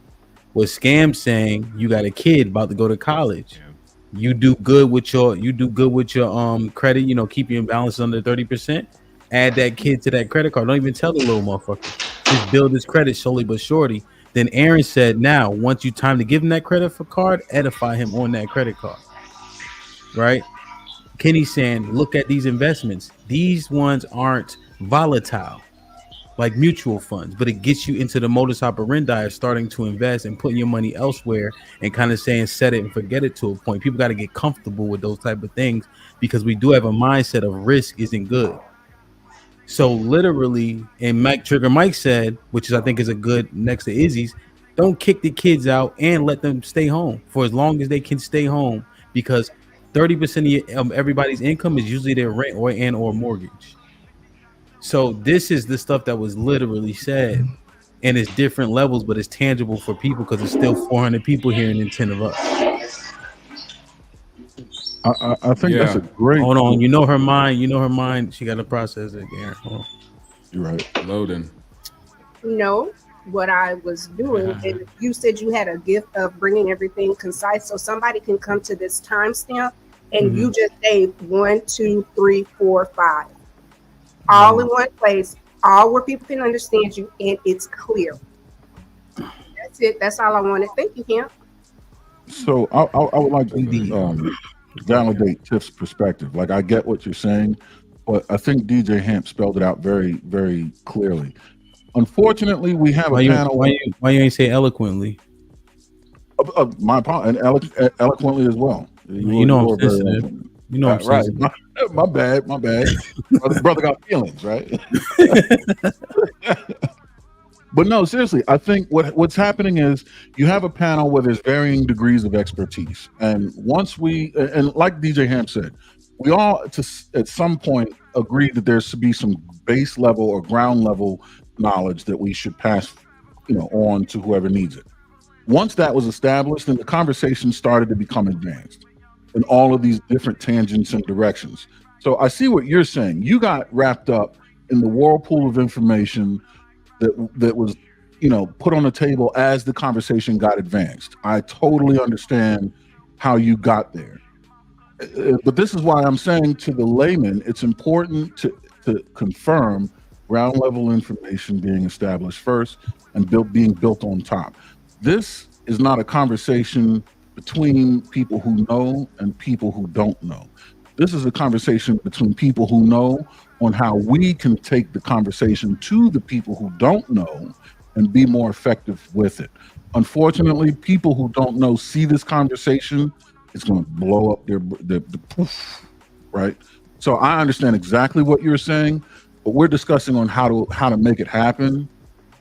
You got to wait until we figure that out, and then we'll make it happen for you. That makes sense? But I also don't think like people's brains gonna blow up. Like I think one of this whole entire thing was good. Somebody might say, "Man, I want to take this one thing." You could just play back. Its playback value is tremendous. But I would say also that each of us. What? It's my hair. Thank you very much. Yo, somebody said something in the comments. Yeah. I think we all got this information, right? And what I would say is the important thing is talking and having conversations about finances. That's what we need. Like, how many people is in this chat? Like 300 or live, and they're all hearing financial terms that they could Google themselves. This is what it's about. So whether it's 7, 8, 9, 10, 1, 2, 3, 4, there's 300 people. And so certain people are going to be at certain levels to receive the 1, 2, 3, and 4. But just even hearing that, I was with people who were beyond my station. Remember they ever said, put yourself in a room where everybody else is smarter than you? And then in that room, you start picking up on the conversation. Oh, dang, what's that APR? What's that mean? Oh, dang, he said secured. What's that? And so net, it's all valuable. We're doing it. This is good. This is in a positive direction. Okay, so I understand where Tip is coming from, so I'm gonna give my solution. The simplest thing for everybody to do. DJ Ham, don't hate all your life. Go ahead, man. We listening. Good God. It's always me. Go ahead, man. I got my fingers crossed, man. Go. What's your solution? First of all, sacrifice. You just gotta sacrifice. Okay. Whatever lifestyle you have to sacrifice. Fast from food, fast from social media, because social media has influence. Sometimes you feel like you're not doing enough because it's always a new car, a new outfit. Somebody's influencing you to spend more money. So turn it off. Turn the media off. So just fast from it. You have to sacrifice the lifestyle for right now. 5 years. This means. Other than that, it's also going to be discipline because you're going to have to save. So make sure that you always have like 6 months of reserve. I lose my job, 6 months, all my bills still going to be paid. No matter what, I got 6 months to get back right. If you could get the 6 months, push it to a year, or it pushes it beyond that, and then get a fucking financial advisor and stop listening to niggas on YouTube. There are people who go to school, study this shit, and actually will hold your hand and baby step you because it's their career. See, I come by you when I want a McDonald's burger. You go to them when you want to learn how to manage your money. So that's it. Just do that. Make sure you have sacrifice, discipline, and then go get you a financial advisor. And they will hold your hand. Hemp is not going to hold your hand to tell you how he rich. I don't know. He's going to say be hemp, and you can't be hemp. So go find the people who hold your hand during the process. That's all three things. So I did good, hemp. Yep. I was going to add one.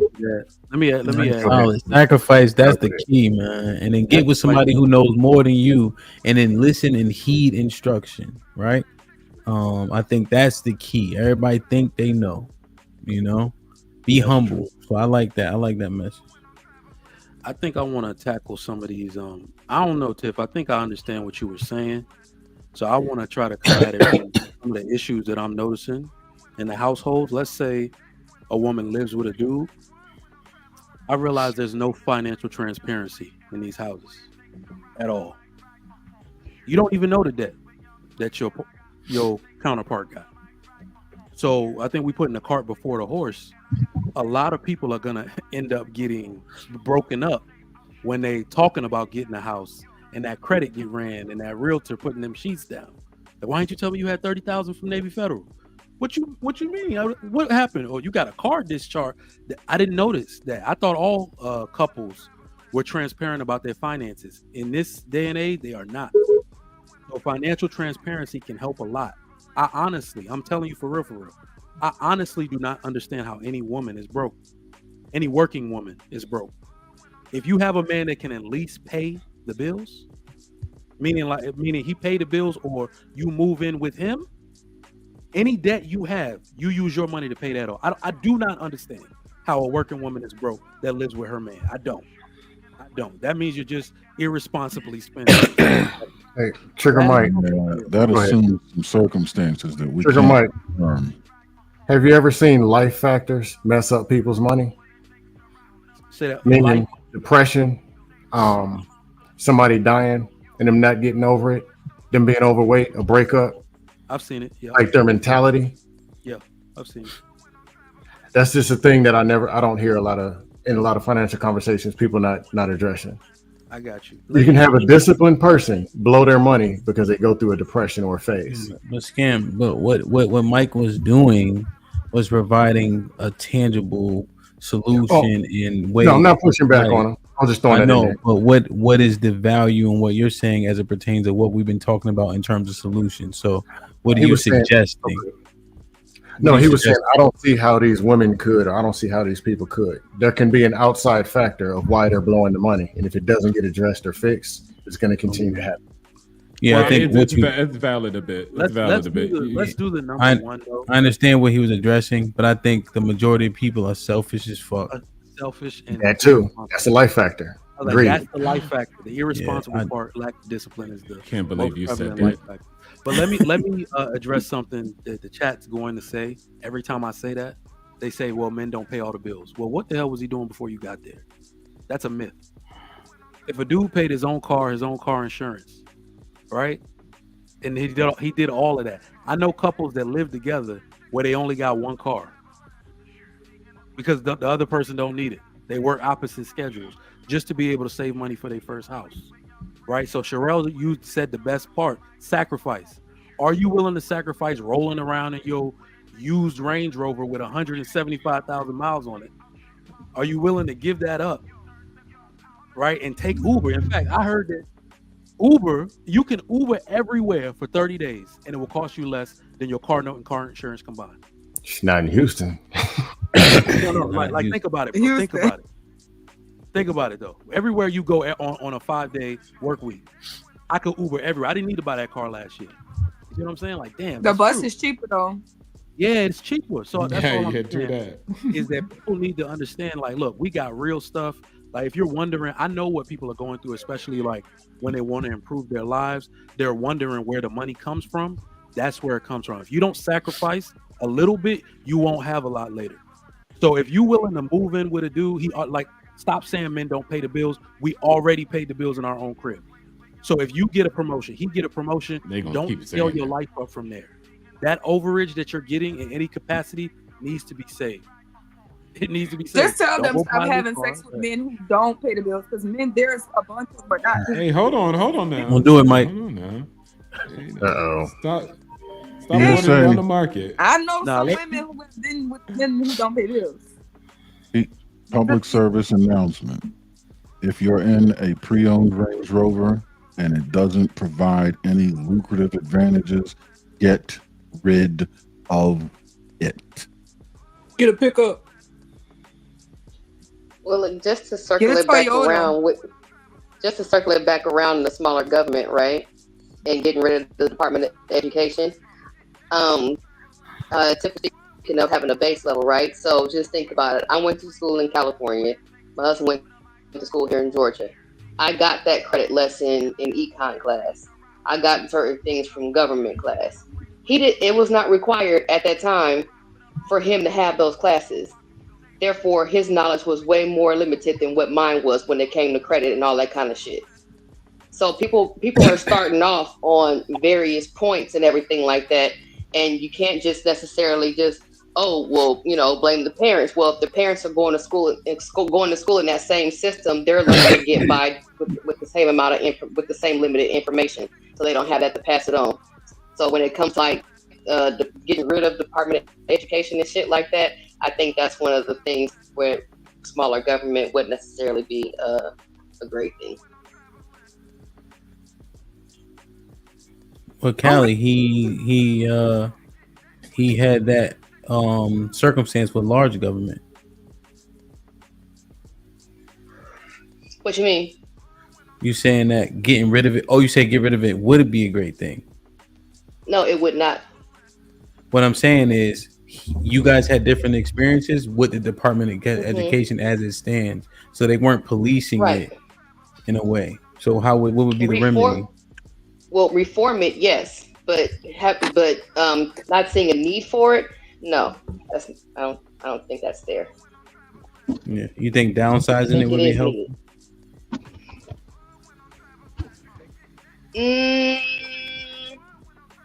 Perhaps, depending on what that looks like. I don't know what that would look like by downsizing it, but definitely reform it to where it's more cohesive amongst the states. Sure. Yeah. And two more things.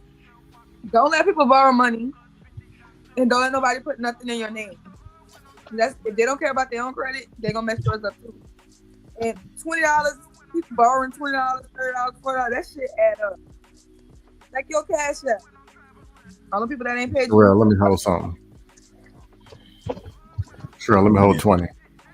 Yeah, I was saying. You gonna you gonna ask me for $20 today, but by the end of the week it's gonna be $100 because you're gonna ask for it 5 times. You think you slick? I ain't crazy. She said I ain't crazy. Man. Oh, every financial advisor ain't your friend either. I'll just throw that in there. Yeah, you're gonna have to take some risks. You're gonna take some risks doing this shit. Everybody in here to make money. There's some grimies out there. Damn, man. I think tonight, we're gonna watch the election. You gonna do it to yourself, man? Yeah, I'm gonna do it to myself. Y'all click the link and come hang out. And then I want to talk about when she settled for you, she don't like you in the process. Say it again. If you get a woman who you wasn't her first option, or she had to settle for you, and you ain't getting the cooperation you want, it's because she really don't like you that much. Oh, that's 90% of dudes. Okay, good. Camp, that show do sound familiar.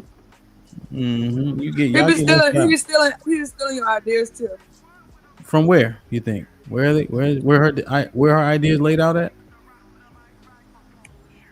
Wakanda. Join the Discord, everybody, where we have Oh, the discussions Discord. What like Discord this. is it? Hell Hold yeah. on, hold on. Let's get to it. What Discord is it? You remember? Discord. What Discord is it? You remember? Oh. Somebody dropped the Discord link. So I think Somebody also dropped the Discord it's link. a fun but interesting conversation. What you say, Cam? Somebody dropped the link for Discord. That's be coming out soon. And also, this is a premise that CJ painted. Let me see what y'all think it is, and then we're gonna get out of here. You actually qualify for a certain looking woman that you won't have these issues with.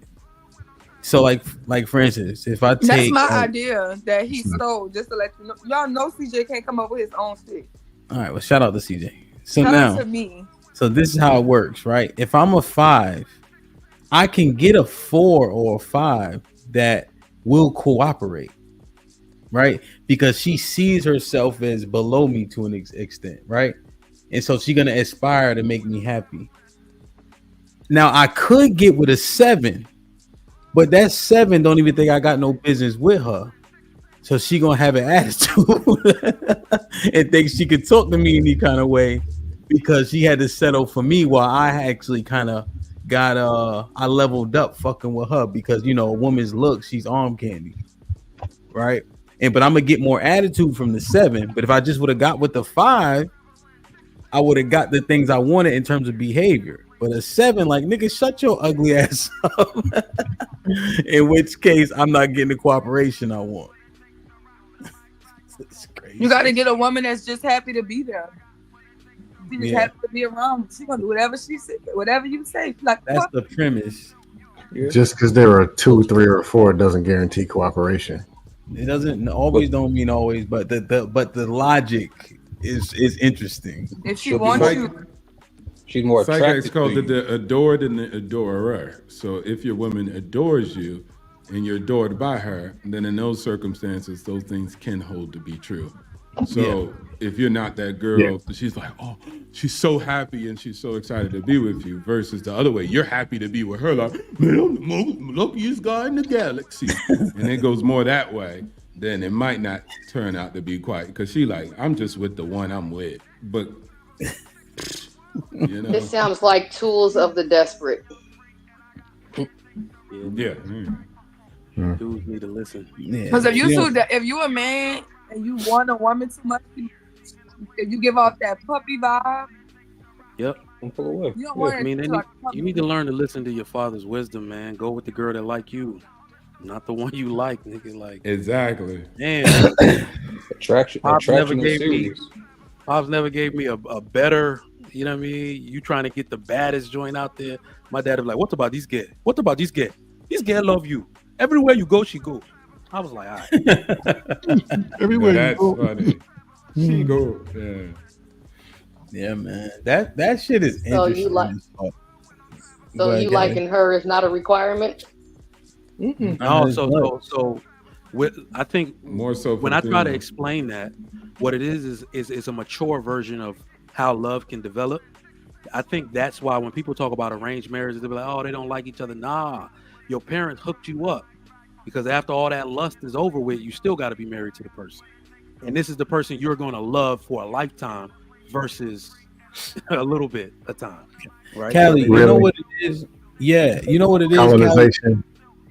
I'm gonna tell you what it is. It's the girl that we be like, yeah, she cool. You know what I mean? But she be doing all this shit for you though. Like if you need something, she'll do it. But she just under that pretty threshold that you want for a girl that you gonna like be on some Huggy Bear shit with. But she be like right there. But it's just something, when you look at her from the side, you like, I don't, you know what I mean? But she be cool as hell. But niggas will look past her because of the aesthetic to an extent. Not the one that just they like always cut do. above. Let me They ask. all got one in their little friend zone that they just like. Let me ask the ladies: Can y'all develop an attraction for a man, or is it attraction in the moment? Like, if you ain't what I want right now, I don't want you. Or can y'all be like, well, I can see myself in time being attracted to him? I don't think it may not be like physical attraction. It may be I don't know. I think it depends on the person. So, like me, I'm psychosexual. I like a smart person. So you could look like a foot, but if you're smart, that to me is attractive. So when we're talking about attractiveness, niggas be dumb. We on the internet. We hear what people say. Like a smart man to me is that sexy. Tiff, chill. But I'm just saying, there are people that I think we need to get beyond looks. But what I understand is I'm not a man, and I feel like you do need to be at least attracted to this lady because you may cheat on her. Said women, Tiff. What do y'all do? I like smart men. Period. If you smart, like anime, it's a personality. So is that something that you can determine over a short period of time, or does it take time for you to mine out the intelligence versus the attraction? No, I think it's like, from somebody when you start having conversations, if you just like talking to them, to me, that's a pretty good indicator. Like, I enjoy talking to you. I enjoy finding out about you. We can have really good conversations about nothing. It's one of the things where it's you as a man are smart. And for me, the more you get to know your person, the more attractive they get, the more sexier the man is. Like, damn, my baby's smart as hell. Man, look at how he's doing this. It's the essence of who that man is. We all go. Well, does he have to know how to do a Kamehameha too? What the fuck you said anime? Oh, what do you wait. mean? Yeah, they out here doing it. I'm at seeing video. They airbending this shit now. They're making the trees and the frog move. Oh boy. I think you're lucky, Tiff, to have what you need attached to what you want. I think in marriage should be propped up first on a sense of duty. And the best way to validate duty is to find someone that has what you need. After that, lust, what you want, those requirements can be fulfilled. But when you have someone that you need and they need you, then it's easier to justify the duty that binds you. Now, I think you're lucky. Intelligence to a degree. I think intelligence is needed in all. You know what I mean? But you're lucky to have one of your desires also be intelligence. But I also think I know we always try to say that the internet is not a real place, but we've been online for 4+ hours talking about finances, where if you have a partner there, if you want to come back and do playback, so if somebody doesn't know certain things, we have tools to do that. So even if you're not the smartest, are you willing enough to learn something? You may not, like what Callie said, you may not have been introduced to this. Can you learn new skills? Do you want to do better? What do you want to have together as a couple? To relationships or partnerships? I mean, Tiff. I want to know what Aaron means by need. Tiff, the way you answered that question, I don't even know what the question is. Yeah, golly. I'm sorry. I know that. Can you ask it again? Izzy, do y'all remember it? What's the question? I get it. I was asking if, just in general, do women, does the attraction be the first thing that a woman need, the first requirement, or can a woman learn to be attracted to a man? Like, okay, he's over time. Like he said, you're a 7, he's a 5. He has certain attributes, but can you look at him and be like, yeah, my baby's attractive, as opposed to, nah, that nigga just 5. Yeah.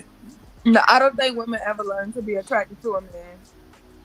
But over time, he can treat her well, give her money.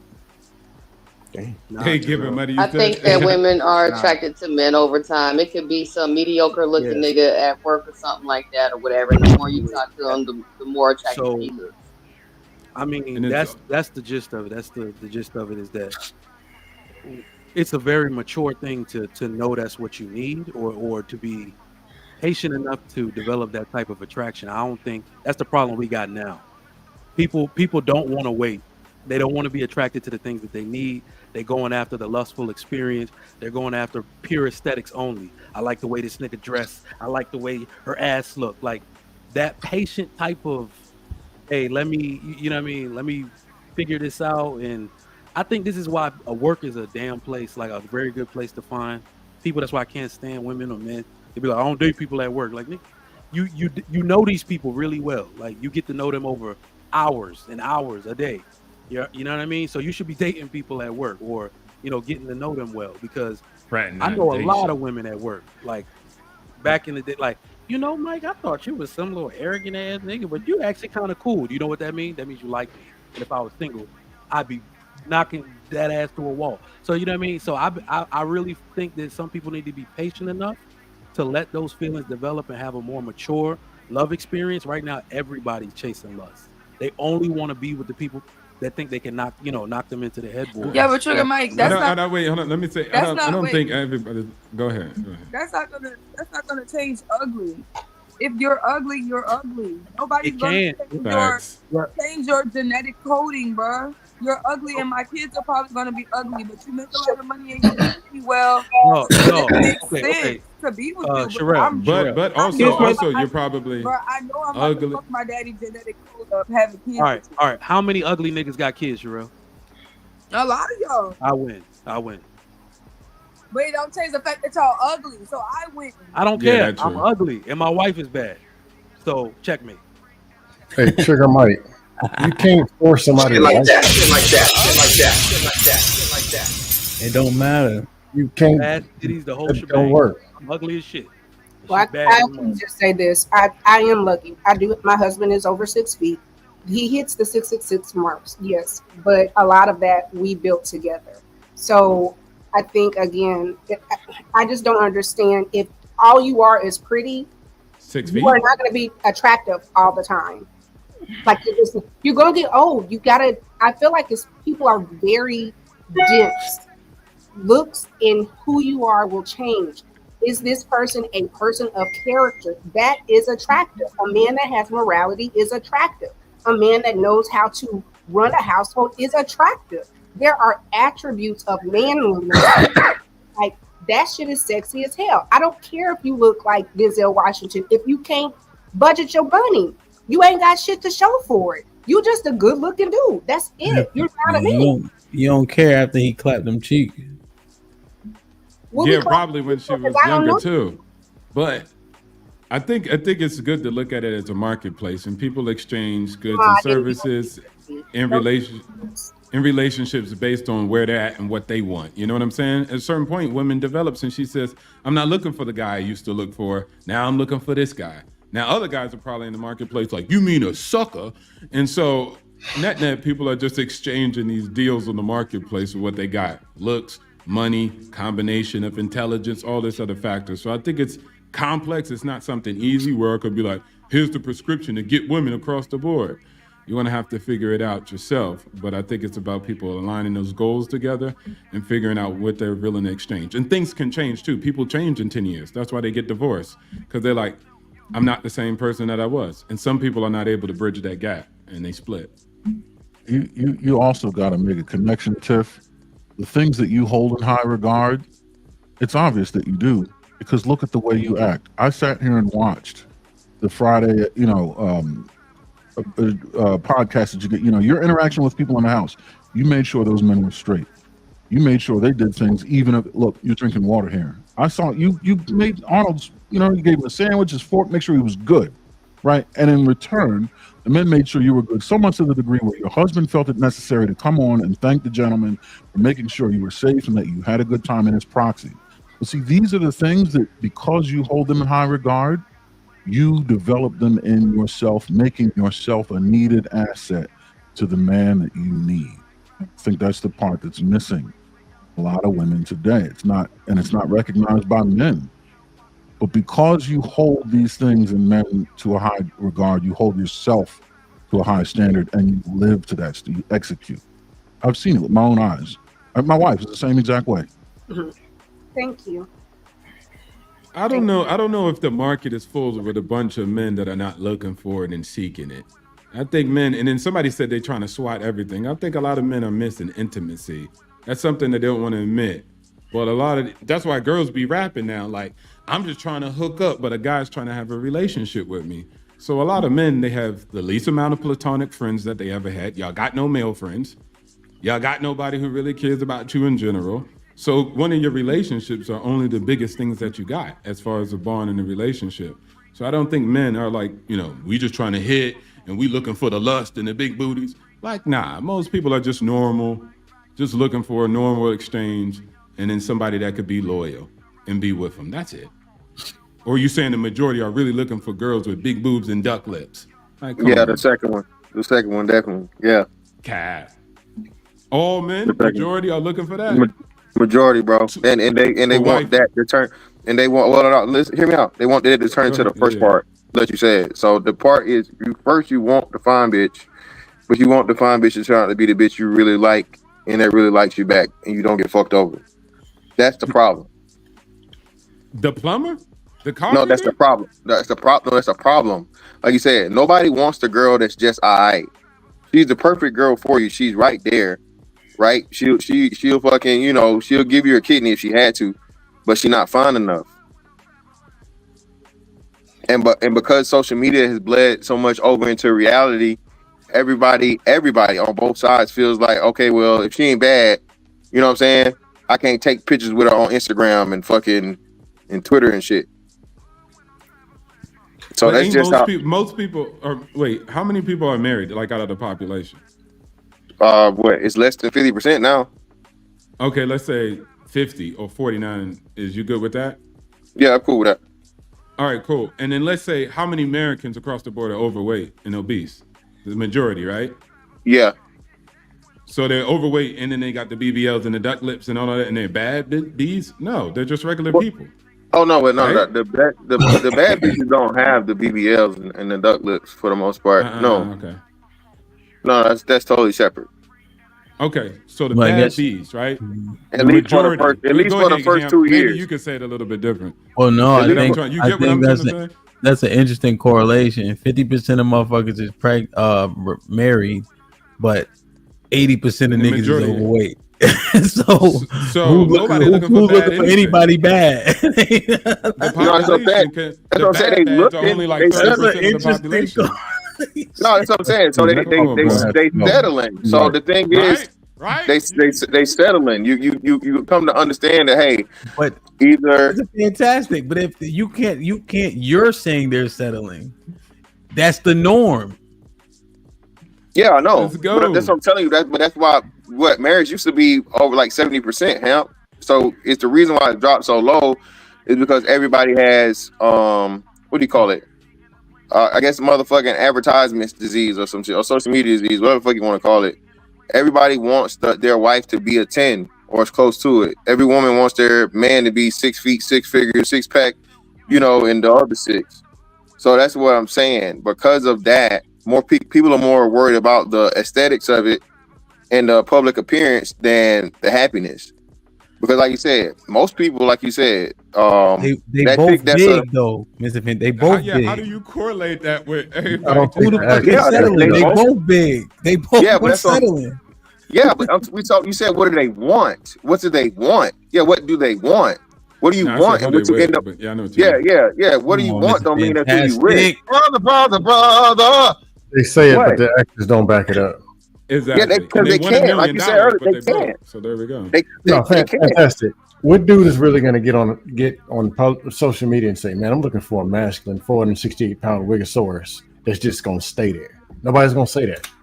They're going to throw up there, just like the women are going to say you got to be 6'9". But then if you look at their cell phone, the last dude was Marquavion, there's Delquan and Big C. That's what they're dealing with. The actions aren't backing it up. Or as an average dude. They can't. It's because they can't. They don't have access to the people they want. Right. That or they means don't qualify for the people they want. And most people that still don't take away from them wanting it, though. The whole point of what y'all said originally when I came back in on the conversation is what people want. And the whole process of like dealing with a woman and getting the best out of a relationship.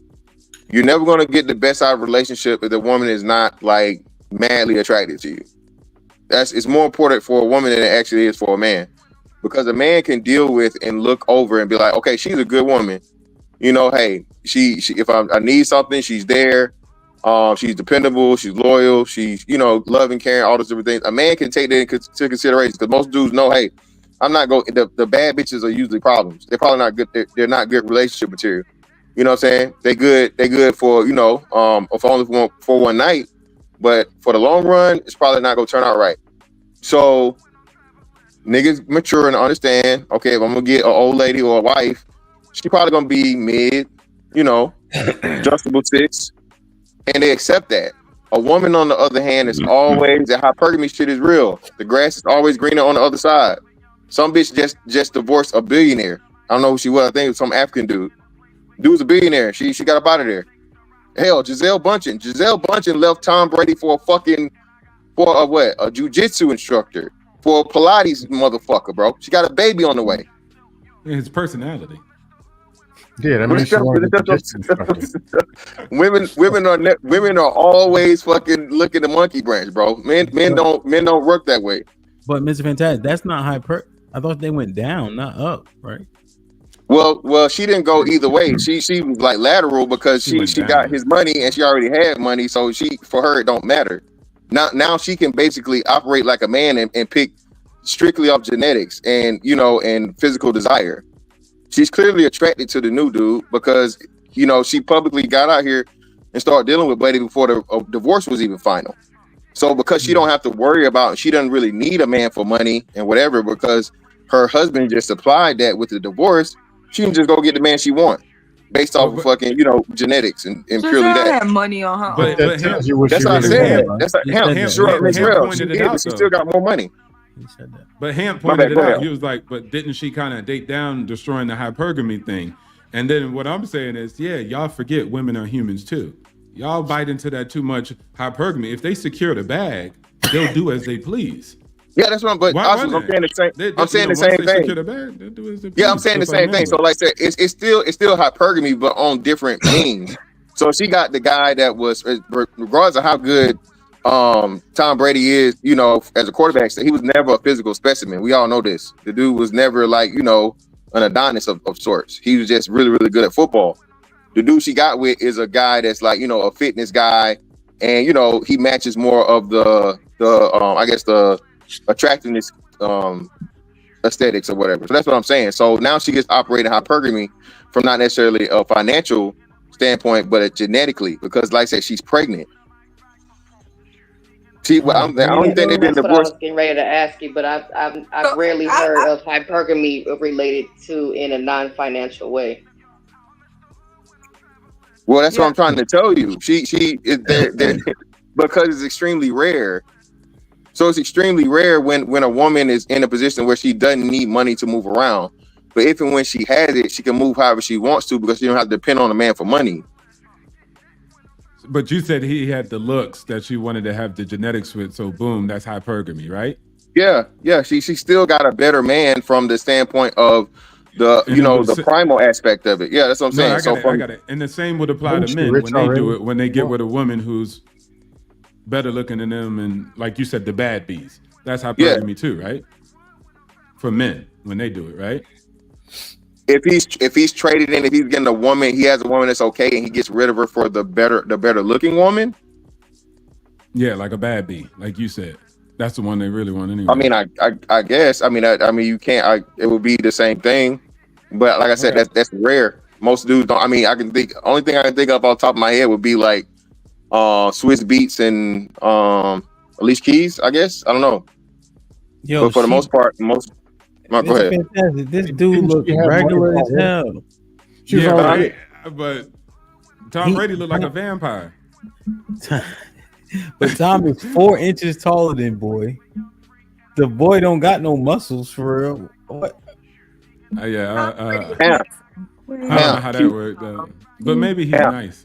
Yeah. Keep the fucking personal trainers away from your old lady, man. That's all I'm saying. Oh no, I understand. I'm just saying for the pool boy. No, what's good? What's good? Wasn't he a martial artist? Or that's how he did a jiu-jitsu instructor or some shit like that. If he was a martial artist, the attraction could be in the discipline, like the discipline that he has with his lifestyle. Tom Brady? Come on, Tom Brady probably got discipline too. No, I'm just saying. Tom Brady is uber. Oh, you don't know who Tom Brady is? Brady had the most discipline out of any football player. It's not even. I'm not saying that he didn't have any. I'm just saying what the attraction would be. That's what I'm saying. If she's attracted, if she married Tom Brady and left him for another disciplined man, I mean, come on. But Sometimes you get to be disciplined in one area and not the others. Like Tom Brady, he wouldn't give up football. There was no greater love in his life than his football. It didn't matter if she was like, come be with the kids, you can quit now. He always went back to football. Now, that man don't look nowhere near as good as Tom Brady. Look at Tom Brady. But I'm pretty sure that guy will put her first, and Tom Brady put his career and his football and his legacy first. And so that's not easy for a woman to actually swallow too. I'm not first, me and my family, and they had tensions over the years with stop playing football, come be with us. And he was like, hell no. It was just a bad example it was a bad example by Mr. Fantastic. That's all. Yeah. That's all How right. the hell is a bad example? Fuck out of here. Another bad example. She pregnant by that nigga less than fucking a year from out of divorce, bro. Nigga, if you was watching the pool, nigga, you would have got her pregnant based on what we saw. She wasn't watching. What was Buddy? He was like a Pilates instructor or some shit. He was stretching her out, in more ways than one. That's how he got in there, nigga. She know what he looked like. You know what I mean? Horizontally, nigga. Y'all talking about what the nigga looked like standing up. She know what he looked like. She like what he looked like laying down. Pause. That could be a fact too. Just saying. All right, well, this is the episode for later. Man, I'm not staying on here. I'm about to go. We about to back go. to the middle class. But we'll be back at 8:00. What's a good time to start covering the polls? Shit, 8:00. Yeah, because that'll be 6 p.m. or what? No, that's 7 our time. Yeah, So 8:00 should be the Midwestern states like Michigan should start Central. coming in. Yeah, but you're gonna get late polls from like California. No, I'm talking about that. I think that's when they start reporting their numbers. Oh, okay. So 8 Central should be good then. Mm-hmm. And then we're gonna finish this conversation with a little bit more framing. It's actually interesting. It is interesting. He left. That was a terrible example trying to use Tom Brady. and she made more money than him, but nobody said that. Yeah, she made more money. She was richer than Tom. She made more money than him. So at one point, yeah, maybe. Nah, I think she was that modeling had her going crazy. I don't know if she was her a billion, network but she was bigger than I think she was close to $1 billion. She worth $500,000, bro. Oh, okay. Yeah. I mean, $500 million. Yeah, I was gonna say. I'm about to say $500,000. What the hell? You look more than Tom Brady? Hold on, Google that. Yeah, she was going crazy with the modeling when she first came out. She was a fucking top model. She's a supermodel. One of these There you go. Instagram. Oh, is that what it is? It's like $500 million. Yeah, she Victoria's Secret Gucci model. She Shein and all that other shit. That's why Gucci got to call her.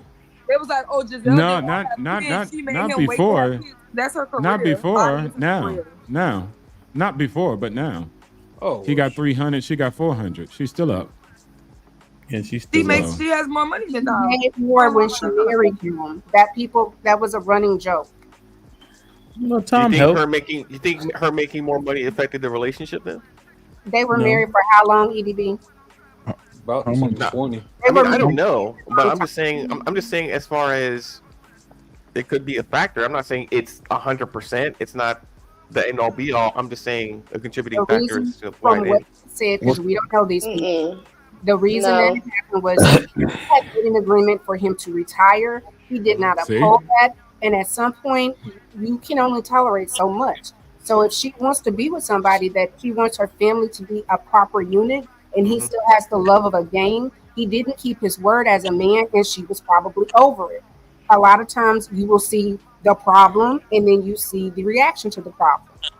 Well, that's what she said too. So that's a one-way story. But I would say is he chose the game, she chose a new life. It's all good. At the end of the day, they're living their life. They're happy. End the story. Yeah. For a long time, moved on. She was just missing the companionship that she wanted, and yeah, that's cool. That's cool. But I ain't giving up the game. Shout out to Tom Brady. Yeah. What's the holding for? Choose the game. Choose the mission. now his kids gonna be They be all right. What is the new dude? 800 million. It's I think they'll about be to good. play He ain't worth Game. nothing. He ain't got no money. Choose the game over your wife. That's wild. I don't even know if he's a champion jiu-jitsu guy. Yeah. I don't know if he's really like a mission. fighter or if he's just a trainer. So I doubt he has. Man, he ain't no fighter. Yeah, he's just a trainer. He ain't got no money. I think, man, that's why you need to. That's crazy. Shout out to all my boss bitches, wife and niggas. Tom, You know? did Tom play for 20 years? No, sir. Yeah, 2001 to 20 something. Niggas be working 40 years out their life. That man No, couldn't get 99. one more year. No. How many years was one more year? However many years he kept winning. Between them, You don't have to mortgage your family for another season and then lose. You ever That's played where he football? fucked up. Yeah, He- right. He lost. That's where he fucked People up. be leaving Yeah. for less. And he mortgaged his family for it. Facts. My boy should have got that ring and got the hell on. It's okay. It's okay. Niggas be getting left for He made a nothing. choice. She made a choice. That's it. Didn't he retire You don't with have the to always championship agree. like on a high note? I thought he retired the season after without. He retired 1 year too late. Yeah, She 1 year didn't. after. She didn't appreciate that white king. I'm so What'd you Okay. say? That's all. I'm so mad. Watch Didn't him. appreciate that white king. Interesting though. Interesting, man. Like, subscribe, tell a friend. Hit that like button right now if you can. That helps the channel the most. Life of cash was popping. Oh shit. What up, buzzin', bird flip a dozen. Holla at your boy, you thought your cousin was. Salute, my G. Easy money with the 2000s. Women like anything, men like everything. Easy money. And with the 2000s, niggas ain't covering their girl photos. That's women. John Henry with the 10 ounces. Women who have pretty privilege and men who enjoy handsome handouts generally have options, whereas the majority, average or below, have to compete more frequently for what or who they want. Ricky Nelson was popping. Salute. Funny ball said the average American is in debt. Baby step one: if you get out of debt, you essentially give yourself a raise. Then you can take said raise and invest. Shit like that. Shit We like stock, that. Shit like real that. estate, Shit like and that. mutual. Send you for this out. Aaron with the $5 says Uber is like a $30 trip. Even going to work and home would be $60 a day times 5 days a week, 4 times a month. That's $1,200. Who paying $1,200 for a car note? No. It's lower than that, because that trip that's like 20 miles. People live considerably closer to work. Car note, insurance, warranty, gas payments, keeping it clean, all those things. It's not just a note. Yeah, touche on that. Hakeem with the $5 says, I don't drive because of PTSD, and I only spend roughly $1,273 a year getting around places. RC with the $5 says, 99% of people should stop talking about being millionaires. It's called delusion. EBD with the $2 says, you can market / harness skills or education or talent. Yeah. HQ with the $5 says, Trump loves you voters who don't read. Harris will take at least 5 battleground states. Harris 2024, HQ will call it. RNC with the $2 says, if immigrants can take your job, you've messed up. HQ with the $5 says, open the Sparta pit. Oh, I read this one. Tessie with the $2 says, never pick football over your woman. If I never played football, just say that. No. We never played football. Football is Like for watching. Watching only. This nigga's scared. Like, share, subscribe, tell a friend, tell a friend. Oh, go ahead. This nigga's scared. Like, share, subscribe, tell a friend, tell a friend. Hit that like button right now if you can. That helps the channel the most.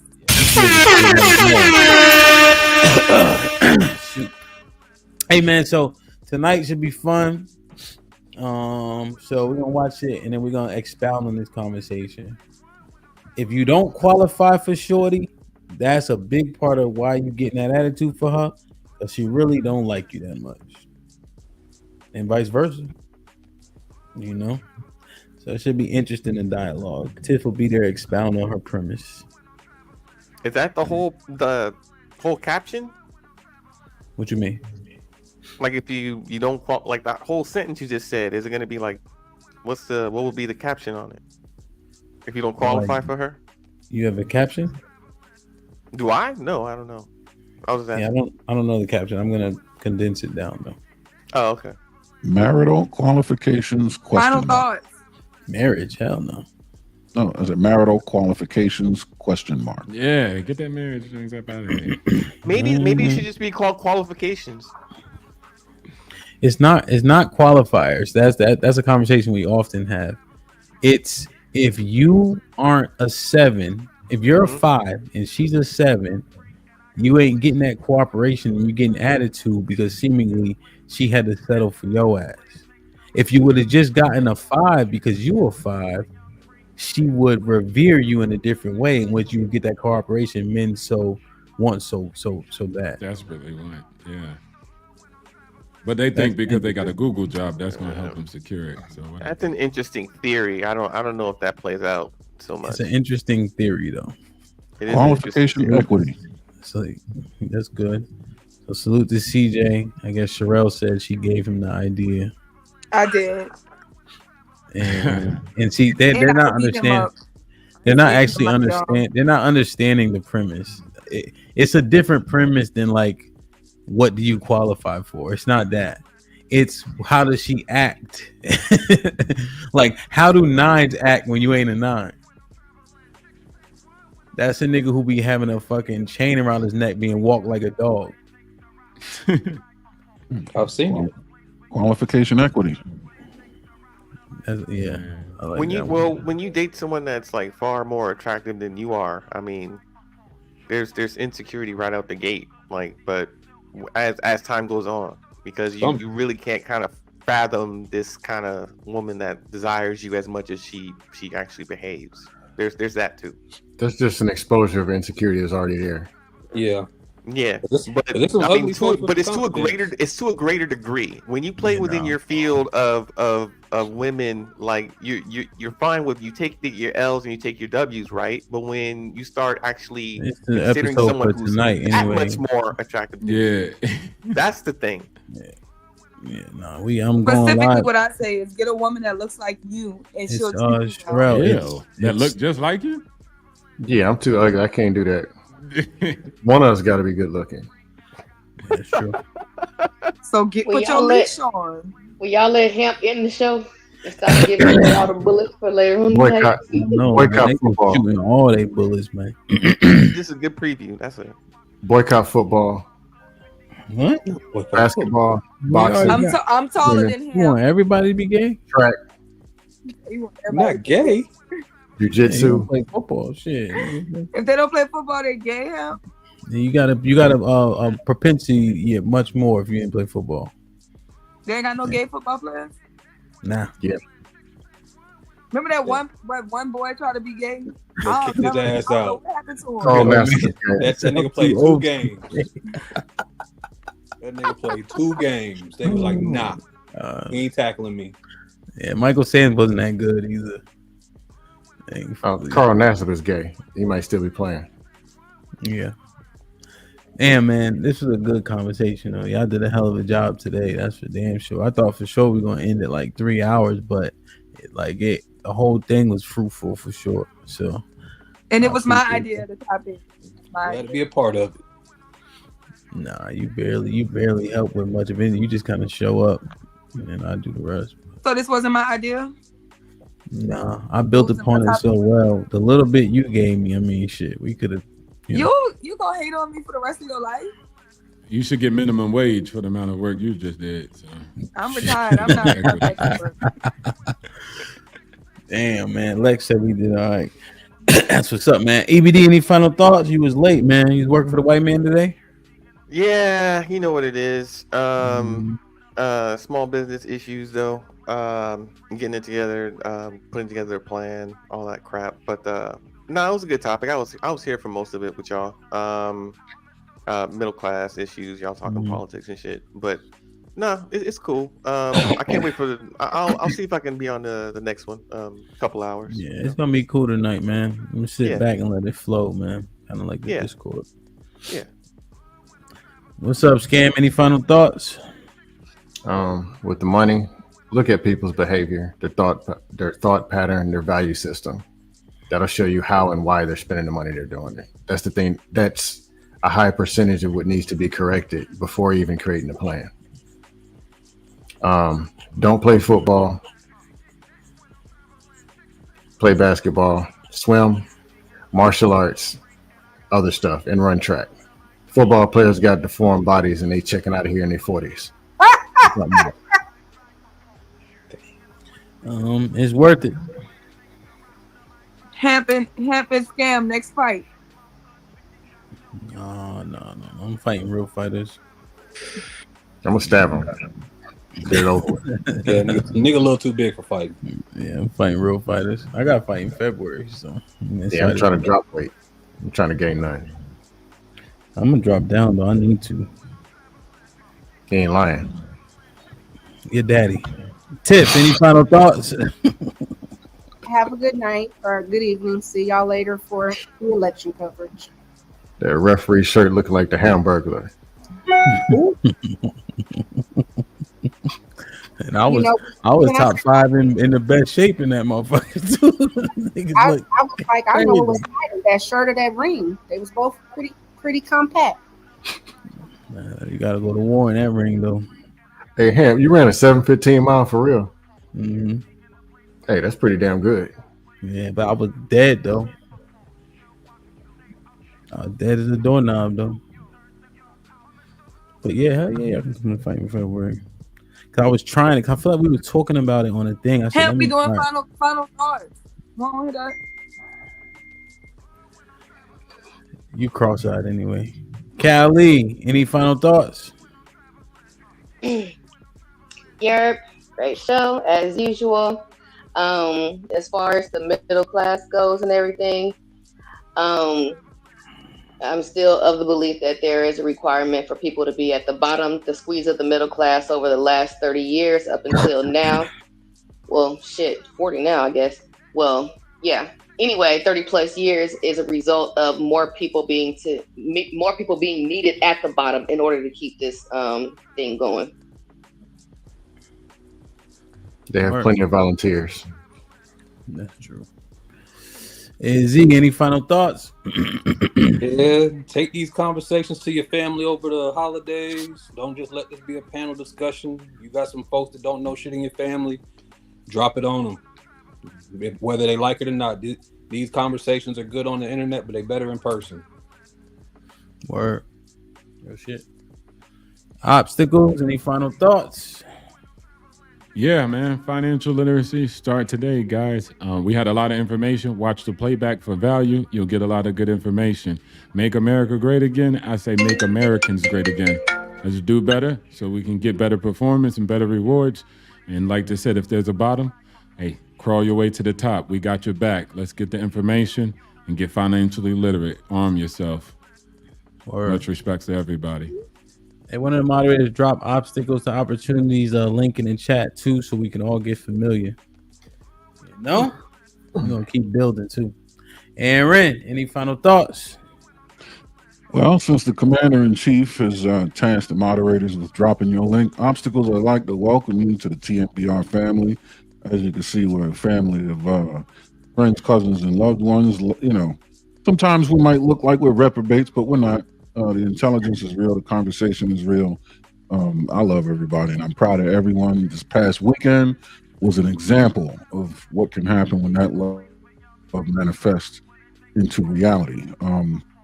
Thanks to DJ Ham for, curating the panels and the conversations and setting up the platform that, support can be turned into actual forward movement. But yeah, welcome. And you seem like you bring the value necessary to be part of this illustrious club. So yeah, thanks to everybody on the panel. Love all of y'all. Love everybody in the chat. And let's keep it going, man. Yeah, man, I agree 100%, man. Sure. Relly, any final thoughts? Shit like that. Thank y'all for coming. We appreciate y'all. Thank you, Happy Wampy the Stampy. You had a great event. I felt so much energy seeing y'all be happy and drunk and belligerent. Thank you for taking care of my boys. I wasn't there because they gave me great reviews, So, welcome, obstacles to opportunity. I like your perspective and your outlook. So it's great to have a new panelist here with some good ideas. Check us out. We do this every Tuesday around this time.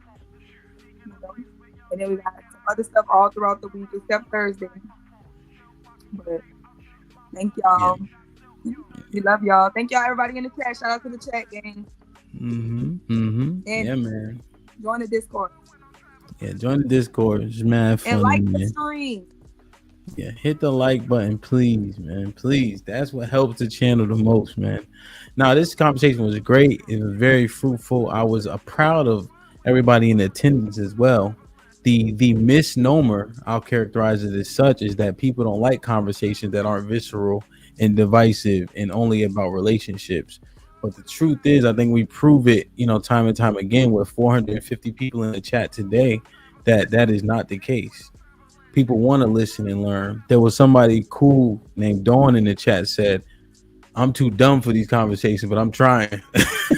Like, obviously she's joking with herself, but it's just cool, like that type of commentary, right? As opposed to us tearing each other apart or constantly talking about the relationships. The relationships are fun, though. I don't want to discount it as though we don't enjoy those convos, no question, right? Because we want to learn more about each other, and y'all get on our nerves, right? So we want to voice it. So I think everybody did a great damn job today for sure. All right, so I'll see y'all at 8 p.m. Central. God willing, I'll find a title since EBD been pressing me on it. But we'll have the I'll make a screen to where it's kind of in the corner in the background, and we can have the conversation just to look at the states being one. And of course, we'll zoom in on it, put this time on or the sound on when we need to. But I think the conversation dynamic today should be dope. So if you can make it, let's make it. If not, I will see y'all Wednesday night, but hopefully in a few hours, man. So I love y'all. I appreciate y'all. Be safe and do the right thing, man. Like, share, subscribe. Tell a friend to tell a friend. And we out.